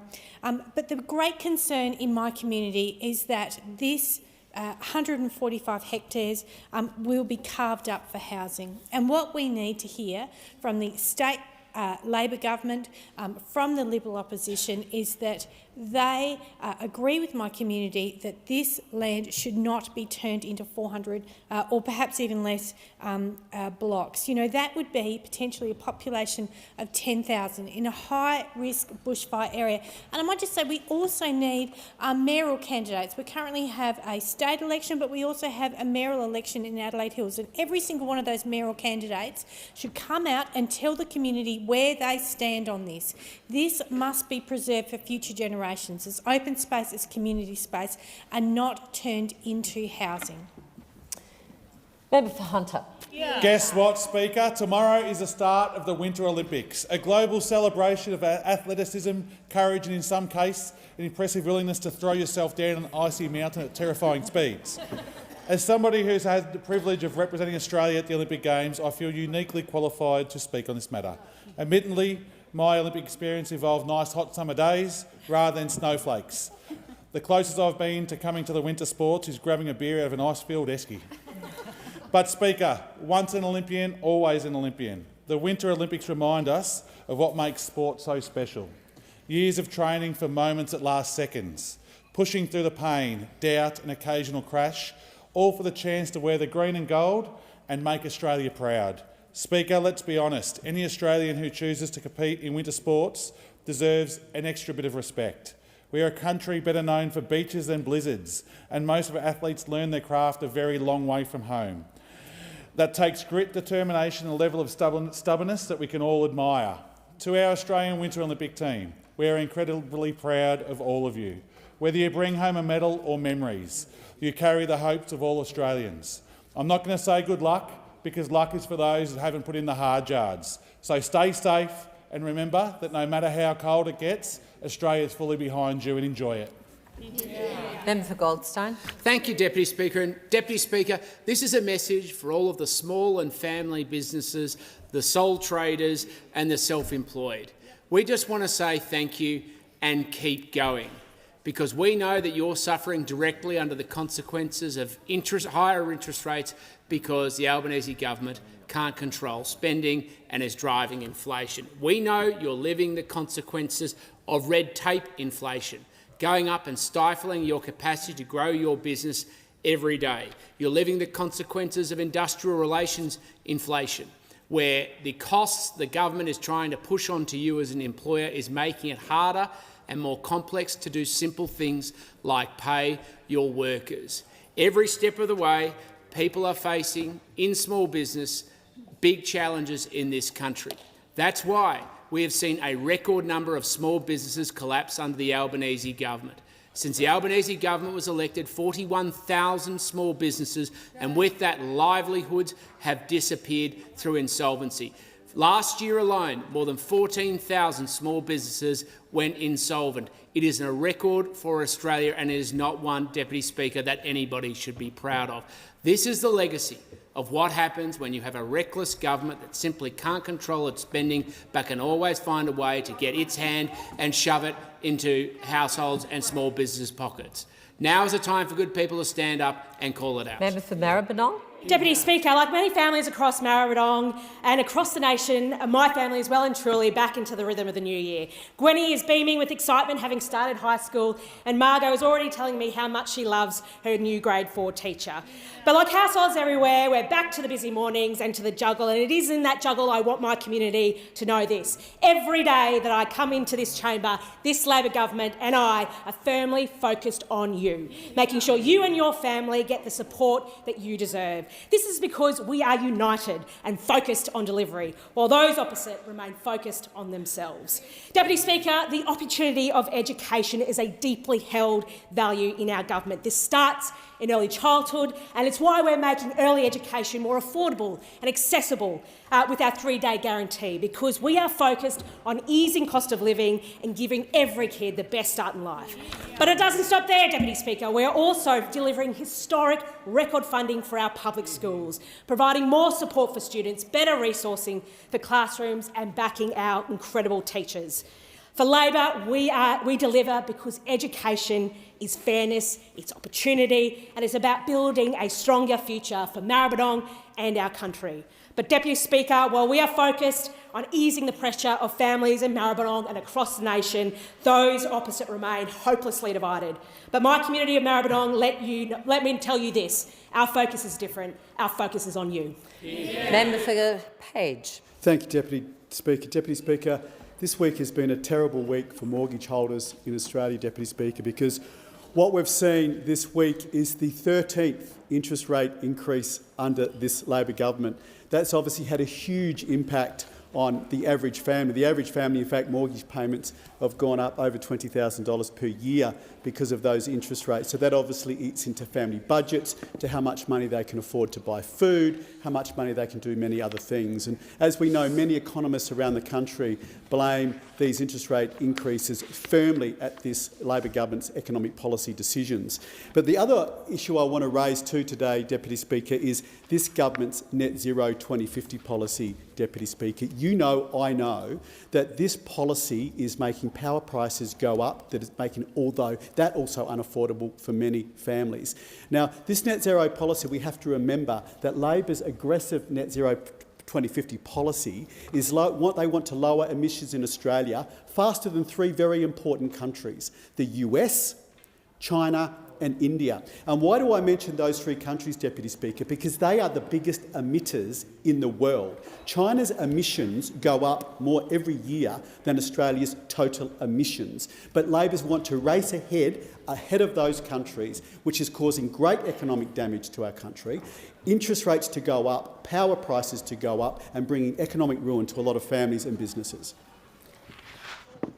Member for Gorton. Thank you, Deputy Speaker. Purple is the colour of International Women's Day. It was used in the women's suffrage movement. It's a symbol of dignity and justice, and it's a motif in the artistic expression of women. From Gwen Harwood's The Violets to Taylor Swift's Lavender Haze, it's a symbol of women's empowerment, and that's why we wear purple with pride on this side of the House, because we're a government who lifts women up, who recognises the very real ways that women are still held back in our society and makes real change to remove these obstacles. It's why we've brought in paid prac so that women in female-dominated fields are paid during their placements. It's why we've expanded the Leaving Violence program. It's why we've brought in cheaper childcare and the 3-day childcare guarantee. It's why we've secured a 15% pay rise for early childhood educators. And it's why we're paying super on paid parental leave. You won't see much colour on that side of the House. Those opposite save their true colours for backroom deals. Deals amongst men to undermine female leaders. And reminding Australia, as the member for Longman did so eloquently, that women prefer hairdressing and men prefer maths. That's who they are, but it's not who we are. I'm so proud to be part of the 57% women in our Labor caucus, to be part of a government that reflects modern Australia and who are making concrete change for the women of our country. That's why we wear purple today. Member for Moncrieff. The Reserve Bank's latest decision confirms what Australians already know. Labor has lost control of the economy. They've lost control of energy costs. They've lost control of social cohesion. They've lost control of our borders. After 13 interest rate rises, families are hurting. Mortgages are up around $1,800 a month. Rents are surging. Groceries cost more every week. Power bills are nearing 40% higher, despite repeated promises to bring them down. Australians were told that relief was coming. Instead, they got record prices. Living standards have collapsed at the fastest rate in the developed world. Families are paying 16% more for food, 22% more for rent, and nearly 40% more for electricity.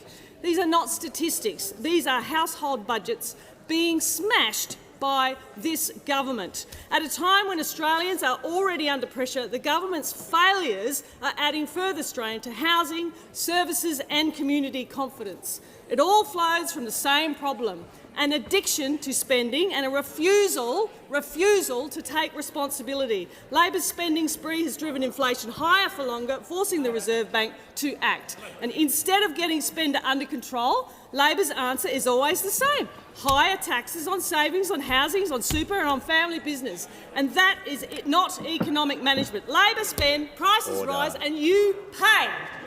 The member's time has expired. I give the call to the member for Griffith.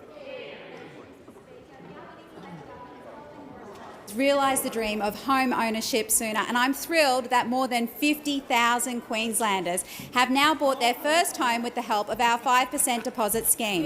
At my last weekend mobile office in West End, I spoke with Mitchell, a young man in my electorate who finally has a real chance to enter the housing market through Labor's Help to Buy scheme. For thousands of Australians who've been locked out for too long, this is what practical support looks like, turning hope into a genuine pathway for a home. And I have seen the difference this work makes through the Brisbane Housing Company project in Stones Corner. When I first visited early last year, the Prime Minister and I had to wear hard hats because it was a construction site.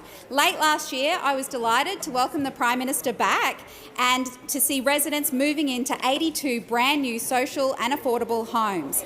We met John, Jan and Karen and heard firsthand what safe, secure housing means for their lives right in the heart of our community. John said that it was the first time in years that he had been able to sleep soundly. After a decade of coalition neglect, Mr Speaker, we know there is more work to do, but I am proud to be part of a government that has the boldest and most ambitious on housing, because everyone deserves a safe place to call home.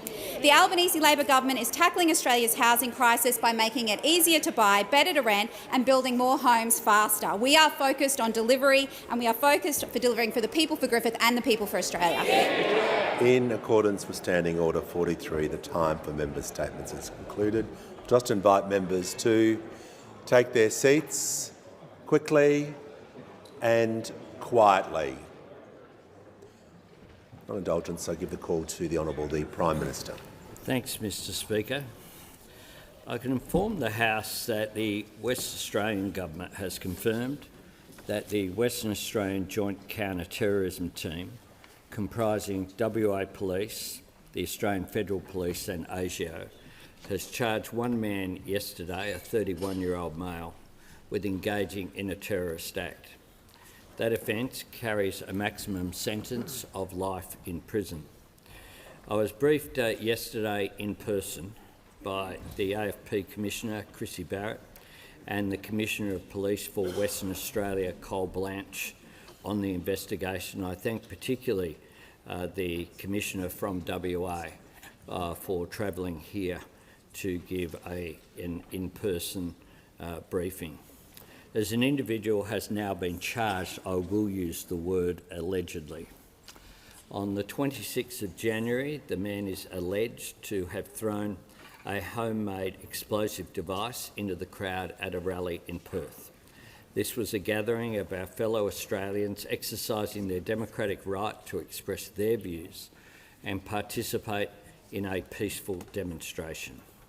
And they were allegedly targeted because they were Indigenous.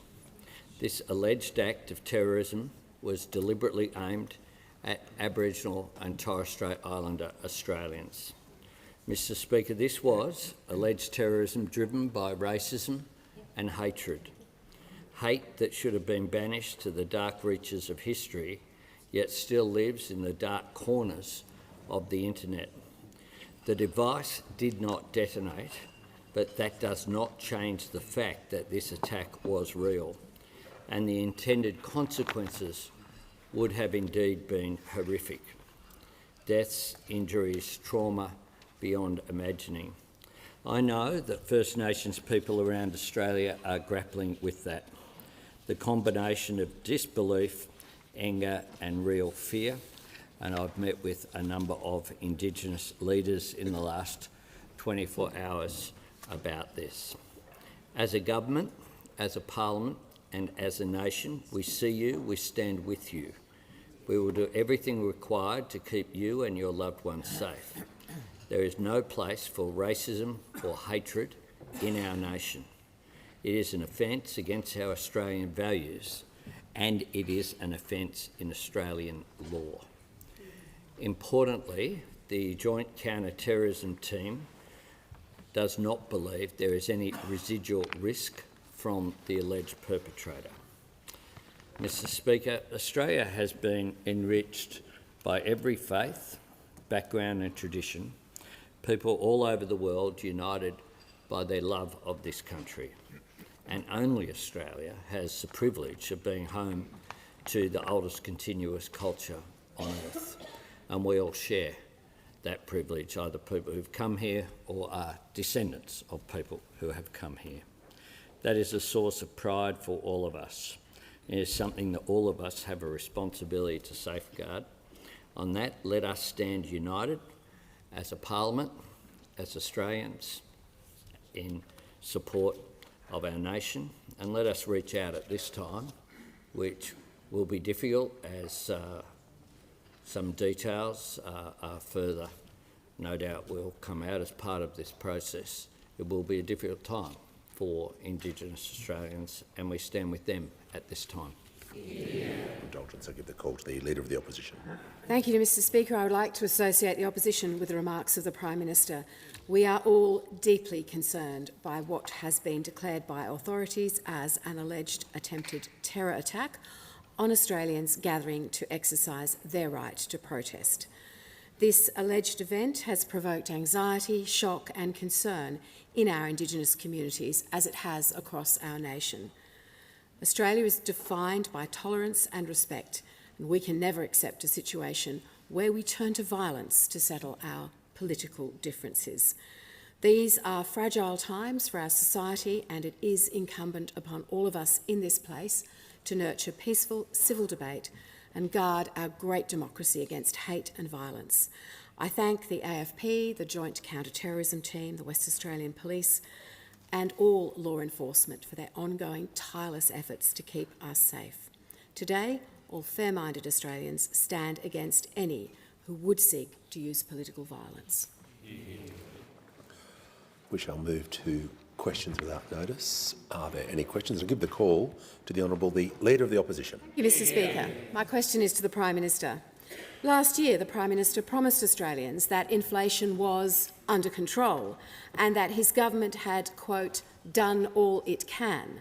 Yet Australians have now been hit with the 13th interest rate increase under this Prime Minister, and the average mortgage holder is paying around $23,000 more a year just to keep a roof over their head. Prime Minister, is it still your position that inflation is under control? Give the call to the Prime Minister. I thank the Leader of the Opposition for her question, and of course we know that Australians are still doing it tough with cost of living pressures, and our number one focus is looking at how we can help families take some of the pressure off. Inflation had a 6 in front of it and was rising when we came to office, and it now has a 3 in front of it, but we want to get it down. We want to get it down, and that is why we're very much focused on achieving just that.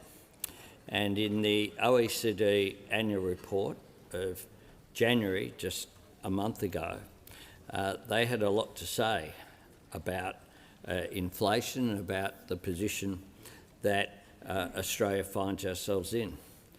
They said headline inflation peaked at close to 8% in late 2022, a somewhat lower and later peak than in many OECD countries. They went on to say about wages, while many OECD economies experienced falls in real wages and real disposable household incomes when inflation surged in 2021-23 as price rises outpaced nominal income gains, real incomes in Australia have risen since 2022. They went on to say, with regard to the economy and the budget, Australia's resilience during the shocks of the past half-decade fits with its avoidance of recession, supported by prudent fiscal policy and credible monetary policy. And indeed, we will continue to do what we can to provide support for people. The opposition like to talk about the budget, but they never talk about what they plan to cut. We know that at the last election they plan to increase our taxes paid by every single Australian, and we know that the person who's now been put in charge of not just being the shadow treasurer but the shadow assistant treasurer at the same time has committed some $600 billion to a nuclear plan at the last election. They wanted to sack 41,000 frontline public servants, and they wanted to increase income taxes for every taxpayer. Order. Prime Minister was asked for his position on inflation, and he is giving information to the House with a very broad question that he was asked about. You'd like a yes or no answer, and for the millionth time I can't deliver that for the member for Wannon, but I will hear from you on a point of order. It goes to relevance, Speaker. The Prime Minister was asked a very direct question as to whether he had inflation under control or not. No, resume your seat. That wasn't the question he was asked. Member for Wannon, that wasn't the question he was asked. The question was, is it your position that inflation is under control? He wasn't asked what you got up and asked about. So don't take points of order if you don't even know what the question is. The Leader of the Opposition was specific with her question. It wasn't what you just rose on your feet about. Order. Order. The Prime Minister in continuation. Manager of Opposition Business, a new title in this chamber. The fact is that we're getting on with being focused on the needs of the Australian people. They're just focused on each other. They're just focused on each other. Liberals focused on other Liberals, Nats focused on other Nats, people joining the crossbench, and now talk of a three-way coalition with Pauline Hanson. Order. Prime Minister will refer to other senators by their correct title. Order. Call goes to the honourable member for Richmond. Thank you, Speaker. My question is to the Deputy Prime Minister. How is the Albanese government delivering a future defence estate for our Australian Defence Force? And what have been alternative approaches? Give the call to the Deputy Prime Minister and Minister for Defence. Member for her question and acknowledge her life of service in this place and also as a police officer. Over the last 6 years, as a result of vandalism and theft, Defence has spent $1 million on the Penrith Training Depot, a site which has been vacant since 2016. And at the Maribyrnong Defence site, which has been vacant for decades, in 2022 there was a grass fire which required the expenditure of $10 million in remediation. Now, Defence simply has to stop spending money on properties that it does not need, and this is what is at the heart of the most significant reform to our defence estate in our nation's history. But this reform is difficult because in relation to every defence site you'll find people with an attachment to it, and the difficulty was very much observed by Jan Mason and Jim Miller in their defence estate audit when they said Defence is holding more property than it needs and is carrying the burden of past indecision. Attempts to consolidate and rationalise property holdings in the past have been stymied by a lack of political and organisational will to overcome challenges.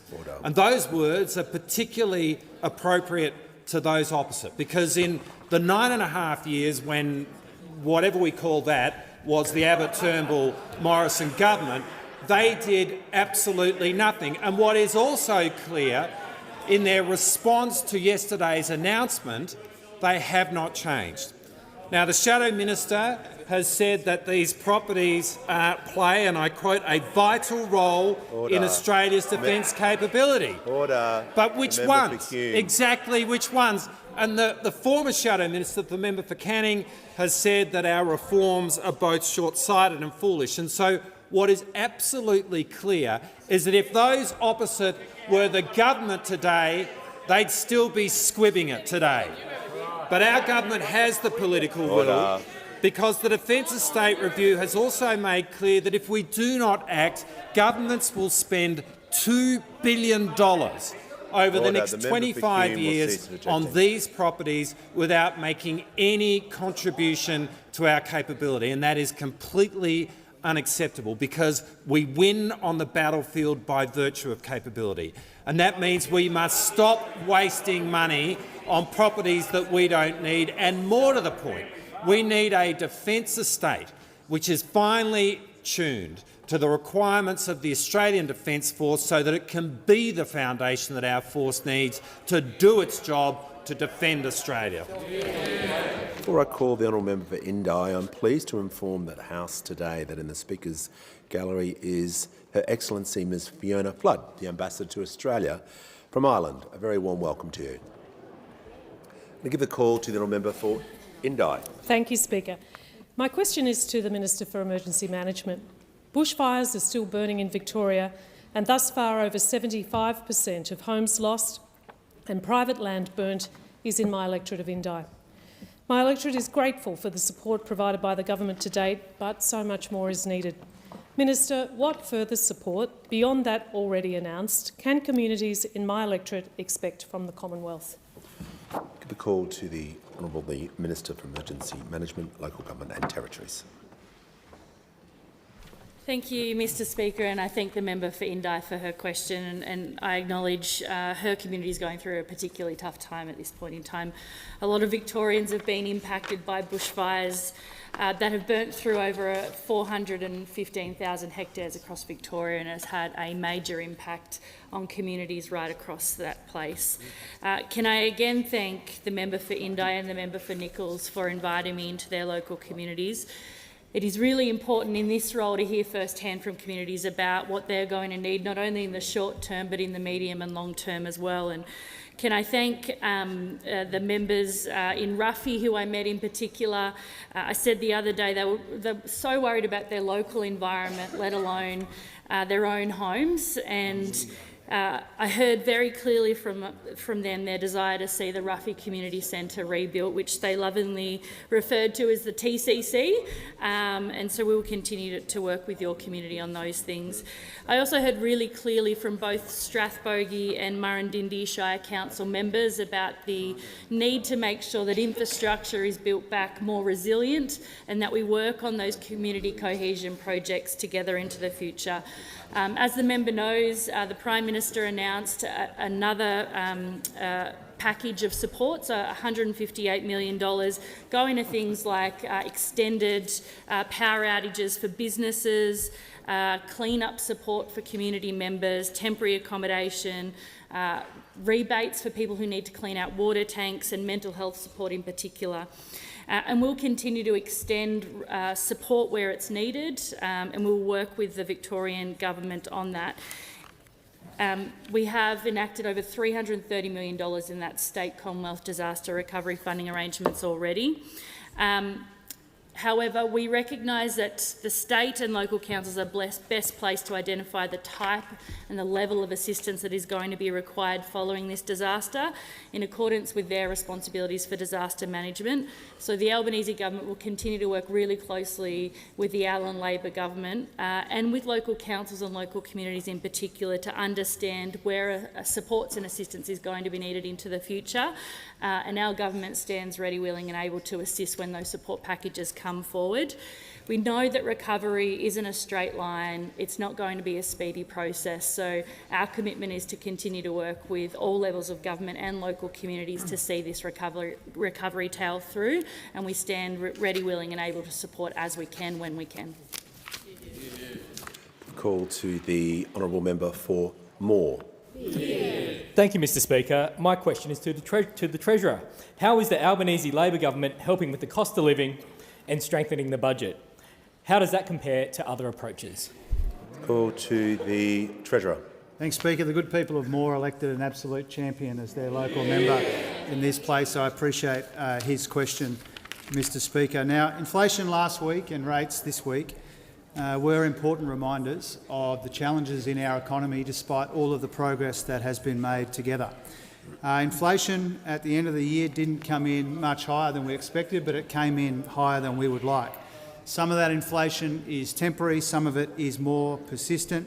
It's nowhere near the peaks that we saw in 2022 under those opposite, but all of it adds to the pressure that people feel around the country, and the Reserve Bank's decision will add to that pressure as well. So we understand that inflation is too high in our economy. We acknowledge that, we get that, and that's why we're acting on it, Mr Speaker. We are acting on it with cost of living help that those opposite oppose. We are acting on it with Order. tax cuts that those opposite oppose and want to repeal, Mr Speaker. We are acting on it with budget repair that those opposite were completely incapable of, Mr Speaker. Now, inflation is one of the three major challenges, but it is the most pressing challenge in our economy in the near term. We've also got a longer standing challenge with productivity, and also both of those are set against the backdrop of global economic uncertainty. But we need to remember, Mr Speaker, as we confront all of this together, we also have big advantages. As the Reserve Bank Governor said on Tuesday, and I'm quoting, we are actually in a really good position. And this goes, I think, to those opposites. Well, they're now sledging the Reserve Bank Governor, Mr Speaker. They're now sledging the Reserve Bank Governor. So out of control is their partisanship that they're now going after the independent Reserve Bank Governor, just like the opposition leader went after the Treasury Secretary earlier in the week. I'm just going to ask the Treasurer to pause. I genuinely can't hear. There's too much noise. The member for Goldstein is not going to interject anymore, otherwise we won't be having the MPI today. I mean it. So no more interjections from the member for Goldstein. Otherwise, the opposition will lose the MPI and there will be consequences for actions. Okay? The Leader of the Nationals and the Deputy Leader of the Nationals are getting a good go at the moment, but that won't continue if they continue to interject. The House is going to settle. I'm just going to ask the Treasurer to return to the question. Yeah. Thanks, Mr Speaker. When those opposite make comparisons with the major advanced economies, they never make the full comparison. We've got stronger economic growth and lower unemployment than most of the major advanced economies. We've got stronger jobs growth and less debt than all of the major advanced economies. Order. And every one of them has had a negative quarter of growth, and we haven't had a negative quarter of economic growth. We're also strengthening business investment. We've got near record high labour force participation. We've got a lot going for us in our economy. Now, our objective is to maximise our strengths and address our challenges in the economy in our usual considered and methodical way. We know that there is more work to do across inflation, productivity, making our economy more resilient in the face of global economic uncertainty. That will be the focus in May, and we will not be distracted by the three-ring circus over there. Give a call. When the House comes to order, the Minister for Veterans Affairs will cease interjecting. The member for Herbert, I'd like to hear from the Deputy Leader of the Opposition. He has the call now. Thank you very much, Mr Speaker. And my question goes to the Treasurer.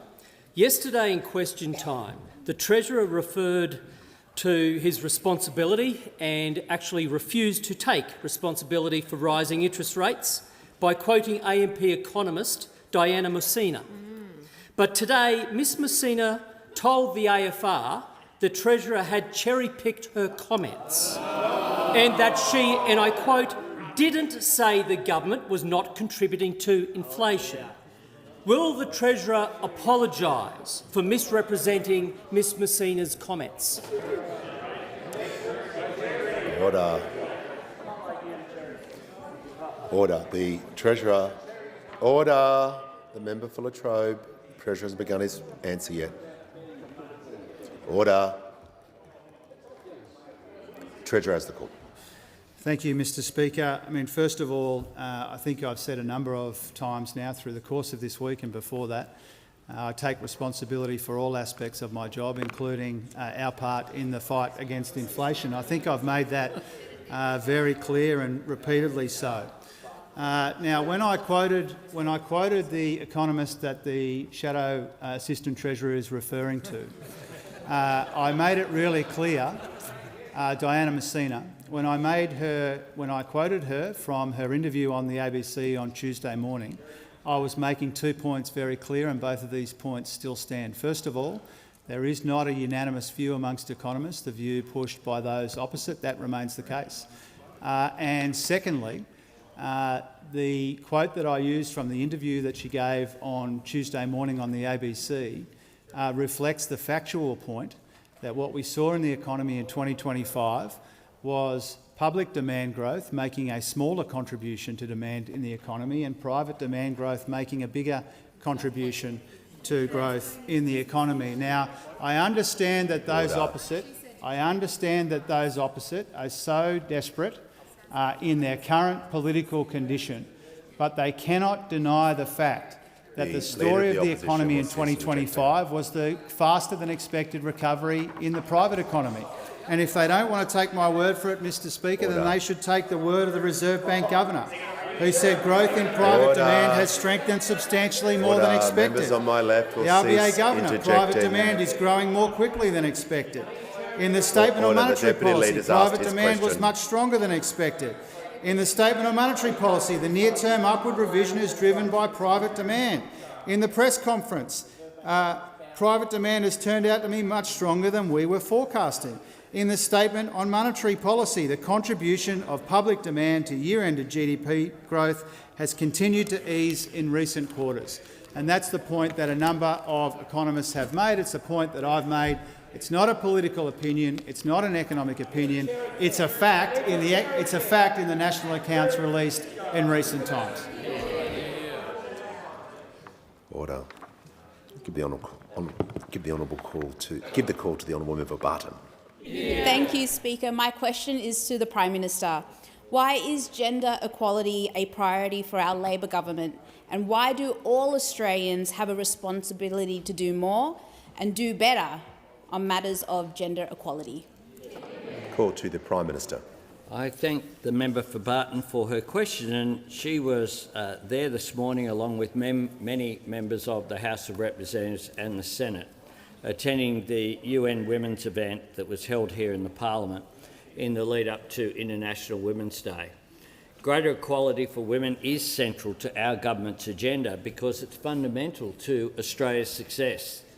It's not an add-on or a nice-to-have. It's not confined to an individual portfolio or treated as a matter of special interest.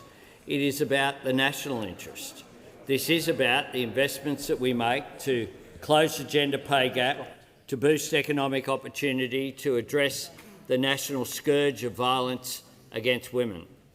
Equality for women is also about the standards and example we set, the culture we are part of, and the language that we use. And last week, The Nightly published a piece by Aaron Patrick under the headline, "Why I Wouldn't Marry Susan Lee." That headline is a disgrace, and the article is no better. I don't intend to quote from it any further. You really only need to know one thing about it. That article would never have been written about a male political leader. One of the lessons I would hope that this Parliament and those who observe it have learnt from Julia Gillard's time as Prime Minister is that it is not enough to shake our heads at this stuff in private. As leaders, we have a responsibility to call it out, and today, as Prime Minister, I call it out. Yeah. Mr Speaker, this can and should be a place for passionate arguments. A contest of ideas is a healthy thing in a democracy. But we need less hatred in our national discourse. We need less polarisation. We need fewer attempts to provoke outrage or simply manufacture it. Not everything needs to be dialled up to 11. This is a great country and we all love it. We're all here to serve it, and we should work together to set and uphold a better standard. That is a responsibility that all of us have in this place, but it's also a responsibility that people who comment on national affairs have as well. Yeah. The call to the honourable member for Wide Bay. Thanks, Speaker. My question's to the Minister for Climate Change and Energy. Minister, what date can Australian families expect their retail power bills to come down by $275? The call to the Minister for Climate Change and Energy. Well, thank you very much, Mr Speaker. I thank the honourable member for his question and congratulating him on hosting 1,549 cheaper home batteries that have been installed in the electorate of Wide Bay since the 1st of July. And note that in May 2022, the wholesale price of energy in Queensland was $347 a megawatt hour and is today $58 a megawatt hour. The Minister... 10 seconds. Order. The Minister will just pause a second. Order. The Minister's about 20 seconds in, but I'll hear from the member for Wide Bay on a point of order. Thanks, Speaker. The question was very, very defined. The people that can't afford to pay their electricity bills can't afford to buy these batteries. Right. Is this guy the Duracell sales rep or is he the Energy Minister? Resume your seat. Resume your seat. Order.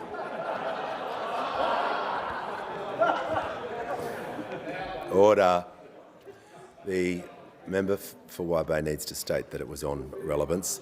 The Minister's about 40 seconds in. He wasn't asked about...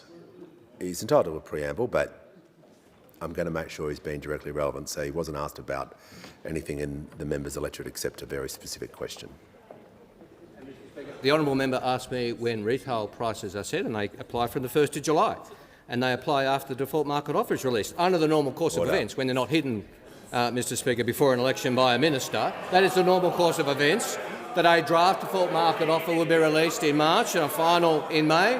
That can be changed by law if the minister chooses to, as the member for Hume did, and the average increase in Queensland that was hidden by the member for Hume was $165, 11.3% for households in Queensland that the member for Hume hid. Now, we've been very clear.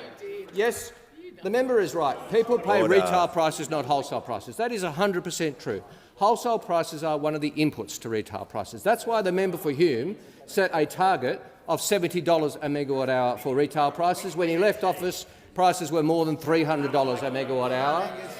Wholesale prices feed into retail prices, and our energy market reforms ensure that they do so as efficiently as possible. Now, I think the Minister's concluded his answer. The Minister's concluded his answer. Member for Flynn can just resume his seat for the moment, so I can hear from the honourable member for Hasluck. Thank you, Speaker. My question is to the Minister for Home Affairs. What progress has been made on the investigation into the alleged terrorist attack that occurred on January 26 in Perth? Call to the Leader of the House and the Minister for Home Affairs. Thanks very much, Speaker. And I thank the member for a question and acknowledge, as a proud West Australian, her very personal interest in this. The terrorist attack that was described by the Prime Minister at the start of question time in Perth was horrific.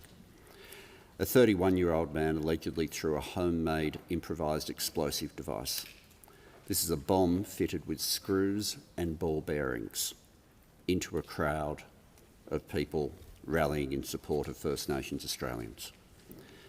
It is fortunate that this bomb did not detonate, but be in no doubt it will be alleged in court that the intention was absolutely that the bomb would detonate. This could have been catastrophic. You think about the number of Australians who were there in a tight space. Had this gone the way it will be alleged it was intended to, we would have been looking at something quite catastrophic. The alleged offender was immediately arrested by West Australian Police and an investigation commenced. Within 40 minutes of that arrest, the joint counter-terrorism team had been engaged. That involves Western Australian Police, the Australian Federal Police and ASIO. Later, they announced that they are investigating this act as a potential terrorist attack. Since that time, I've been receiving regular updates since the alleged offence and yesterday, where I received a detailed personal briefing with the West Australian Police Minister, Rhys Whitby, who had travelled here with the WA Police Commissioner and with the Australian Federal Police Commissioner, Chrissy Barrett. As a result of the investigations they've conducted, they have now charged a 31-year-old man with engaging in a terrorist attack, and as has been referred to, this is the first time an individual has been charged with engaging in a terrorist attack in Western Australia. The charge carries a maximum penalty of life in prison. It is alleged, now there is always a gap between the action and while there's often a period where people are saying, can you call it terrorism yet? and a period of delay. That's because terrorism is not defined simply by the action but also by the motivation. And we need to give police time to do their work to be able to get the strongest case together with respect to motivation. The motivation that will be alleged is a national, racially motivated ideological cause. White supremacist ideology has no place in modern Australia and no place in our country. When someone is made to feel unwelcome, made to feel like they don't belong, the message from Australia and from this parliament has to be that we stand with you. While there wasn't specific intelligence on this occasion, at a time where the national threat alert level is at probable, there are times when people have information and they are not sure whether it might be helpful. The request from the agencies is please report it. The National Security Hotline is 1800 123 400 for people to use for any information they think that might constitute a risk to public safety. Call to the Honourable the Leader of the Opposition. Thank you, Mr Speaker. My question is to the Prime Minister. Today, KPMG's chief economist said that the impact of government spending on inflation was, quote, plain as day. Prime Minister, every reputable economist says that government spending is having a big impact on inflation. Is it seriously your position that they are all wrong and you are right? Give the call to the Prime Minister. Thanks, Mr Speaker. The RBA Governor's statements were very Members clear. on my left will just cease interjecting. What the RBA Governor said was what's happened in the last 6 months or so, private demand has turned out to be much stronger than we have been forecasting. That is what the RBA Governor said. So there will be, if you have 10 economists in a room, I'm sure you'll usually get 12 different views. But the truth is that the RBA Governor has spoken about what, and the Manager of Opposition Business now attacks the integrity and independence of the RBA Governor, and says that they are not allowed. The interjections are there on the record from this lightweight over here who can't do his own job and is now trying to be the shadow treasurer. Well, we on this side, side of the House will stand up for the RBA Governor, we'll stand up for the independence of the Reserve Bank Board, and we'll also stand up for Australia's national interest. Those opposite continue to try to talk Australia down. When you look at whether it's that, the comments before of the OECD, now I accept that the OECD as well, with the Secretary-General there, a fellow called Matthias Cormann, who was backed by this side when we were in opposition for that job and backed to be reappointed by this side as a government to be the Secretary-General of the OECD. And his statements I read in the Hansard before through the OECD. The RBA Governor's comments, the IMF had this to say in November last year. Australia is managing a soft landing amid global uncertainty. The Commonwealth's fiscal strategy has been effective over the past pandemic period. That's what the IMF said. And since then, we provided something that would be unfamiliar to those opposite. We provided MyEFO with an additional $20 billion of savings. Now, those opposite need to come clean about what it is that they think should be cut. What it is, because they didn't do anything when they were in government, and we have found $114 billion of savings. Call to the honourable member for Bendigo.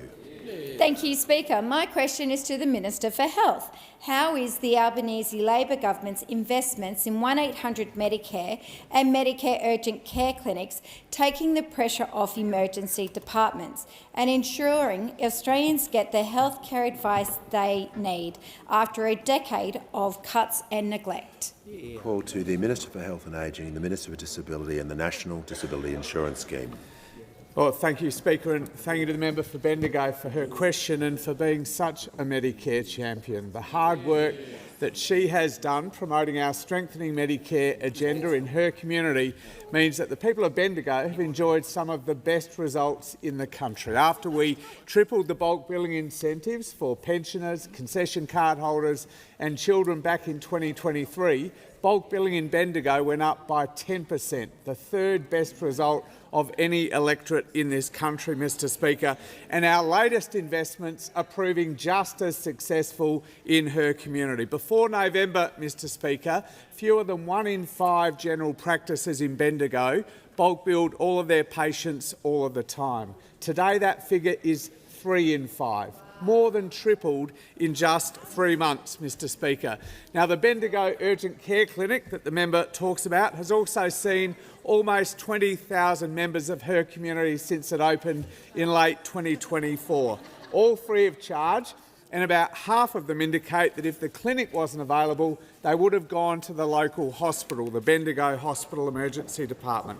And as a result, semi-urgent and non-urgent presentations to the Bendigo Emergency Department, what they call Category 4 and Category 5 presentations, are down almost 10% at that hospital, freeing the ED staff up to focus on the lifetime emergencies that they were trained for and hospitals were built for, Mr Speaker. Now, as the Prime Minister has said last week, he struck an historic agreement with Premiers and Chief Ministers to provide record support to our public hospitals, 750 of them, including the Bendigo Hospital, tripling the additional support that hard-working hospitals would receive compared to the agreement that they had struck under Scott Morrison. But that's on top of all of these investments to strengthen Medicare, to deliver high-quality, affordable care to people in their own community, to take pressure off hospitals like the one at Bendigo, Mr Speaker, by rebuilding general practice, by driving up bulk billing, by rolling out urgent care clinics. But there is more, Mr Speaker, as the member says. 1800 Medicare was an election commitment we made last year, and it now provides access to high-quality medical advice 24/7 at the end of your phone, Mr Speaker, as well, if appropriate, as a direct consultation by a GP on telehealth after hours, all free of charge, obviously, Mr Speaker. And since we launched 1800 Medicare on the 1st of January last month, 120,000 Australians have used that helpline and 5,000 of them have been referred to that GP consult after hours, Mr Speaker. 120,000 in just 1 month, all helping to deliver the stronger Medicare that the member for Bendigo has been fighting so hard for. Call to the member for Gippsland. Well, thank you, Speaker. And my question is to the Minister for Climate Change and Energy. The Minister has had several opportunities in question time this week to explain when Australian families can expect the $275 reduction in their power bills promised by the Prime Minister. Will the Minister finally admit the Prime Minister wasn't telling the truth and not a single Australian family has seen the $275 reduction? Minister, why can't anyone in the Labor Party accept responsibility and just say sorry to the Australian people who are struggling under Labor's cost of living crisis? Call to the Minister for Climate Change and Energy. Well, thanks, Mr Speaker. I thank the honourable gentleman for his question. I take responsibility for the energy system in Australia. I take responsibility for the minister, as the Minister, for progress. I take responsibility for dealing with the headwinds and the setbacks. That's what a minister does. A minister takes responsibility and deals with it. Doesn't hide electricity rises before an election, for example. Well, that's an option. That is an option available to a minister. It's not an option that I've chosen to take. I take responsibility for the progress. I take responsibility for dealing with the setbacks. I take responsibility for the more than 1,000 batteries that have been installed in the honourable member's electorate 1,139 that have been installed in the honourable members' electorate since July 1. And I note that in Victoria, the wholesale price of energy in May 2022 was $233 a megawatt hour, and today is $37 a megawatt hour. I do take responsibility, Mr Speaker, for all the above. Order. Give the call to the member for McEwen. The Minister for Education. What reforms is the Albanese Labor government delivering to help more children from disadvantaged backgrounds get access to early education and care, and improve the safety of our early education and care system? What are the risks? Call to the Minister for Education. Well, thanks very much, Mr Speaker, and can I thank my friend, the absolutely magnificent member for McEwen, for his question. Mr Speaker, a year ago today we passed laws through the Parliament to enact the 3-day guarantee, and a month ago today we delivered it. It means every child who needs it can get access to the childcare subsidy 3 days a week. We know how important childcare is for mums and dads. It helps them to get back to work, but it's also important for our children. This is a time when most of the brain develops. We know that a child who goes to preschool is 1.5 times as ready to start primary school as a child that doesn't. Ask any primary school teacher and they'll tell you they can identify the children who've been in early education and care. This is not babysitting, and that's why it was the Productivity Commission that recommended this change, the 3-day guarantee. Their advice to us is that it's children from the most disadvantaged families, the poorest families in Australia, who get the biggest benefit from early education, and that they are the ones who are the least likely to be there in early education and care. And that's because of the old activity test that meant their mums and dads couldn't get access to the government subsidy. And so it's their children who missed out and start behind. That now changes with the 3-day guarantee. It means for affected families earning between $50,000 and $100,000, they'll save about $1,500 a year. And it means that their children will get access to the same sort of early education and care that other kids can. Now, I've also been asked about safety. And Mr Speaker, and I can advise the House that personal mobile phones in centres have now been banned, that Commonwealth compliance officers are now up and running and doing unannounced spot checks, that the national CCTV trial has also started, and that the Australian Federal Police is now also part of the advisory group on that, that the National Educator Register will start at the end of this month, and that mandatory safety training for all staff in centres will start at the end of this month. And Mr Speaker, members will also remember that we passed legislation through this place last year to give us the power to cut funding to centres that aren't up to scratch, that aren't meeting minimum safety standards. And so far, we've sent notices to more than 60 services across the country. And for some of those 60 services, that deadline that we have set for them is fast approaching. And I'll have more to say about that in the next few weeks. The call to the Honourable the Deputy Leader of the Opposition. Thank you, Mr Speaker. My question goes to the Prime Minister.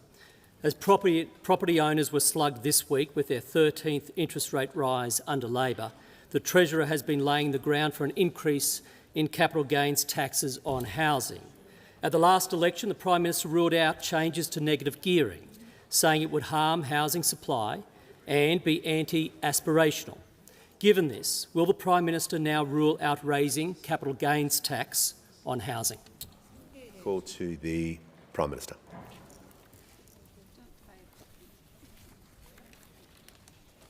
Thanks, Mr Speaker. And the opposition should be well aware that, in fact, the Parliament is looking into the capital gains tax discount. Why are they looking into it? Because in November last year, at a time when the Liberals and the Nationals were still together, they combined with the Greens, the old firm, got together. They got together. The old no-elition was got together. Order.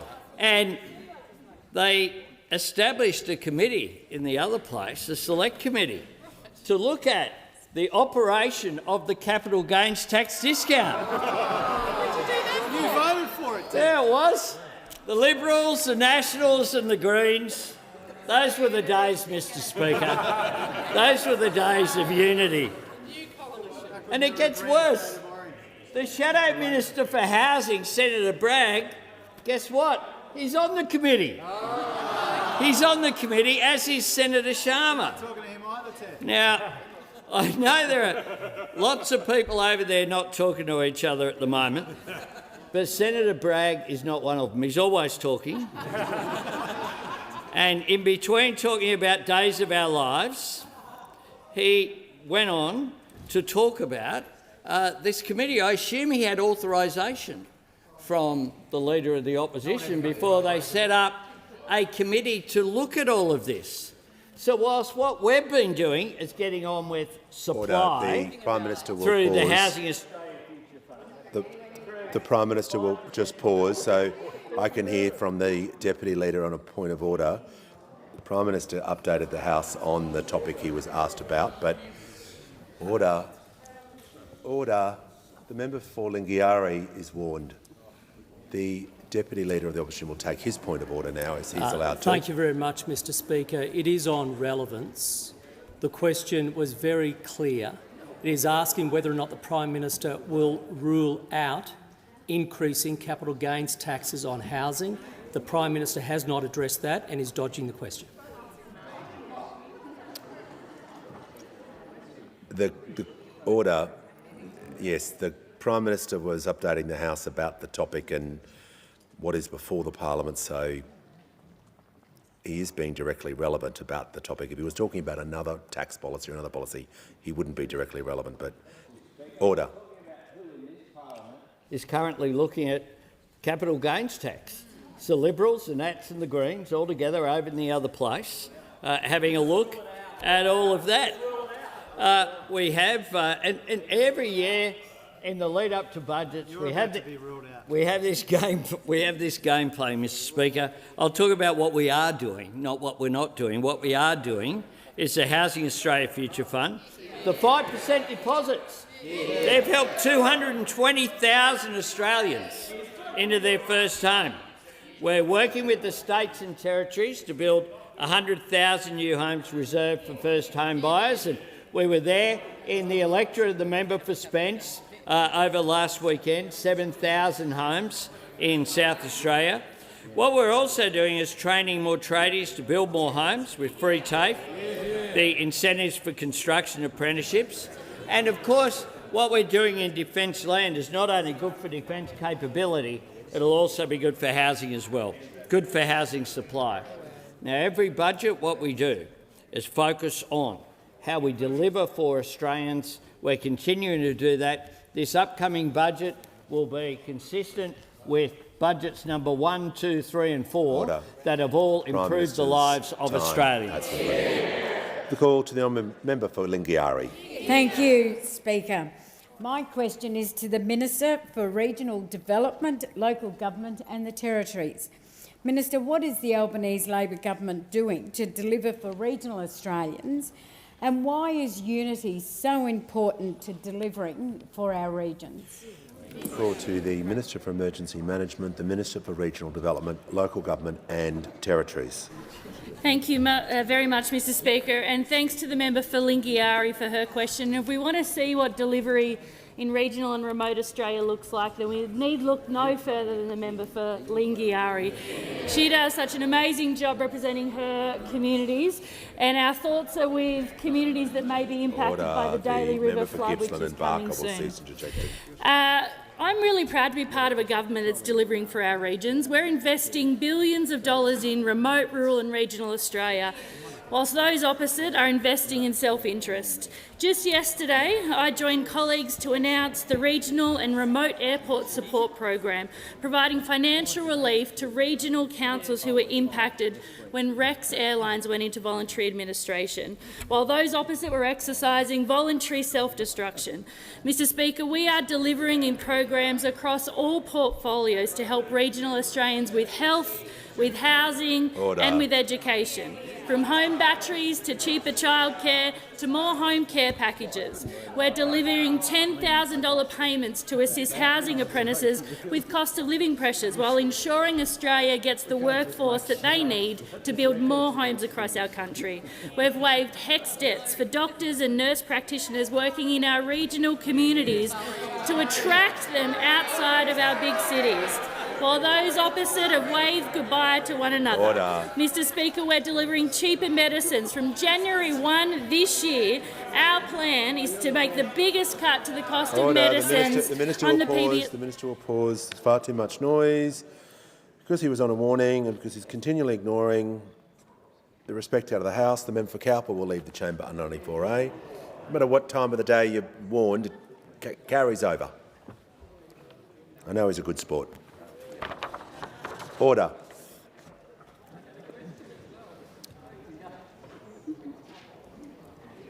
When the House comes to order, the Minister will return to the question. Thank you very much, Mr Speaker. As I said, PBS medicines are now $25 or less thanks to our investment in Medicare, saving Australians over $200 million a year. The last time they were that price was in 2004. Silverchair was still together as a band, and so was the Coalition. Our Medicare urgent care clinics have been a game changer for health care in our regions. There are now 122 urgent care clinics that have opened across the country. 39 of those have been in regional, rural and remote areas. And last weekend, the latest Medicare urgent care clinic to open was in Eden-Monaro in Bega. No appointment needed, patients can walk in, all bulk billed. And Chloe from Chira Beach said, excellent doctor with detailed care, not a long wait, so easy, and a relief to receive treatment promptly on the weekend without a visit to the emergency department. Isn't that a good news story? They hate it. They hate it. I know they hate it, but good work for all of us, because we believe in Medicare on this side of the House. And we believe in Medicare not only for the cities, but for all the regional areas too. The other thing we did was increase roads to recovery funding to $1 billion a year, because 85% of that's going to regional councils. Because on this side of the House, 24 members represent regional. Give the call to the member for New England. Well, thank you very much, Mr Speaker. My question is to the Treasurer. Can the Treasurer please inform the House of the cost to the Commonwealth budget on a 25-26 year of the Commonwealth's capacity investment schemes, and to assist the Treasurer, I believe that they should be noted within the quantified contingent liabilities. Order. Give the call to the Treasurer. Thank you, Mr Speaker. As the member for New England should know, that because the capacity investment scheme involves a number of negotiations, then those numbers are not typically published. But I can tell him, Order. Members on my left, I want to hear what the Treasurer is saying. That the capacity investment scheme is unlocking $73 billion in private investment in renewable energy. Now, I know that the member for New England doesn't support renewable energy, but on this side of the House we do, and we account for all of these investments in the usual way. Call to the order. The House comes to order. We shall hear from the honourable member for Gilmore.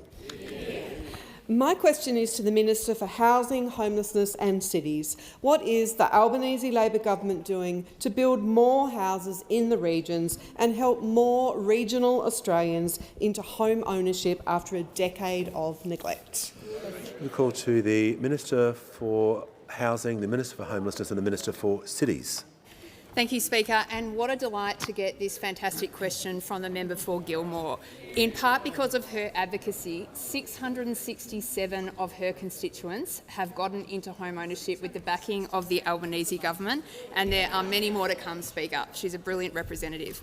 Now, Speaker, Australia's housing challenge is significant, and it is not a burden that falls on our city Australians alone. We see a significant housing challenge across the regions and in the bush. And after a decade of complete neglect of housing as an issue for the country, our government is delivering with a level of ambition that we have not seen a Commonwealth do since the Second World War.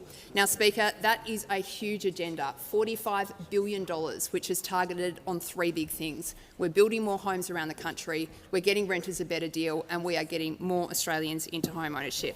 Now, Speaker, our government's 5% deposit program is incredibly popular with that community of young people who are just trying to get that extra support to get into a home of their own. We are up to now, Speaker, 220,000 Australians who have gotten the keys to their first home with the backing of the Albanese government.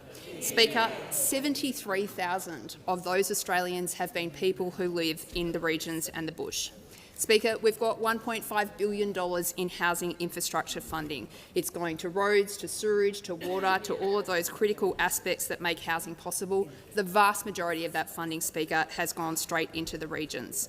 Speaker, we are building homes right around rural and regional Australia. In fact, round 3 of the Housing Australia Future Fund for the first time includes a dedicated regional stream to make sure we're servicing that constituency. We've got social and affordable homes being built in Tamworth, in South Grafton, in Shepparton, Armidale, Wangaratta and many more.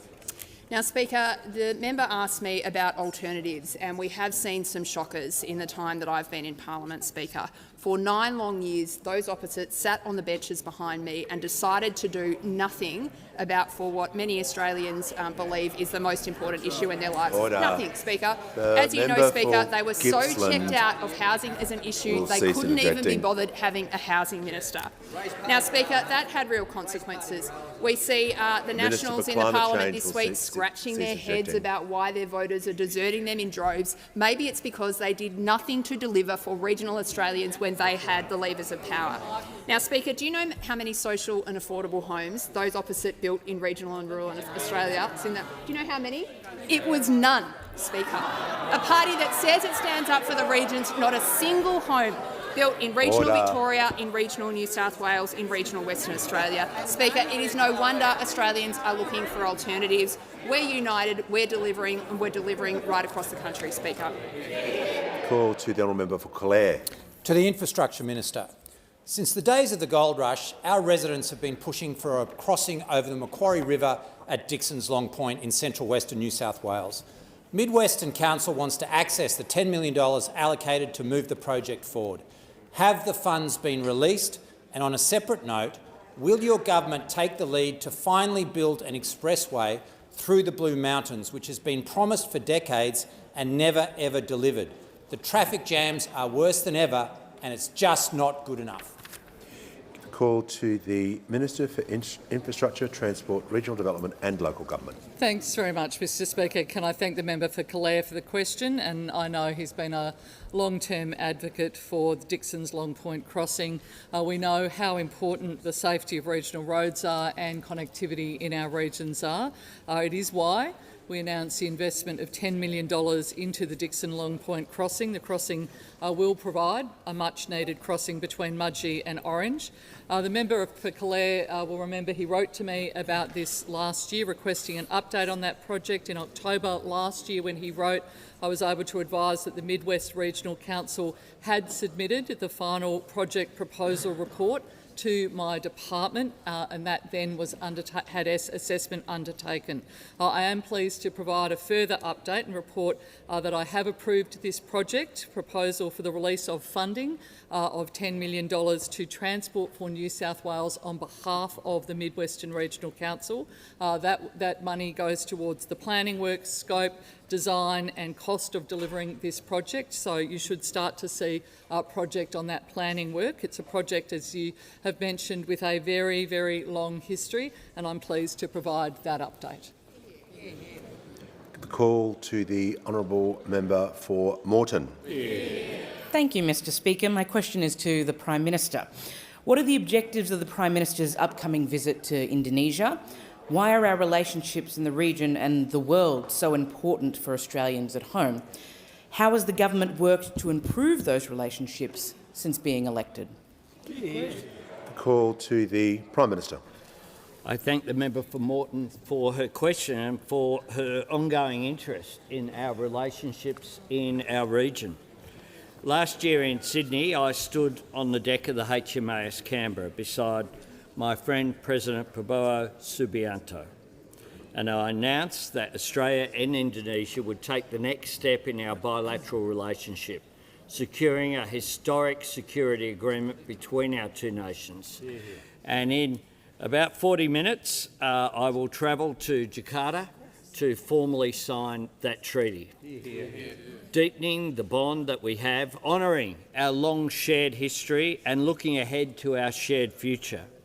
Our mutual security treaty commits our two nations to consult at a leader and ministerial level on security matters together and to consider any security responses together.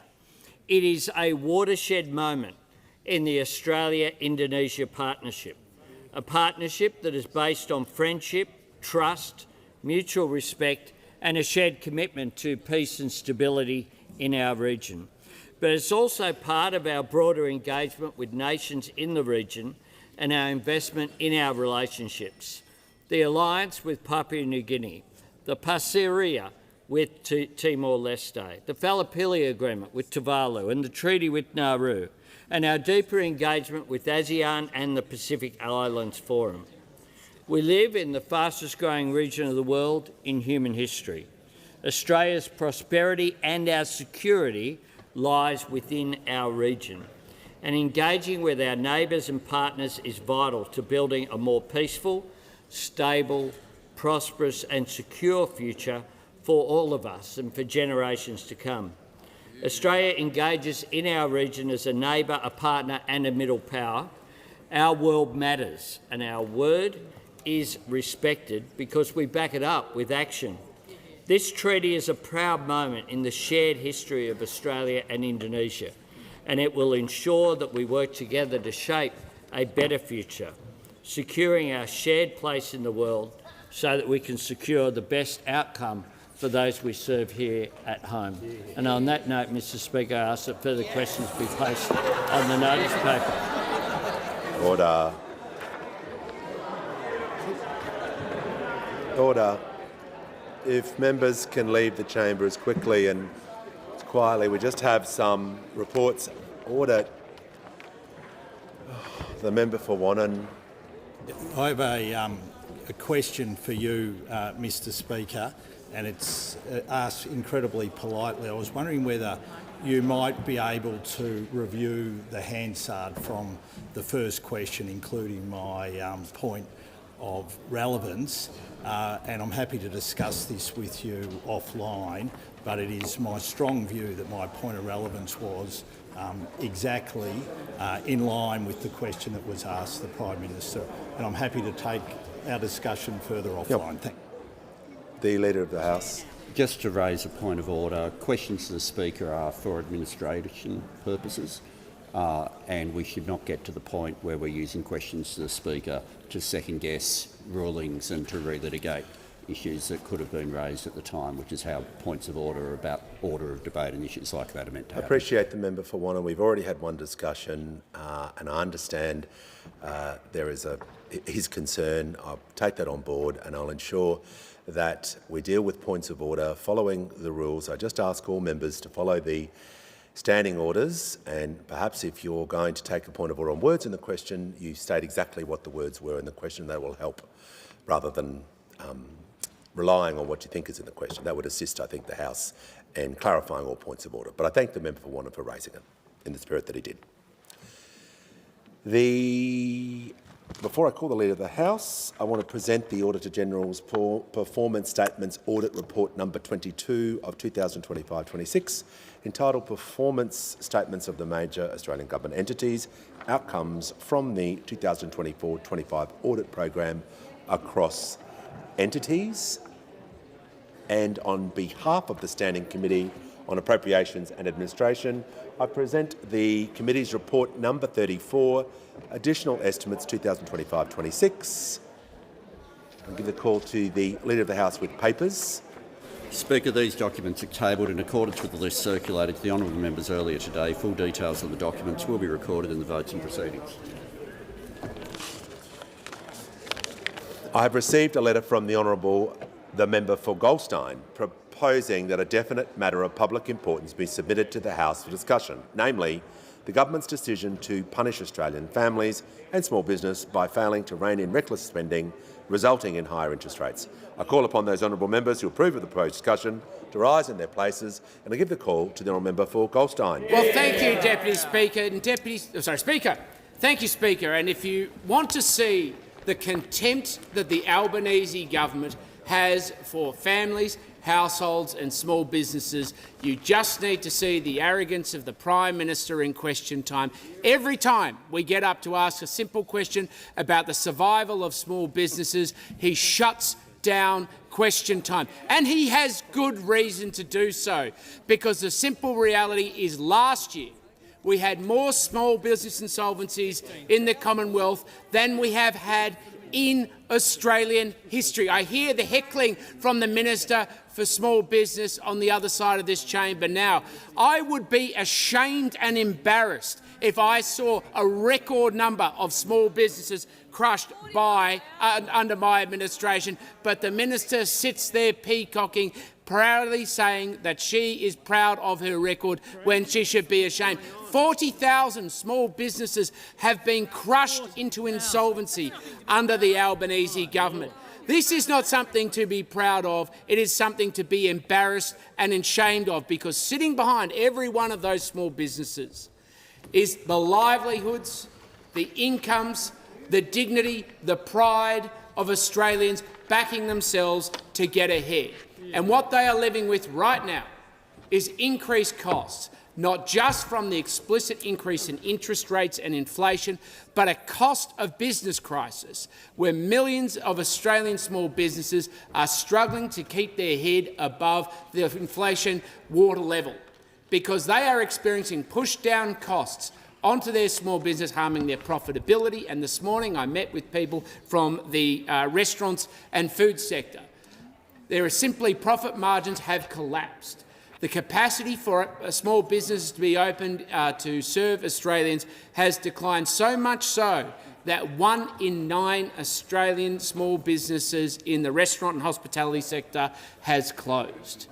Well, it is an extraordinary record of this government and something that they should be ashamed of. But it's not just the inflation impact. With state governments indexing so many of their taxes to inflation, we're seeing a direct hit from increases in inflation, second hit through interest rates, a third hit through the cost of taxation inflation, and in fact a fourth hit directly as a consequence of the Labor government's industrial relations agenda, which is pushing on inflationary costs further for small business and making it harder not just for small business to get ahead, but households to stay ahead, and so many are being pushed to the wall.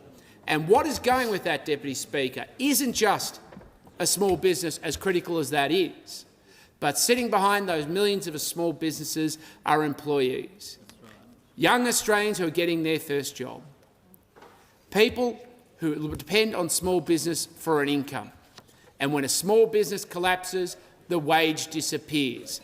It seems like a simple truth, Deputy Speaker, but when you have a small business collapse, the jobs go with it. There are no taxes paid, there is no income, there is no super on a job that doesn't exist. And this is the lived reality under the Albanese government. We know that as of the 2nd of February of this year, 41,749 businesses have gone bust under the Albanese government. In construction, 10,757, 6,487 in accommodation and food services, 2,046 in manufacturing, 1,168 in healthcare or social assistance, 541 in agriculture, forestry and fishery, and 406 in education and training. While the Minister on the other side of the table likes to boast about her record, she cannot hide from some simple facts. The 33,426 less employing small businesses in Australia. And I will take the interjection from the Minister for Small Business, Speaker, because what she said was maybe they were dodgy. Just like the Treasurer, her response to the challenges Australians and households face, their response to the challenges Australians and households and small business face is to punch down on Australians. This is not the type of country they want to be, and it is certainly not what they want to see from their parliament. I'd appreciate if everybody stopped yelling, actually. I can barely hear the member for Goldstone speaking. You have the call, member for Goldstone. Thank you, Deputy Speaker. And this exposes the underbelly and the motivation of this government. There is a pure contempt for those people who make the effort and strive and back themselves to the point where they want to create not just opportunities for themselves, others. The response from the minister, and we just heard it in the chamber, and then she defended her comment, was maybe they were dodgy. The broad brush allegations and criticism of small business, the demonisation of small businesses because of the attitude of this government is why we have seen record insolvencies. And now is the time those small businesses and those households need Australians to back them. They need this parliament to back them. But the contempt that we have from the minister shows something entirely different. That is why Australians are feeling the very real consequences of inflation and declining standards of living. Today we heard direct warnings that inflation was going to continue to eat into the household wealth of Australian households. People are going to live lower standards of living, less capacity to be able to support their families, less capacity to be able to go and employ others, all under this government. We have had a record of economic vandalism par excellence, if you call that as a standard, under the Albanese government. We've had Labor's economic vandalism where households are now paying 16% more for food, 18% more for health, 22% more for rents, and 39% more for insurance, and nearly 40% more for electricity. And every one of those costs, every single one of those price rises goes to a small business, eats into their profit margins, and increases their capacity to find their way to the ATO and ASIC to the point of insolvency. Why would a government be so proud of shutting down the pathways for Australians? We are in the business of backing small businesses to open their doors, to welcome their customers and to grow the opportunity in the economic base of our country. And any government, state or federal, or the Albanese government in particular, that looks at small business as simply an ATM to cover the costs that they face because they are unable to manage their reckless spending will continue to drive small business to the wall. We know that is happening because the analysis by the Australian Industry Group clearly shows 8 in 10 jobs created in this country right now is coming from direct and indirect public expenditure. We have a crisis of collapse of private investment and private jobs, despite what the Prime Minister and the Treasurer says. The problem of inflation that we have in this country comes directly from fiscal recklessness. The Chalmers interest rate rise cycle has sadly only just begun. And we have heard quotes from the retail sector, we have had quotes from so many different people in the small business sector that they know how bad this is going to be and how Australian small businesses and households will pay. We need them to rein in their spending, and people often ask on the other side of the chamber, where are you going to see cuts? I can tell you where we would cut expenditure. We would cut the cartel kickbacks that go to organised crime and to bikie gangs through the CFMEU that find their way into union coffers and into the coffers of the Australian Labor Party. And I'd make no apology about that because they're pushing up the cost of a new home for young Australians, they're pushing up construction costs, and they're contributing to the problems of inflation. Now is a time that people and Australians are looking to this parliament to stand up and make decisions in the national interest. Now is the time that they're looking at how this parliament is going to back them to prosper and to grow. And instead they are seeing and hearing the sneers of the Minister for Small Business for saying things like a small business that goes out of business must be because they are dodgy. This is a disgrace, and it is nothing short of contempt. The minister can throw whatever barbs she wants, because I can tell you the small businesses of this country know exactly who is on their side. They know that the Liberal Party has always stood up proudly, backed them in and made sure the laws of this country say, chance your hand, go for your life, we back you because you back yourselves. And what they don't deserve is a Prime Minister and a Minister for Small Business who punched down on them and tried to deny them their economic opportunity and their pathway for growth. We back small business. They want to hate on them. I give the call to the Minister for Small Business, International Development and Multicultural Affairs. Thank you very much, Deputy Speaker. And I actually really do want to thank the Shadow Minister and the member for Goldstein for bringing this. Sorry, Minister. I ask members to please leave the chamber quietly. Thank you, Deputy Speaker. I'm giving the call to the. Is this a point of order? Well, then you do not have the call. The minister has the call.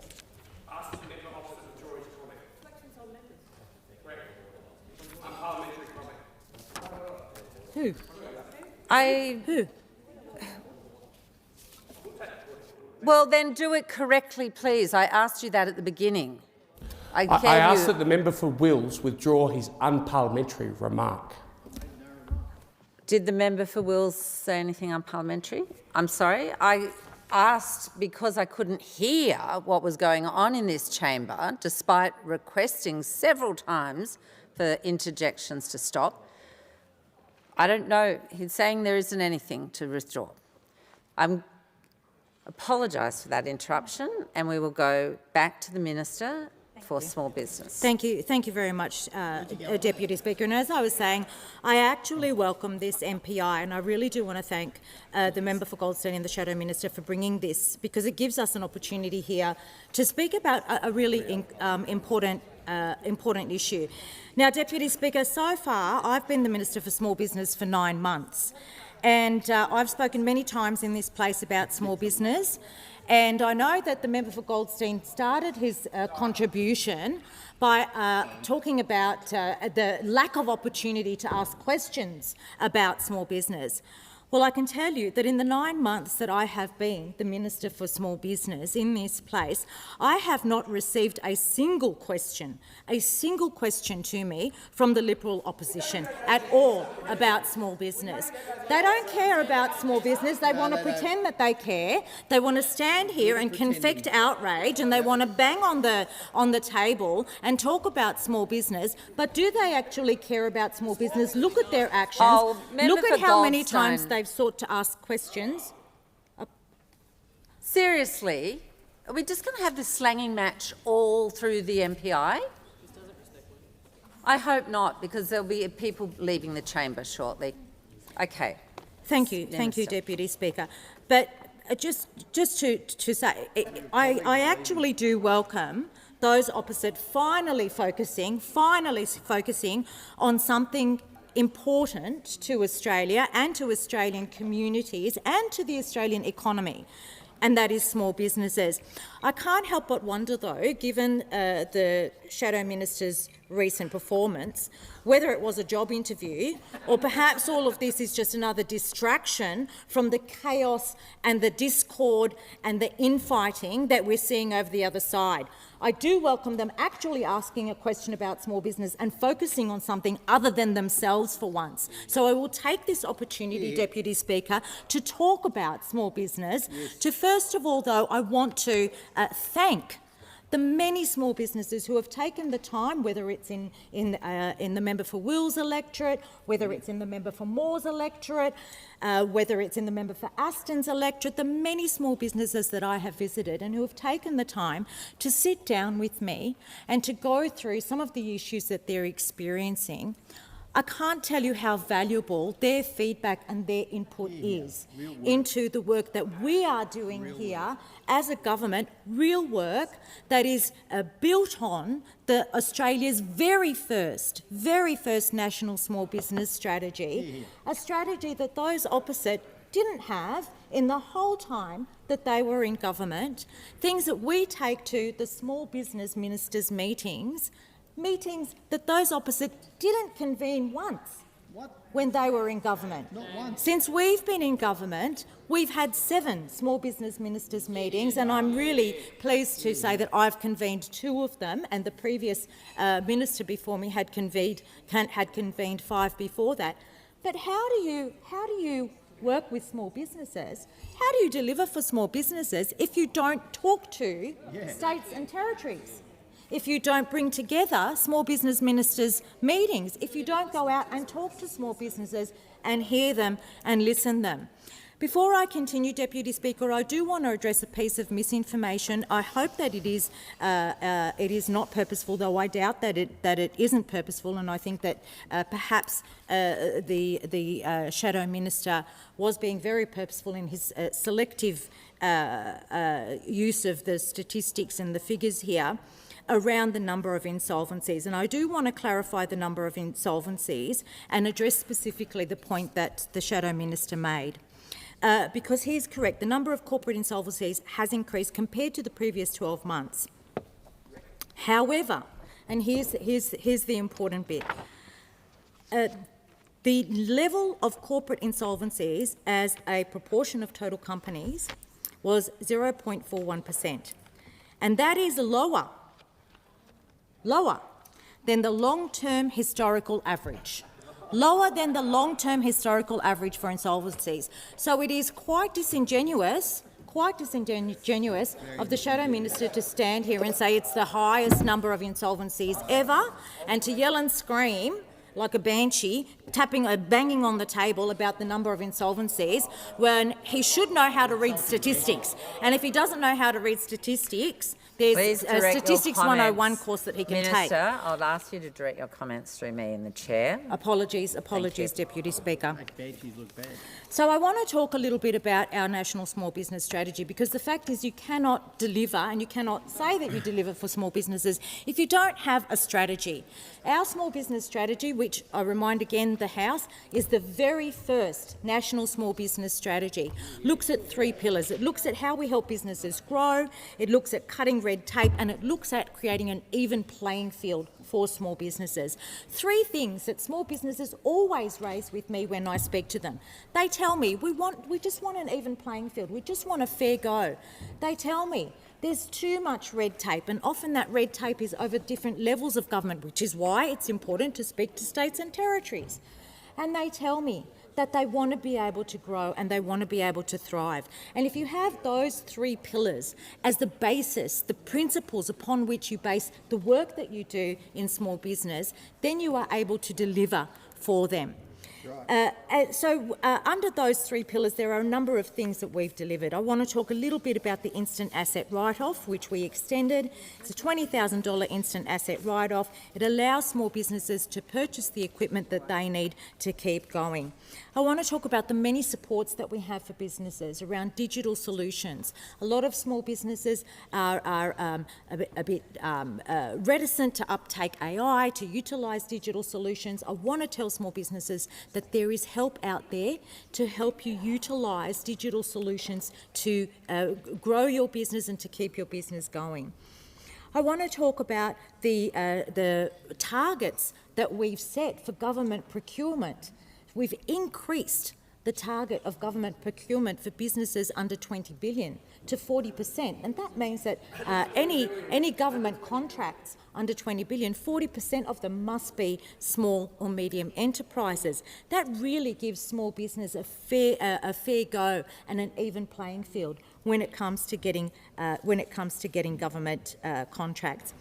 In terms of red tape, one of the greatest issues that a lot of small businesses talk to me about, we've got states and territories committed to reducing red tape, getting rid of the clutter, so that small businesses can continue and get on with the work of their core business and do the business and run the businesses that they need to run. I've heard some pretty interesting stories about red tape, but we're also going to be looking into white tape as well, and that's something that the ASBEFIO, the Australian Small Business and Enterprise Ombudsman, recommended, looking at white tape, and that's that kind of regulatory burden between big business or corporate business and small business as well. So, Deputy Speaker, I'll go back to the fact that those opposite like to say that they care about small business. They like to talk about small business, but the proof is really in the pudding. And the proof is very much evident in the fact that in the 9 months that I've been the Small Business Minister, not once have they ever asked a question about small business. Not a single time. Not a single question. Not a single question. So I will not apologize. Assistant Minister sitting at the table, not helpful. So I will not... Shadow Minister responding, not helpful. Thank you. Thank you, Please Deputy Speaker. Desist. Thank you, Deputy Speaker. So I will not sit here and watch the Shadow Minister with his convicted outrage when he has never, ever brought up the subject of small business. And I give the call to the member for Chasey. Deputy Speaker, well, the proof is in the pudding, as the Minister for Small Business said just then. Let me give the Minister some proof. Nearly 15,000 small businesses insolvent in the last year, nearly 15,000 across the country. The proof is in the pudding. That's up 33% to the previous 12 months. And that's a big statistic and a big number. It's pretty ordinary pudding. But behind those 15,000 proof in the pudding failures of this minister is a family. It is a husband and a wife that have risked it all to chase their dream. They've put it all on the line to provide a better life for their family, for their children.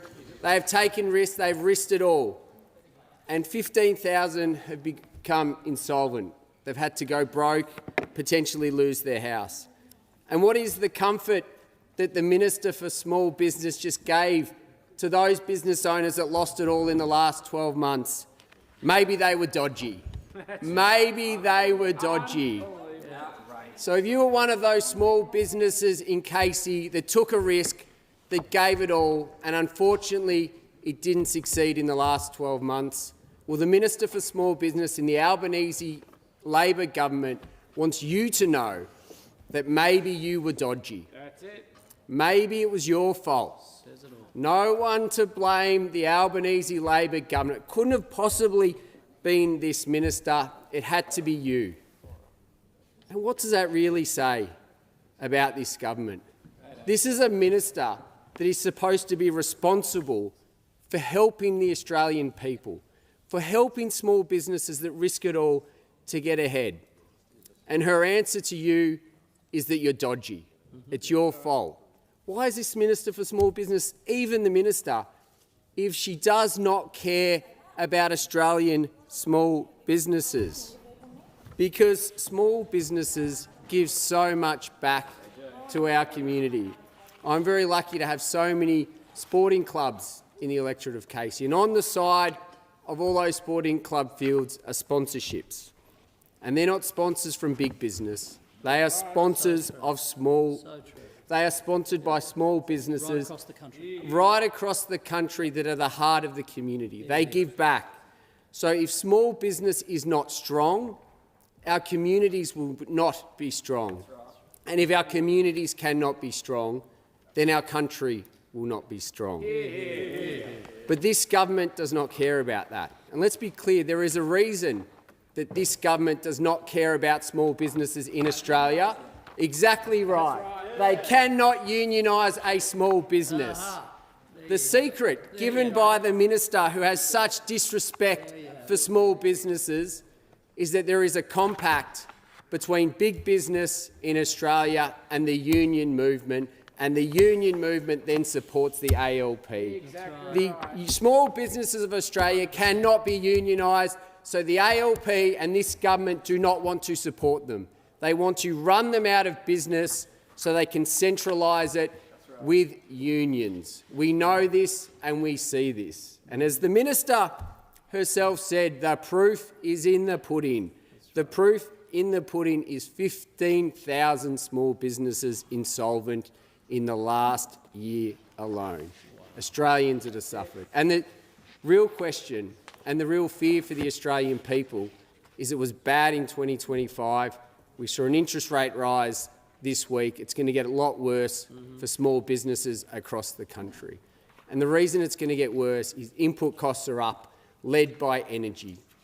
Inflation is up and interest rates are up. And rule number one with any addiction and any problem is to recognise that you have an addiction and that you have a problem. And we have seen this week that this Prime Minister and this Treasurer refuse to acknowledge the spending addiction that they have when it comes to public spending, which is going to make the situation worse for every Australian and every small business. It is going to send costs up. Their borrowing costs are going to go up. The cost of their raw materials are going to go up. And that means they have two choices: put their prices up and make it more expensive for consumers, or they are going to have to go out of business.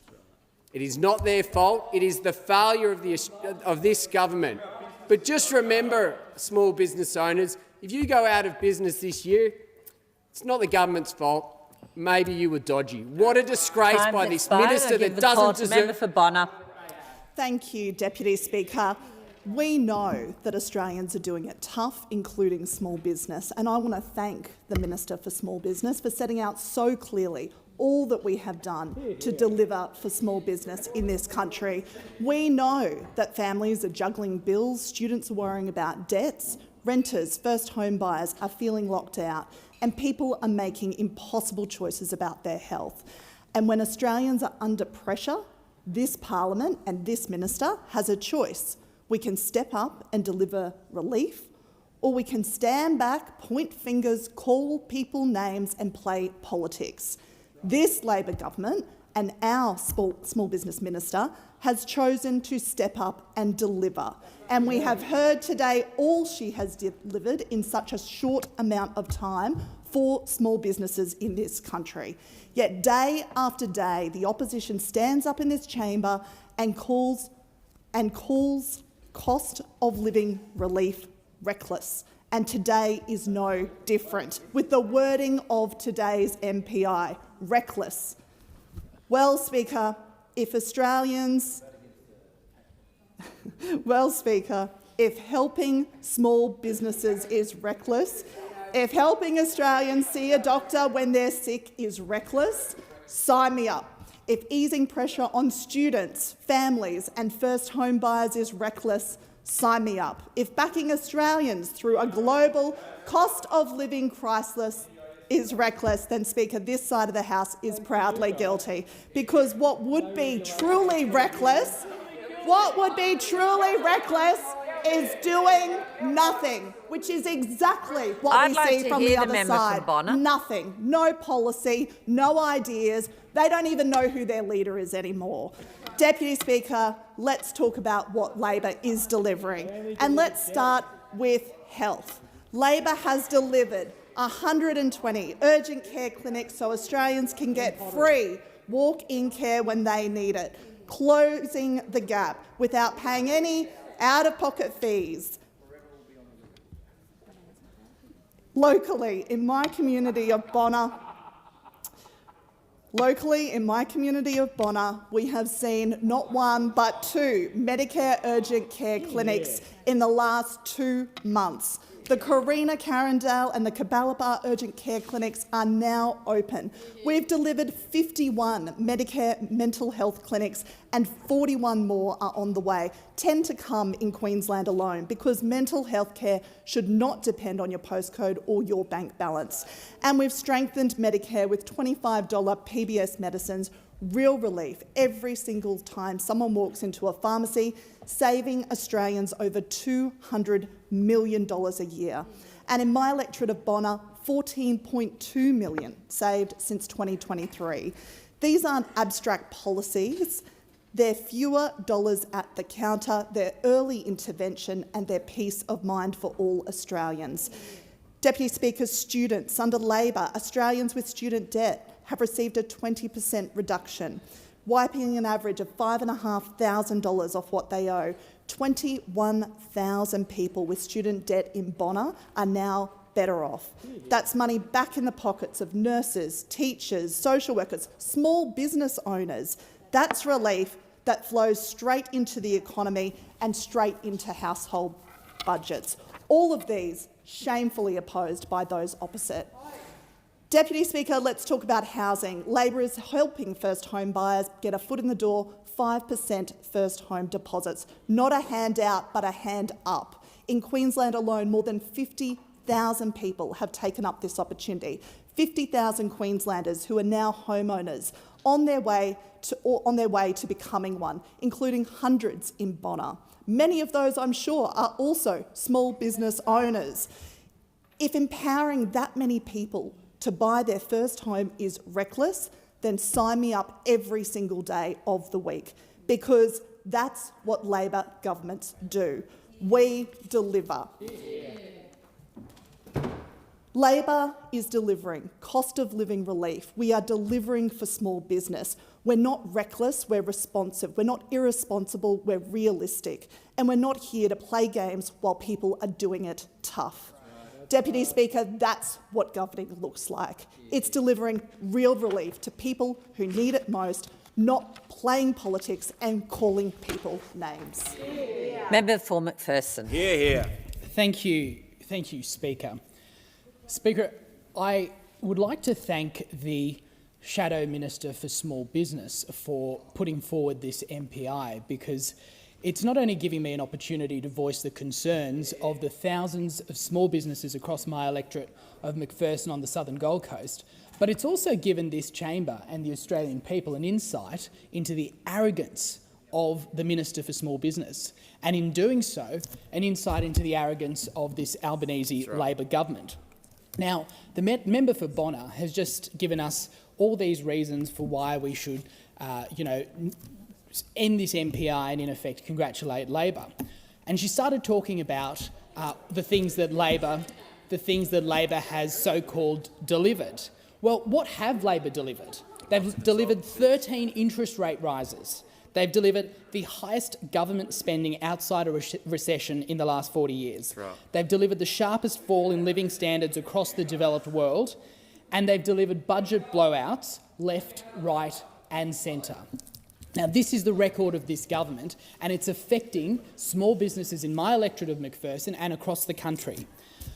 But if you actually look at what this minister said, and this goes back to the arrogance, her interjections when the Shadow Minister for Small Business was raising legitimate concerns felt by small businesses across this country went to the fact that, well, if you're a small business that's going out of business, it's probably because you're dodgy. Outrageous. Now, that is absolute contempt for small businesses in this country.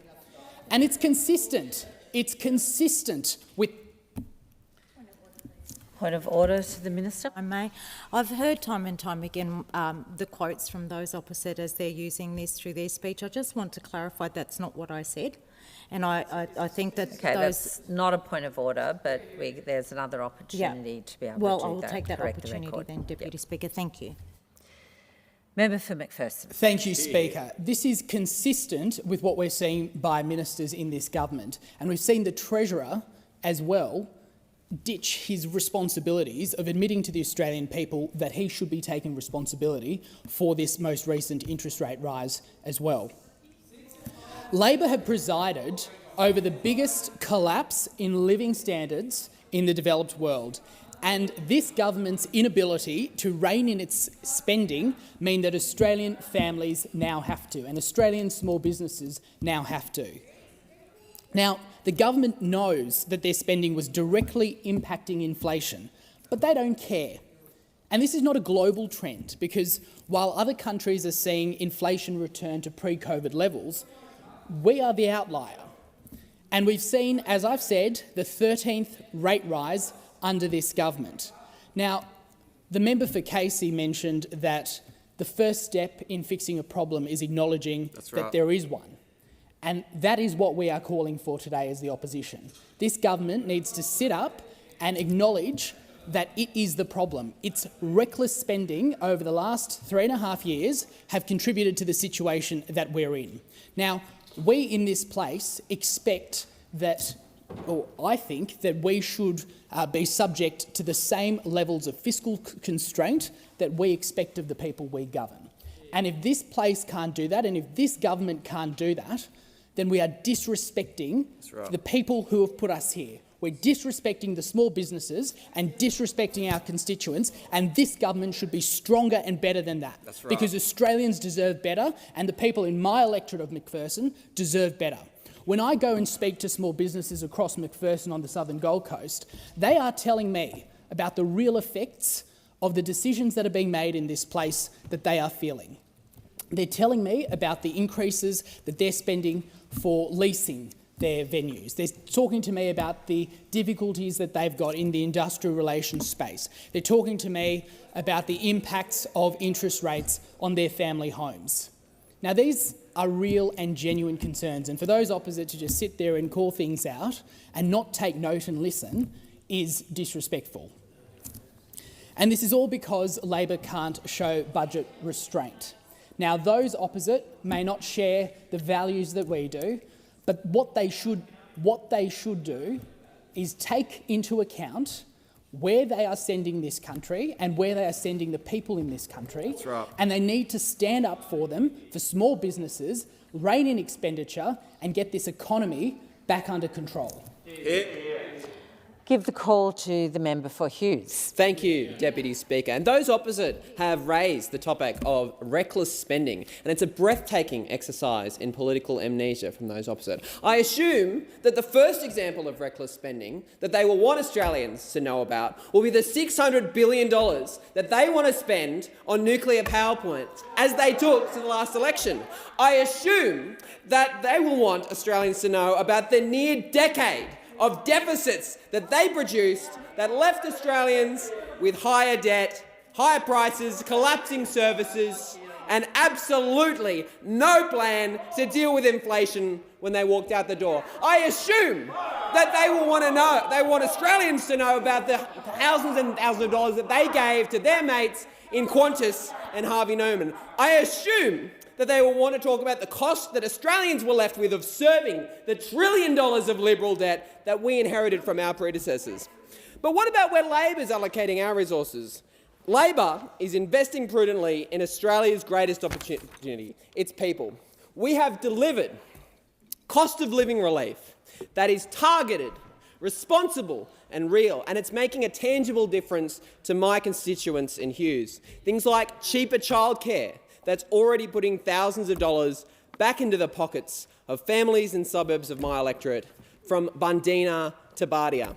Things like cheaper medicines, with all PBS medicines now $25 or less, saving families across Hughes hundreds of dollars a year. Things like tax cuts for every taxpayer, including another tax cut coming in July this year, benefiting local workers and small businesses alike. Tax cuts that those opposite voted against. Those opposite should have to answer this question, Deputy Speaker. Which part of that spending is wasteful? We, on this side, don't think that making childcare more affordable so that parents can be part of the workforce is wasteful spending. We, on this side, don't think that the senior heading down to the pharmacy in Illawong being able to afford all of the medicines prescribed to him to keep him out of the hospital system is wasteful spending. But those opposite should have to answer. Who do you think is the wasted investment? Our children or our seniors? We, on this side, don't think that Australians earning more and keeping more of what they earn through our tax cuts that they voted against is reckless. Money that's going back into the pockets of Australians right across the country. Those opposite want Australian wages to be lower. Under this government, wage growth is finally moving again after a decade of deliberate wage suppression by those opposite. They said that lower wages were a design feature of the economy under them, and that's exactly what they got. And who paid the price for it? Australian workers. On this side, we back Australian workers. On this side, we want Australians earning more. We are investing in Australian skills. We're now celebrating the 3rd birthday of free TAFE. Now, those opposite don't believe in free TAFE. They don't agree on much between the Liberals and the Nationals at the moment. There's not much that they agree on, but one thing they agree on is they hate free TAFE. They hate the idea that Australians are able to get the skills that they need for the jobs of the future without having to go into enormous debt for it. We are cutting student debt. We've cut student debt by 20% right across the country. That's money that's going back into the pockets of young people across Australia who are just starting out, who are just trying to get ahead. And those opposite have talked them down every step of the way. Those opposite have claimed that the interest rates are going up as a result of reckless spending. They clearly haven't bothered to read the statement by the RBA's Monetary Policy Board, which highlighted that growth in private demand was strengthening substantially more than expected, which was part of the driving of inflation. Now, we wouldn't expect them to be able to read any sort of economic document based on the leadership that they showed when they were in power, but it shows the gall that they then have the audacity to come here and complain about what we're doing on this side of the House. Those opposite claim to support small business, but they didn't produce a national small business strategy. We have. We're the first ones to do it. We believe in investing in Australian jobs. That's what we're doing, and those opposite have failed to do that over their near decade in office. Member for Grey. Thank you, Speaker. As a member for Casey rightly pointed out earlier, the first steps to solve a problem is you've got to recognise that you've got one. And indeed, this government does not recognise a problem that's right in their face. Inflation is rampant. It's increased by 3.8% just recently. And again, we see another interest rate rise, hurting families, hurting small business, crushing our economy. Now, government spending right now is the highest it has been in 40 years outside a pandemic. It is a big spending government. And as the government gets bigger, we as a people become more dependent on said government and we lose our freedoms. Now, if you have the unfortunate nature to live in either South Australia or Victoria, as I do, living in the great state of South Australia, let's look at the debt that we've carried on both these states. In South Australia, we reached a milestone last year. If you divide the government debt of both the federal government and the state government by the workforce in South Australia, it is over $100,000 per worker and increasing. Now, your children and your grandchildren are going to be paying off that debt. That is what these big numbers mean. We have gone from 24 to 27% of GDP. We have gone from 24 to 24% of government spending as a percentage of GDP. Again, big government territory. Speaker, the Treasurer likes to present himself as a specialist, an expert in diagnosing the nation's finances with precision. He wants us to trust his credentials. But, Speaker, if you went to the doctor who ignored your symptoms, refused to make you a treatment plan and told you everything was fine while your fever spiked and it kept rising, you'd be worried. That is exactly what we have in this Treasurer. He is running the economy with absolutely no plan to fix the patient. But we wouldn't be surprised, really. He, after all, has no economic credentials. He does, however, have a PhD in political science, a PhD in spin. Amongst many complaints my office receives daily about inflation and rising costs, I was recently contacted by John McGann, a retail worker from Port Augusta. John acknowledges that he was lucky to grow up in a time when things were affordable. But he can see things are now totally out of control. John rang my office to let me know about the deep concern he has for his niece and nephew, whom he fears will never be able to afford their own home, thanks to the spiralling cost of living under this government. Speaker, the last figures from the ABS confirm what every Australian family knows, what Graham from Port Augusta knows, and that is under Labor, cost of living is totally out of control. This is not just theory or economic modelling. This is the weekly shop. This is the power bill. This is the rent and the mortgage. It is happening. It is real.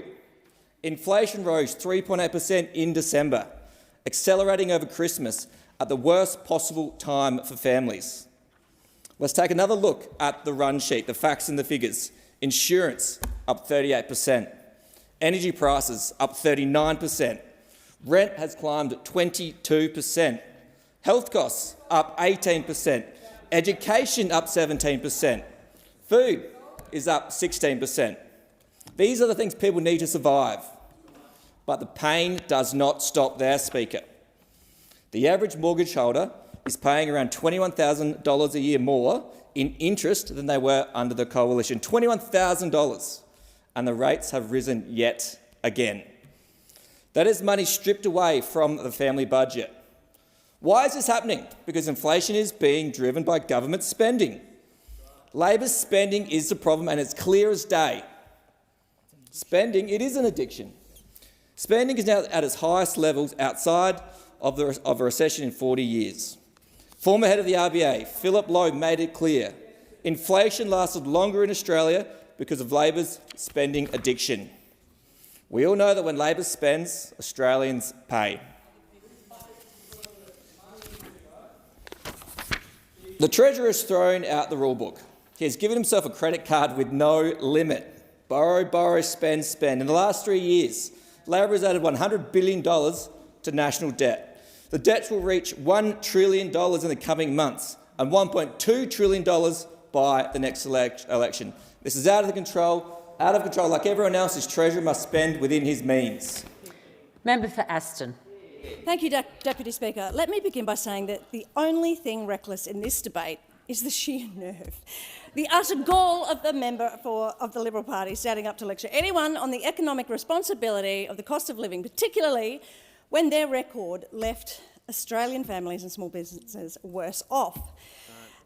In the 47th Parliament, the Liberal Party, along with their then partners, now ex-partners, the National Party, made it their mission to block every single cost of living measure introduced by this government, measures that would have supported households and the 2.6 million small businesses that employ nearly 40% of the workforce.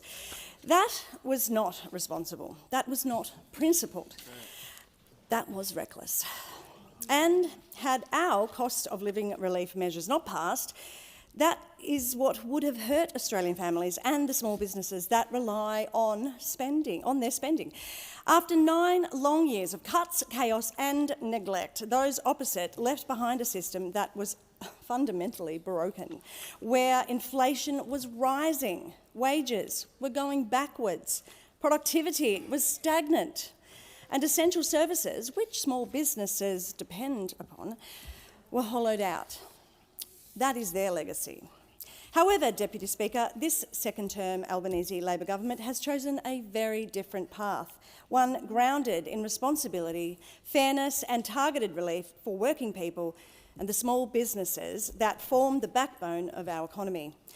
The measures that we have passed through this place are not reckless. They are deliberate. They have been thought through, and they are changing lives in households, shopfronts and workplaces right across Australia. Yesterday, the Independent Reserve Bank Monetary Policy Board increased the cash rate by 25 basis points, and we understand that this will come as difficult news for millions of Australians with a mortgage and the pressure this puts on families and small business owners juggling repayments, rent and cash flow. While the decision was widely expected, that doesn't make it any easier. That is why we continue to roll out responsible cost of living relief, including a further tax cut later this year and another one next year. Tax cuts that benefit 1.5 million sole traders and which put real money back into the small businesses that power local economies. This stands in stark contrast to those opposite who went to the last election promising higher taxes and have opposed every measure designed to support small business confidence and consumer demand. In government, those opposite shamefully suppressed wages. They, in fact, made it a cunning design of their economic plan, undermining the spending power of customers that small businesses rely on to survive. Since coming to office, our Labor government has delivered pay rises for minimum and award wage workers, lifting annual incomes by more than $9,000. What happens when wages increase? People spend a bit more. This means local economies are strengthened. Small businesses like restaurants, cafes, gift shops, shoe stores, my favourite, bakeries, all kinds of small businesses benefit. We expanded paid parental leave to 24 weeks, and ensured superannuation is paid on government-funded parental leave, recognising that small businesses benefit when workplaces are fair, modern and able to retain skilled staff. We delivered energy bill relief in the financial year 2024-25, $300, $150 in the financial year to December 2025, $150 off power bills for every household and around 1 million small businesses, while investing in long-term cost reduction, including 30% off home batteries. That is structural reform that helps small businesses manage costs and plan for the future. We made the biggest ever investment in Medicare since its creation, easing pressure on small business owners who know that a healthy workforce is a productive workforce. We opened Medicare urgent care clinics, including one in my electorate in Bayswater, which is very popular. Right across the country we opened these Medicare urgent care clinics, with more than $2 million Australians already receiving free urgent care. We cut student debt by 20%. We have done so much to help Australian households and small businesses. I could go on, and I don't have a lot more time, but it is targeted and it is responsible, and it is certainly not the kind of spending you could call reckless. Thank you, Deputy Speaker. I give the call to member for Moncrieff. Well, the Minister for Small Business interjected when the member for Goldstein was delivering his MPI, and I'd like Australians to know that what she said was that small businesses are dodgy. I say the Minister for Small Business is dodgy. I say the Treasurer is dodgy. Member and I say the Prime Minister you withdraw is that dodgy. comment. Excuse me, Member for Moncrieff, I asked you to withdraw that comment. Madam Deputy That Speaker, is a very I direct... didn't think it was no, an unparliamentary I'm word. asking you, it's not open for debate. Please withdraw that comment. I withdraw. This week we saw interest rates rise again, and we saw the Treasurer's 13th interest rate rise since he became the Treasurer. Not happy, Jim. We saw the Prime Minister's 13th interest rate rise since he became the Prime Minister.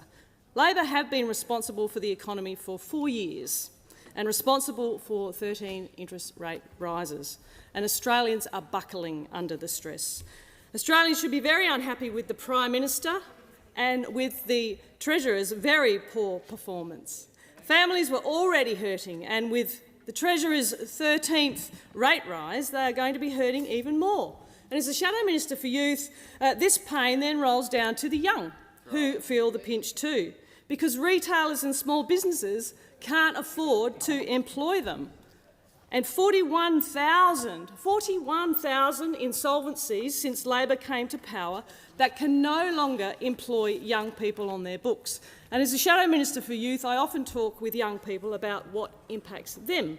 And whilst they are sometimes uncertain about what career or what job they might want to go to next, they're very clear on the financial pressures that they face and their families face. And last week, I was in Hobart talking to young people, and they were unanimous in detailing how hard it is to get a doctor's appointment, never mind a job in small business. If they can find a doctor with availability, then the next hurdle is, for them, the cost. They also said that the doctor who might have an available appointment is definitely not a bulk billing doctor. They also said that they have to pay $120 upfront with approximately $70 the out-of-pocket fee. Now, that's not one Medicare card, that's two, a Medicare card and a credit card. And guess what? Young people can't get a credit card. Therefore, they don't go to the doctor in Hobart, and their health is suffering.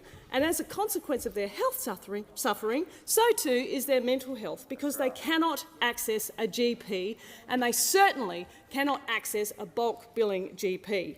Now, with the Treasurer's interest rate rise, there'll be less money for families, which means going to the doctor just became even more out of reach for young people. Interest rate rises also impact young people in other ways, and the consequences are that landlords will now put the rents up because interest rates have gone up, making it even harder for people, young people, particularly to afford housing. Now, home loan repayments and small business loans for families, it's making it harder for the ability for employers to employ young people and more employees. Who is going to pay for Labor's addiction to spending? Who is going to pay for it? Well, it's the taxpayer. And that's why this budget that's coming this year is a blowout. That is why Australians are now having to pay for this government's reckless spending into our economy. Now, Labor can put spin on their 13th interest rate rise, but Labor's squeeze on Australians is being felt, and will now be felt even harder. We're not happy with Labor, just like we're not happy with Jan. Not happy Jan, not happy Labor. Just ask any young person and they'd let you know that too. Now, Labor spends and prices rise and you pay for it. They spend, prices go up and you get the bill. Insurances are up 39%, energy 38%, rent 22%, health 18%, if you can get a doctor's appointment, education 17%, food 16%. The more they spend, the longer inflation stays higher and the more you have to pay the bills. They keep spending, they keep spending, they keep spending, and they keep asking you to tighten your belt while they spend your taxpayer dollars. Living standards have gone backwards under this government. We've got a $1.2 trillion debt that is going to punish the next generations. You're going to have to pay for this government's spending, so don't believe a word they say. They spend, prices go up, and you pay. Give the call to the member for Ben. Thanks, Deputy Speaker. I'd like to thank the member for Goldstein for bringing forward this important issue in his own special way. The fight to bring down the cost of living is front and centre for my constituents in Bean every day, and I'm happy to tell them that the Albanese Labor government is right alongside them in that fight. That is why the Albanese Labor government is introducing real, practical assistance in approaches that work to help local families every day. We have delivered tax cuts for every taxpayer, with a further tax cut coming this July. We have consistently supported pay rises for all minimum award rates workers and re-energised enterprise bargaining for fairer pay for all workers and their families. We've changed the architecture of workplace relations. And we have made generational investments into affordable and accessible health and education. In December, the Woden Valley in my electorate welcomed the opening of the ACT's newest Medicare urgent care clinic. It's located at 33 Colby Court in Phillip and offers free GP-led healthcare without an appointment 7 days a week. This clinic joins pre-existing clinics in Tuggeranong, Western Creek, Dixon, Belconnen and Gungahlin across the Territory. Labor's Medicare urgent care clinics have already seen more than 2.2 million presentations since the first sites opened in June 2023. And this new clinic in Woden will ensure those numbers continue to climb and that all those who need medical treatment are able to receive it without having to worry about the cost. Our commitment to the health and wellbeing of Australians doesn't just stop there. With agreements reached last week that will see the ACT receive an additional $557 million boost to hospital funding, alongside additional funding of $75 million to assist with the challenges of being a smaller jurisdiction. This is part of a package that is over $4 billion in the ACT, allowing affordable and timely access to quality health care for all. And it's already been 1 month since the Albanese Labor government made medicines on the PBS just $25, the biggest cut to the cost of medicines in the history of the PBS. This means people in my electorate of Bean are now paying less for medicines they rely on every day. Real, practical assistance. Deputy Speaker, we're also backing Australia's students and young people. Labor promised to cut student debt, and now the Albanese Labor government is delivering. Australians with student debt, including HECS Help, VET and TAFE loans, will have seen a 20% reduction. No applications, no forms, just real cost of living relief. We have made free TAFE permanent, opening the door to secure work for more young people and increasing the HECS and Help loan repayment threshold so students get to keep more of what they earn before repayments kick in. We are paying students on prac for key degrees such as nursing, midwifery and social work, so they are able to complete their training without economic duress.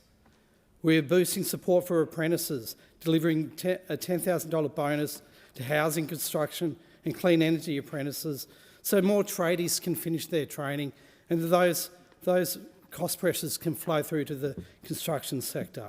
These are real, practical measures that are assisting those in my community and those right across Australia.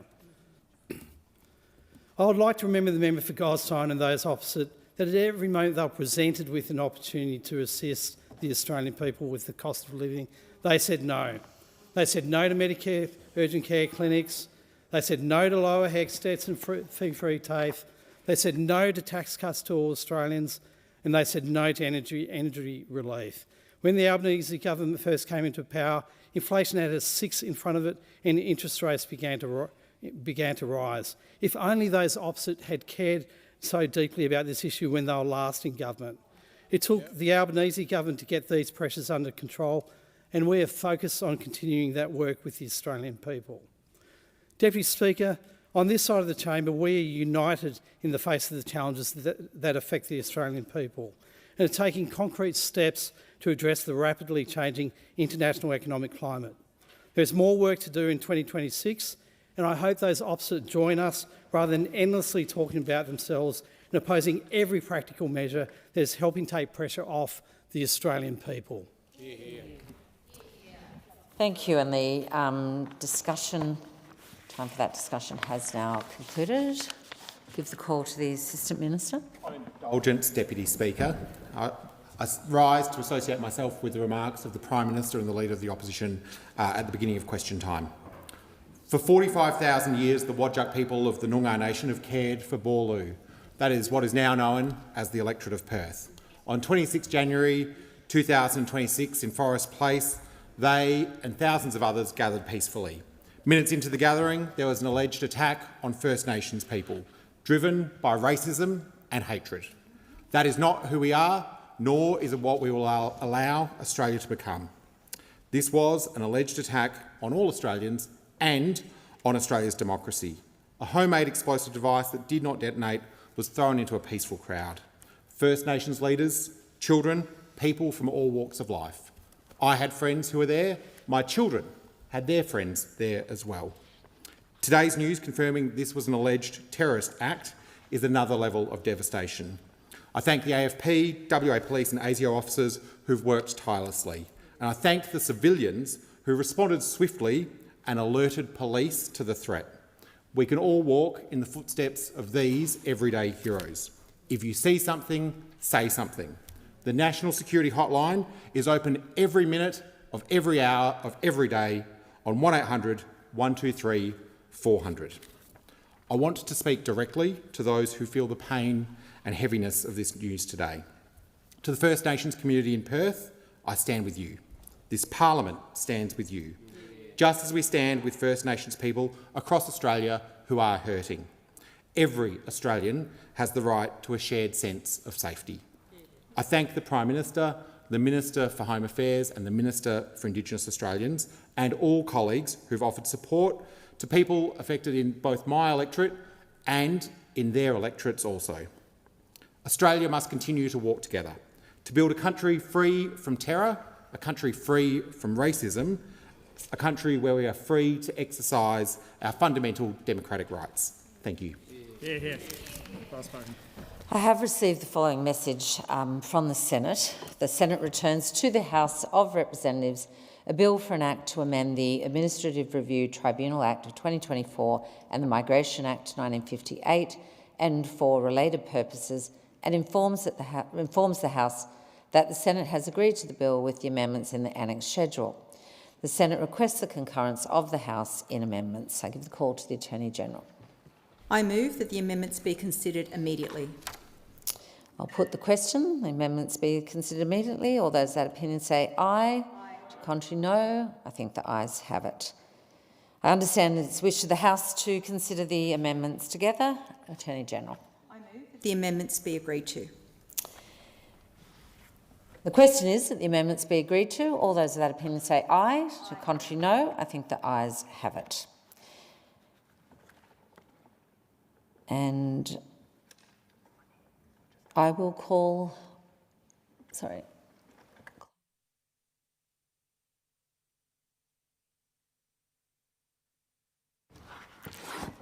Thank you. But we've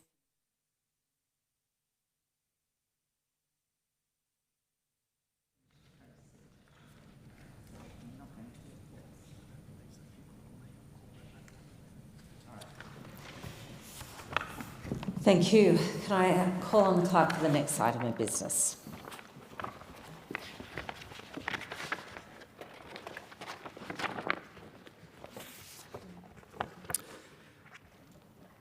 Government business. Order of the day number 2, Universities Accord Australian Tertiary Education Commission Bill 2025, resumption of debate on the second reading and on the amendment moved by the member for Barara.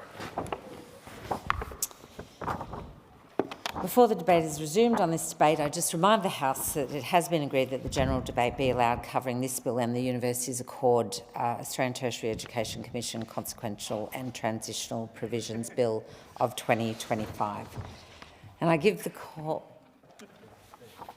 Beg your pardon.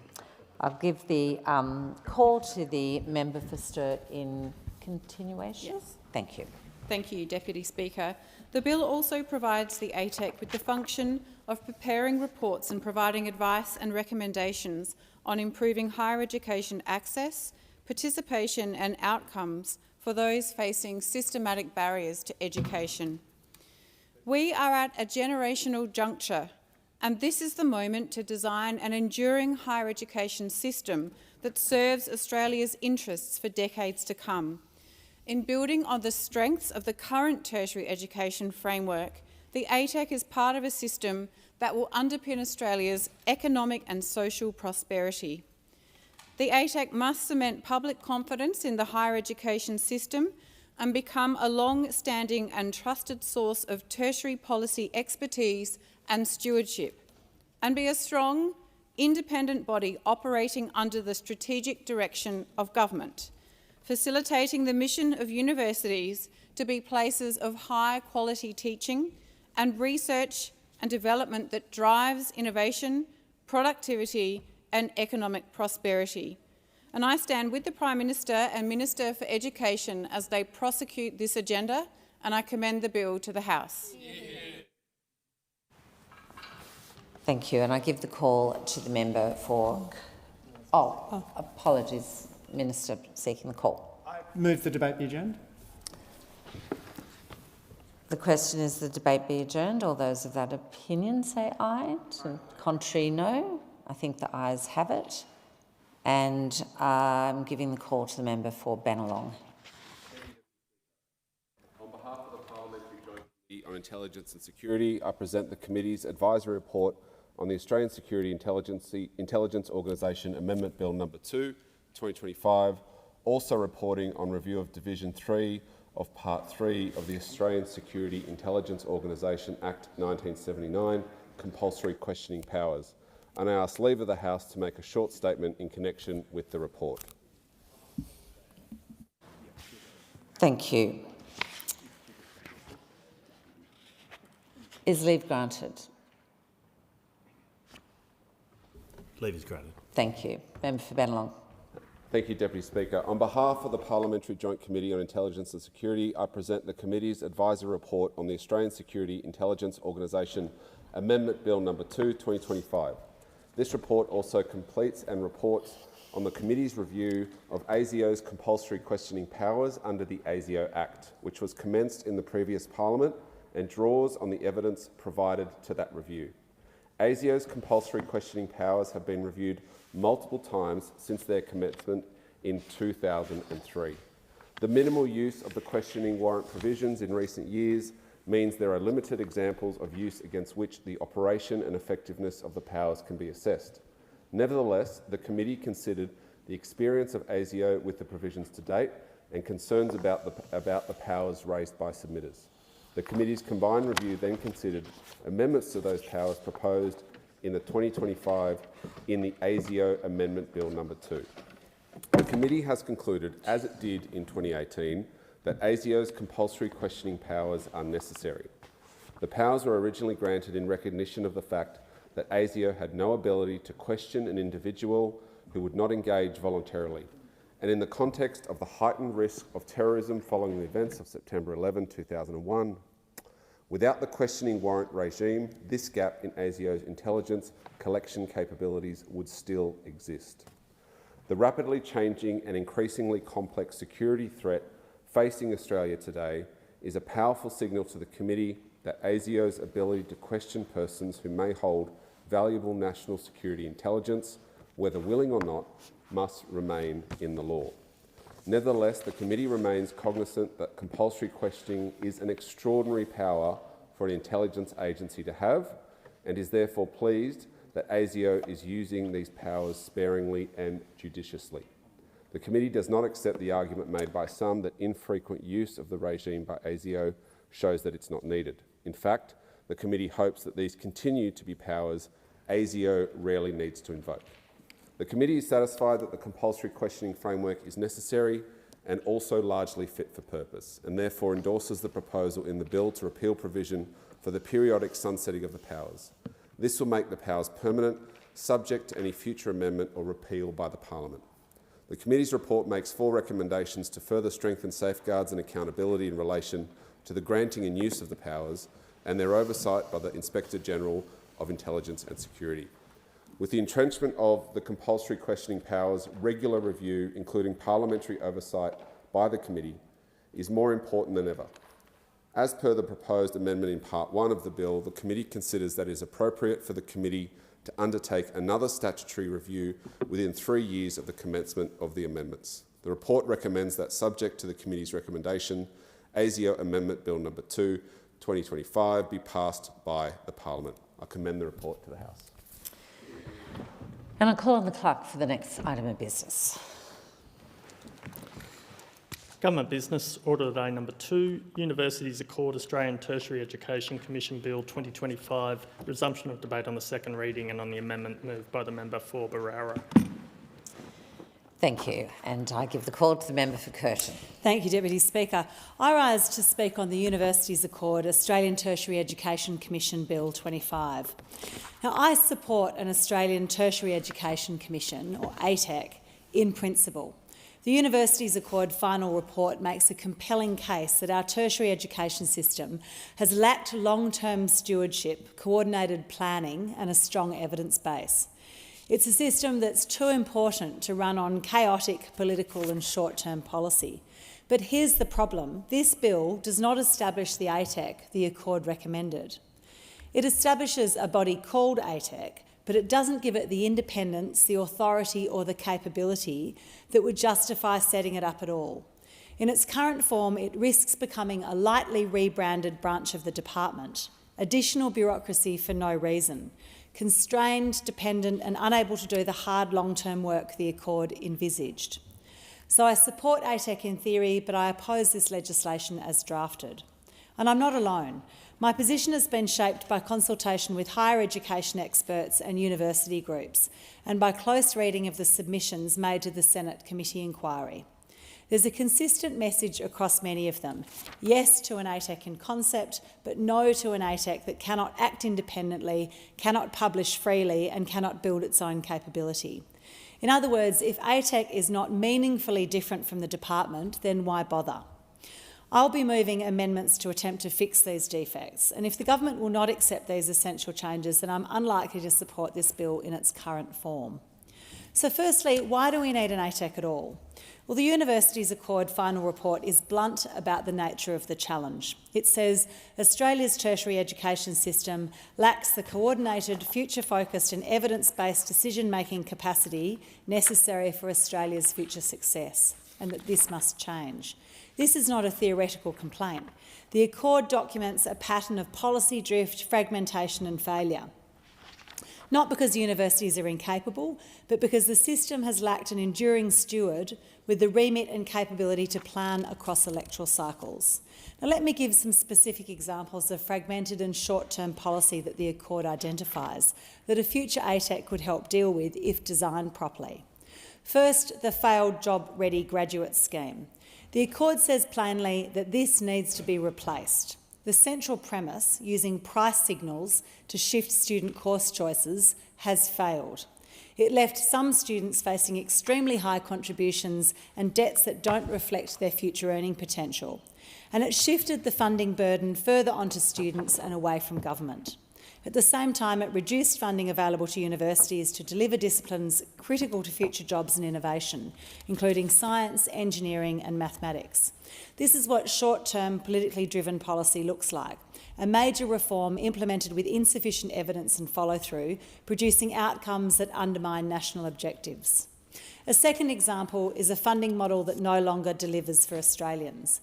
The Accord identifies that the current funding arrangements are limiting enrolments of students from underrepresented backgrounds and are not able to support growth in the tertiary sector in order to meet our nation's skill needs. These examples point to the need for long-term evidence-based stewardship of the tertiary education system, focused on outcomes for students and for Australia. This is why ATEC matters. But if ATEC's to solve these problems, it must be built as the Accord envisaged: independent, expert and able to work across electoral cycles, not constrained to speak only when invited and not prevented from publishing uncomfortable truths. Let's look at what the bill actually does. It establishes ATEC as the steward of the higher education system. It will be led by 3 commissioners: a Chief Commissioner, a First Nations Commissioner and a part-time Commissioner, appointed by the Minister, collectively expected to bring balanced experience across higher education, vet, governance, engagement and regional Australia. ATEC's functions include negotiating mission-based compacts with universities and tertiary education providers, consulting widely across the tertiary system and providing advice and recommendations to Commonwealth and state and territory ministers about the tertiary education system on request of the Minister. Now, these mission-based compacts between ATEC and higher education providers are the main mechanism for sustained engagement with the sector. They allow each provider to show how its unique mission aligns with national, state and local priorities, and they set a limited but meaningful set of performance objectives agreed collaboratively. ATEC will take a good faith, proportionate approach, supporting improvements, varying terms where needed, and only escalating if performance remains below expectations. There are some good parts of this. The most positive outcome of this bill is that it recognises that ATEC is needed in principle. It accepts the Accord's logic. But the Accord did not call for another advisory unit inside the machinery of the department. It called for a steward that could provide robust advice, support evidence-based decision-making and planning, and work across political cycles with a long time horizon. If the bill doesn't deliver that, then it fails its own justification. Now I want to talk about the amendments that will move. I oppose the bill as drafted because it doesn't create the ATEC that Australia needs. Firstly, we need to provide ATEC with autonomy and independence. ATEC should have the ability to initiate and publish advice and recommendations on its own initiative rather than solely at the request of the Minister. Without this independence, there seems little point in creating a new organisation that largely duplicates the department's work. If it can only speak when asked and can only publish when approved, then it's not an independent steward, it's an advisor on a leash. And this matters because the hardest issues in higher education reform are often politically inconvenient. Job-ready graduates is a clear example. Operational autonomy matters too. Currently, the department controls ATEC's staffing and contractor engagement, which could undermine ATEC's capacity to build expertise and undertake independent analysis. That's not the design of an independent steward. This issue has been raised by a huge number of stakeholders, including Universities Australia, the Group of 8, the Regional Universities Network, Science and Technology Australia, Professor Andrew Norton and Professor Julia Horn. As a result, I'll move amendments to, firstly, omit the requirement that the ATEC may only prepare reports and provide advice at the request of the Minister, and ensure ATEC can initiate and publish reports and advice itself. And secondly, require ATEC and the department to enter into an enforceable agreement that will specify minimum staffing levels and standards. The second area of reform is around the number of commissioners. Now, as drafted, there's significant concern that 3 commissioners will not have the expertise across a diverse range of fields and areas. such as higher education, VET, tertiary education, governance and administration, stakeholder consultation engagement, regional Australia and other important areas as well, including research and equity and access and learning and teaching. As such, I will move amendments to introduce 2 additional part-time commissioners to bring the total number of commissioners to 5. And again, this change is backed by a number of stakeholders, the Group of 8, Regional Universities Network, Professor Andrew Horton and Professor Julia Horn. Thirdly, I'm going to introduce an explicit focus on research and research training. Research is central to Australia's economic strength, innovative capacity and international competitiveness. The Accord identifies that our research system is under strain. We have low national R&D investment, weak innovation outputs, inadequate research training stipends, and a need for a pathway to fund more of the full economic cost of research. The Accord also explicitly calls for ATEC to be a steward of the research sector. Yet the bill doesn't make ATEC's research stewardship role explicit in the functions and advice framework. Now, this is a serious omission.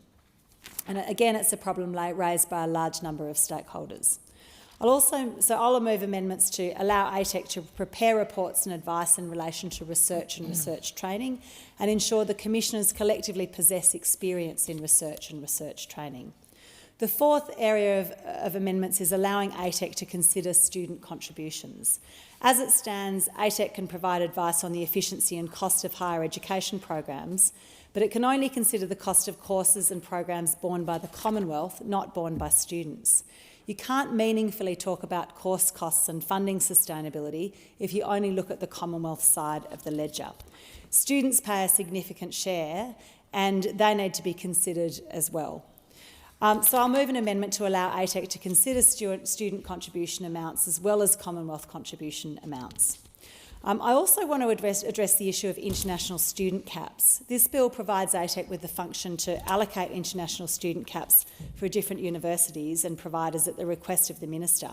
Now, as I understand it from discussions with the Minister's office, further legislation is required to provide the Minister with the power to set enforceable caps for international students before ATEC can use this function. So this bill paves the way for future legislation that will allow those student caps. The government tried to introduce this power in 2024. I'm just going to interrupt it being 4:30 p.m. I propose that the question of the House do now adjourn, but I just remind the member for Curtin should be granted leave in continuation to when this debate resumes. Give the call to the member for Wentworth. Deputy Speaker. I'm in the House to talk about something a bit unusual I never thought I would be talking about in the House, which is one of my favourite biscuits, Tim Tam. But I do want to explain why that is relevant and I think extremely relevant to the business of the House. The government has established a host of specialist investment vehicles to direct public funds into priority areas like renewable energy, housing, agriculture and exports. The $15 billion National Reconstruction Fund was established in 2023 to diversify and transform Australian industry. But the question I ask, particularly in the economic times that we have right now, is whether these funds are actually doing what they were sold to do: filling funding gaps, crowding in private capital, addressing market failure and building sovereign capability that would not otherwise be built by the private sector. And when I look at recent decisions, I struggle to see it. Take ARNATS. The National Reconstruction Fund contributed $45 million to a $1.75 billion refinancing. There was no obvious funding gap. Government provided less than 3% and the rest came from private markets on commercial terms. The deal was oversubscribed, suggesting public funds actually crowded out private capital rather than attracting it. Market failure? Hard to identify. ARNATS has operated successfully since 1865. Supporting Australia? ARNATS has not been Australian-owned since 1997 and has been owned by US private equity firm KKR since 2019. So what are taxpayers actually getting? It seems that since 2019, KKR leverage acquisition, Australians are actually paying 60% more for homegrown Tim Tams. Timflation is outpacing the consumer price index threefold. The NRF says investment will expand production, but the funds merely refinance existing debt tied to past investment. But the terms of the deal have not been released, so scrutiny is limited. This is part of a broader pattern that does concern me. Questionable investments across specialist investment vehicles, unknown contingent liabilities under capacity investment scheme, and increasing industrial bailouts such as Whyalla and Tomago.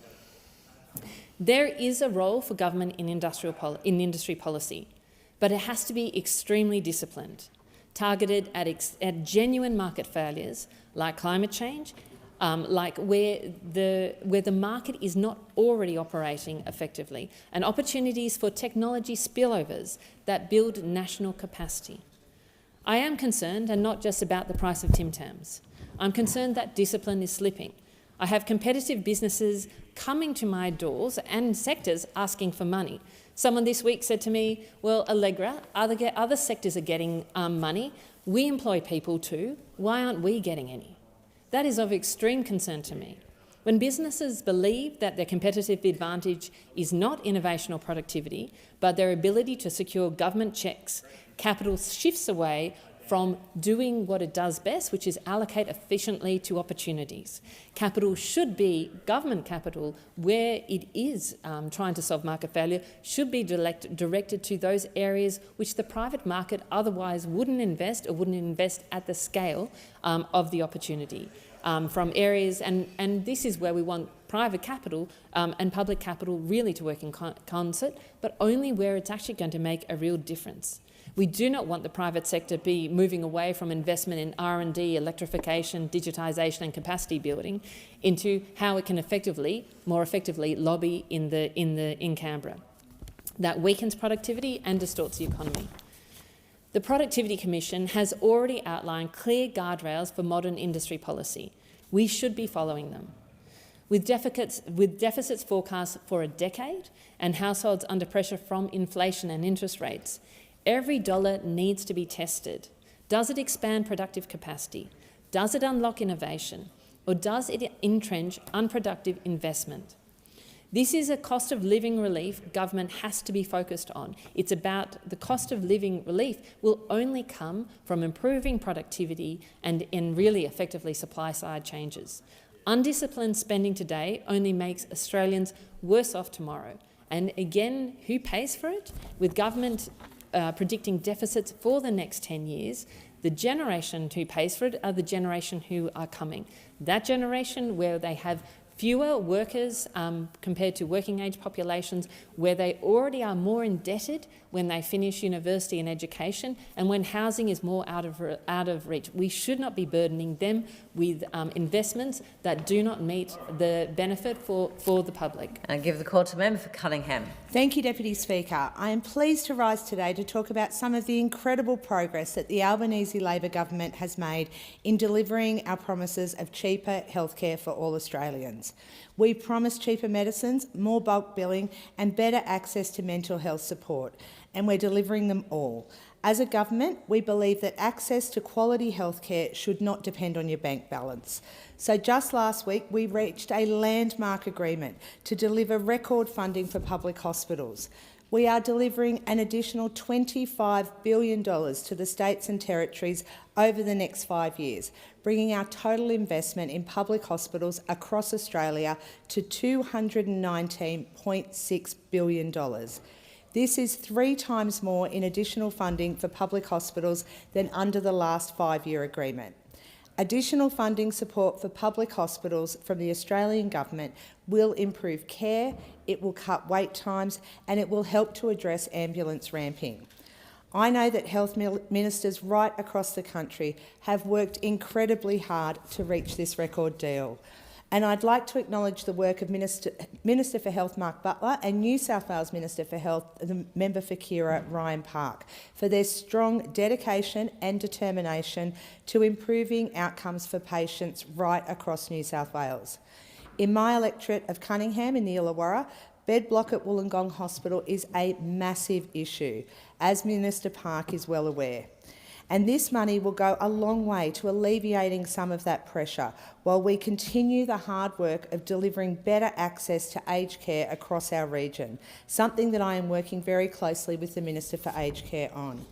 and I was delighted to deliver more than $17.4 million in funding to the Illawarra Retirement Trust to upgrade its Marco Polo Aged Care Centre in Unanderra. This will deliver an additional 48 residential aged care beds for the Illawarra by 2027. Our dedication to improving access to affordable healthcare is part of Labor's DNA. We created Medicare and we have fought for years to protect and to strengthen it. The Albanese Labor government has made the single biggest investment in Medicare history with our $8.5 billion package to deliver more bulk billing and more doctors across the country.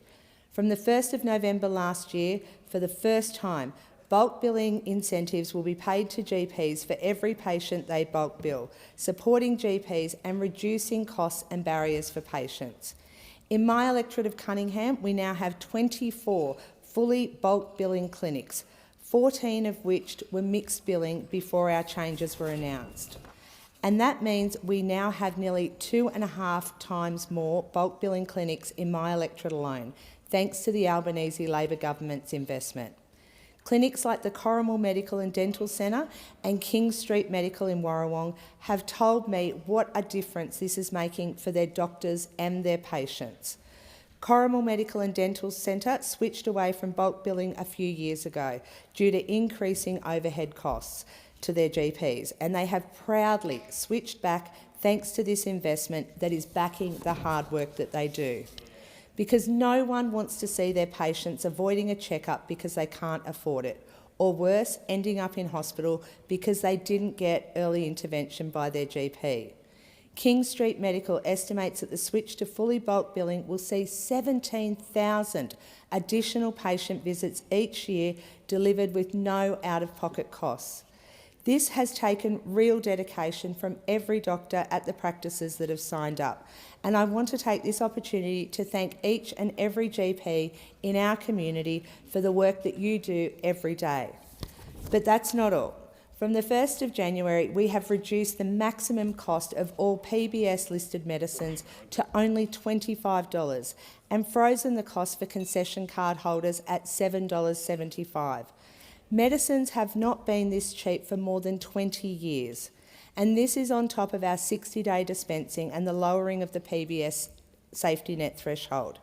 We've launched 1800 Medicare, a new advice and out-of-hours Medicare telehealth service, which has already been accessed by tens of thousands of Australians since its launch on the 1st of January.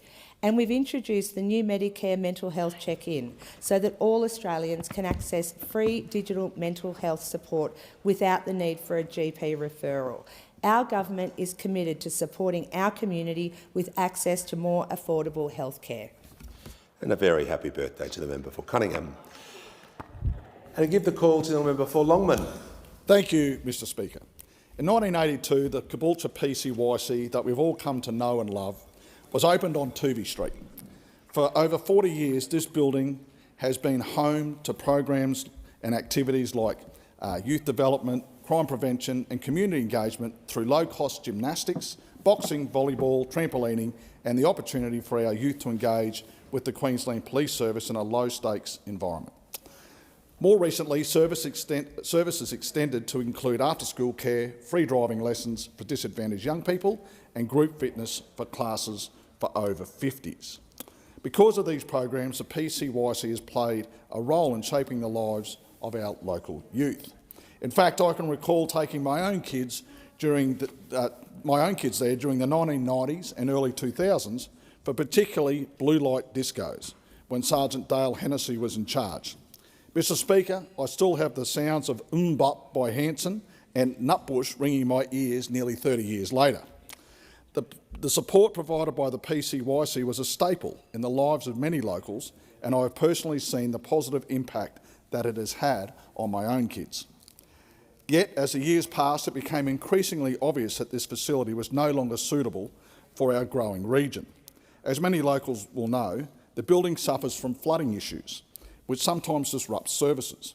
Furthermore, its location on the outskirts of Caboolture in an area with limited transport options and proximity to extensive bushland was a deterrent for many would-be members. So after 40 years, the time came to say goodbye to this Toovey Street facility. So in 2019, when I was first elected, the officer in charge at the Caboolture Police Station, the legendary Mick Brady, was my first appointment. Mick, in no uncertain terms, made me aware of the PCYC's ambitious plan to build a new state-of-the-art facility in the heart of Caboolture in King Street. The initial build costs were set at $11.5 million, and it soon became clear that this would need to be a joint project between all three levels of government if we were ever going to get it across the line. Mr Speaker, Mick was never going to leave me alone until there was federal funding forthcoming, so the journey of advocating for this facility began.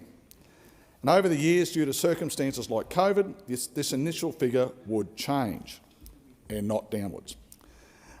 With the support of the community, I was able to push for funding. We reached our target of $5 million through the then Coalition Government's Community Development Grants program. This, combined with state government and council funding with monies from the PCYC themselves, meant that after years of dreaming, this dream was about to become a reality. This new building, which is conveniently placed next to the Caboolture Police Station and directly behind a service bus stop, features a 24/7 gym, a purpose-built gymnastics facility, a dedicated youth hub, multi-purpose recreational areas, an outdoor basketball court, and, as I'm sure anyone who has ever visited the old facility can appreciate, dedicated parking. No more parking in the mud and dust. More than 1,000 local families were already members at the old building, and this is expected to double over the next few years in one of Australia's fastest growing communities. In fact, with the early opening of the 24/7 gym just days ago, we're already seeing new faces. The gym members have already expressed positive reviews, and many of them have had an early glimpse at the rest of the building, which officially opens on Thursday, the 26th of February this year. The Caboolture PCYC team has changed lives for over 40 years, and I know that they will continue to do so for many more. In the words of the PCYC, when our young people thrive, so do our communities. And I very much look forward to seeing the impact this new facility will have on our region going forward, particularly as we edge closer to the 2032 Brisbane Olympics. I know that our hard-working program manager, Sergeant Mark Hastier, is super excited, and I know he will achieve even greater outcomes for our community than he does already. Now he has this wonderful new modern facility. As a bonus, the old facility is being refurbed by council, which will benefit local organisations such as Spiders Boxing, U3A and the local men's shed. And I'm glad that the federal, state and local council were all able to work together on this project. It would not have been possible without their cooperation. And this facility is a testament to what can be achieved when we put people before politics. The question is that the House do now. I'm going to give the call to him for Spence. Well, thank you, Mr Speaker. Last week I was joined by the Minister for Education to officially open Uni Hub Playford, our very own suburban university study hub located right in the heart of my electorate of Spence. This journey started quite some time ago when I was a newly elected MP. I visited schools, speaking with students, teachers and principals.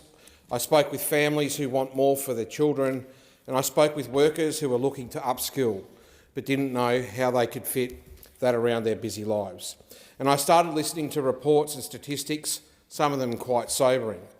A Jobs and Skills Australia report stating that 9 out of 10 new jobs created in our economy will require some form of post-school qualification, and over half of those will require higher education qualification. Locally, only 9.7% of people in the electorate of Spence held a bachelor's degree or higher, the kind of gap that doesn't close on its own. In mid-2023, the interim report of the Australian Universities Accord was released, and as its first priority action, it recommended the establishment of what were then called tertiary study hubs. From that point, my goal was obvious: bring one of those hubs to the north. And now I can proudly say that we have delivered that. South Australia's first and only suburban university study hub is proudly at its new home at Elizabeth TAFE, all thanks to the Albanese Labor government's $66.9 million investment in this program. A program that makes it clear that your postcode isn't going to put a ceiling on what someone can do in life. Uni Hub Playford brings uni closer for students in the north, making tertiary study more accessible for our community. For a long time, the path to university has been much harder than it should be.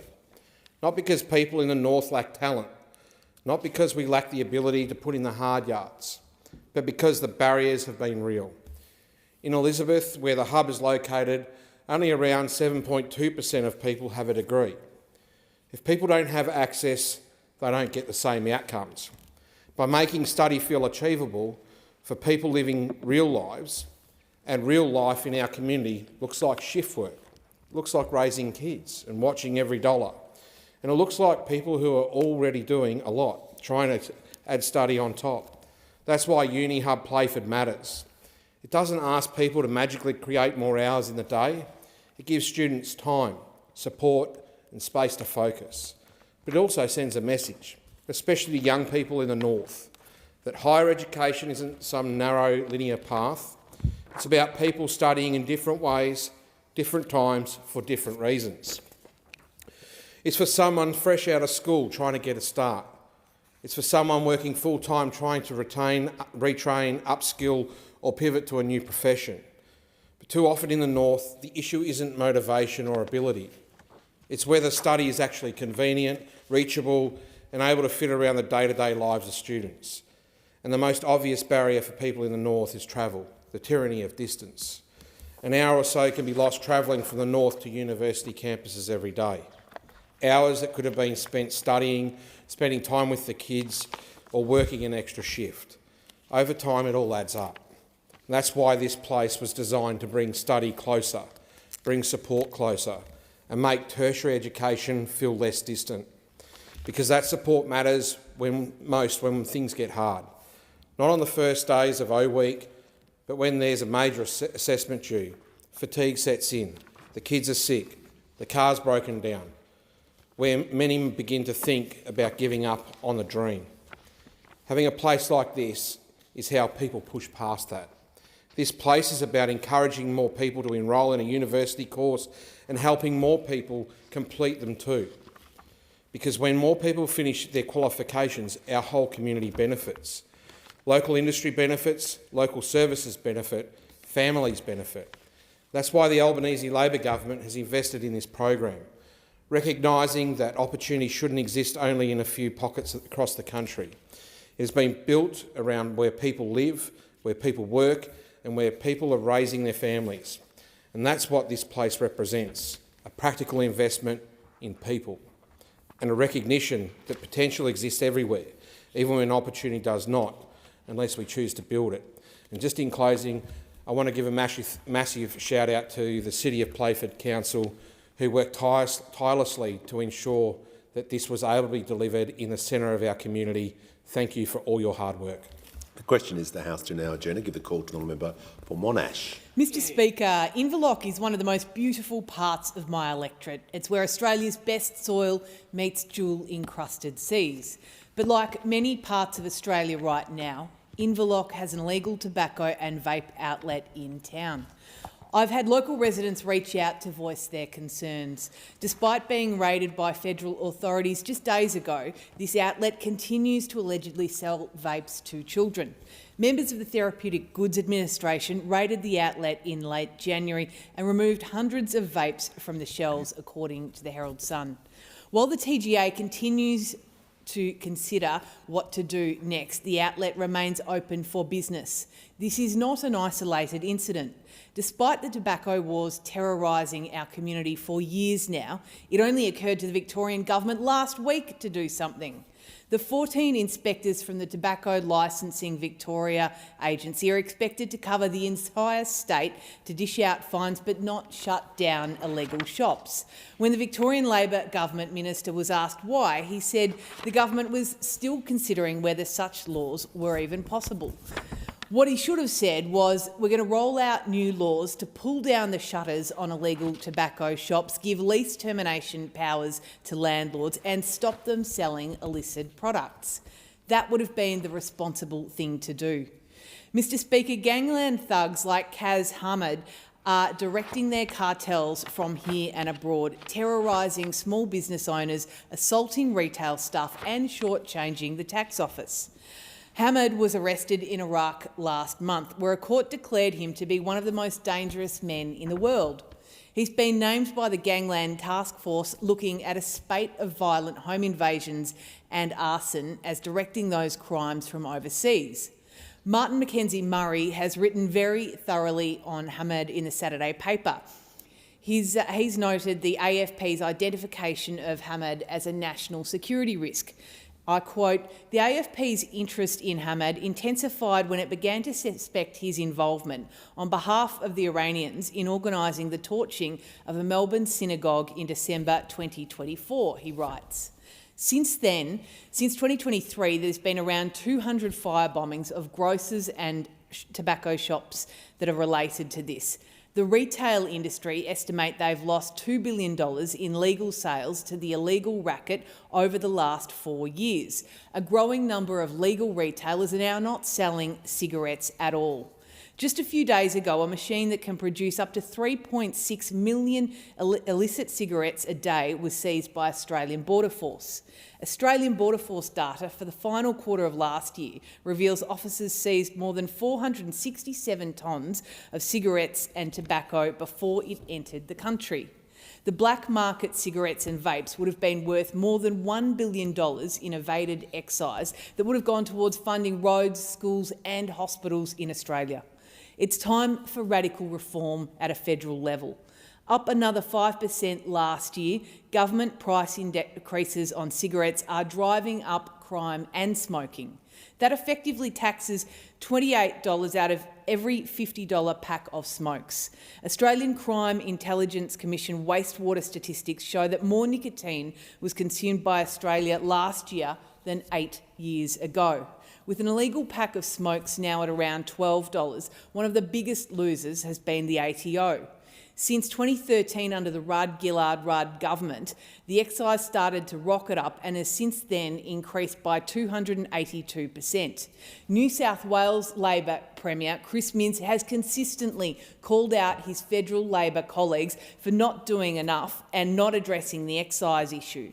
To those who argue that reducing the excise encourages smoking, the Laffer economic curve disproves this. It demonstrates that by driving taxation of tobacco beyond a reasonable level, it actually increases people to a black market instead of illegal tobacco.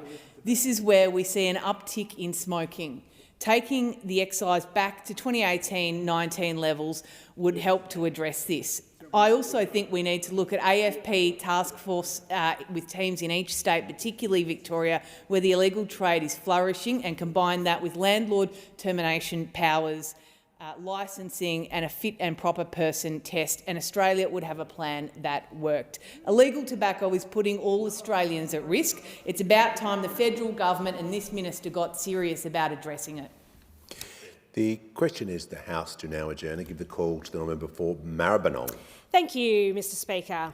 Access to safe, secure and affordable housing is one of the most fundamental foundations of a fair society. It is not simply about shelter, but about dignity, stability, opportunity and well-being. When people have a secure place to call home, children can focus on learning, parents focus on work and caring, and individuals can plan for the future with confidence. When housing is unstable or out of reach, it affects every part of our life: health, education, employment and mental well-being. We know there is a housing crisis in this country. For too many, particularly young Australians, they have found themselves locked out of the market. Rents have risen, supply has fallen, and for many, the dream of home ownership has felt increasingly distant. This is why this government has an ambitious housing agenda, the most ambitious that we've seen for generations. It is why we see housing as one of our central priorities, investing in social and affordable housing, boosting supply, working with the states and territories on planning reform and recognising housing as essential national infrastructure. Through the Labor government's Housing Australia Future Fund, we are delivering thousands of new homes across the country, with more than 5,000 social and affordable homes completed or underway, and more than 25,000 in construction and planning. This is part of our broader commitment to deliver 55,000 social and affordable homes for the Australians who need them most. because a roof over your head should never be a privilege. It should be an expectation for all Australians. Locally, I'm proud to see the Albanese government backing major projects that will deliver new and already delivering new social and affordable homes in Melbourne's northwest. In December of last year, I welcomed Minister O'Neill to Kensington in the southern part of my electorate to see firsthand the successful completion of a new housing project as part of the Swift Walk redevelopment.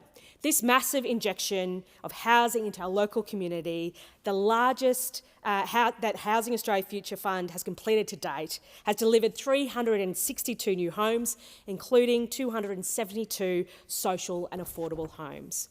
For locals in Kensington and the surrounding suburbs, moving into Swift Walk has meant leaving behind long-term overcrowding and finally having a space of their own. Like Thangham and Christine and their new baby, who had just moved into their new home in Swift Walk, a fantastic two-bedroom unit that the Minister and I got to say g'day to. Before this time, Thangham and Christine were living in shared accommodation with 9 others.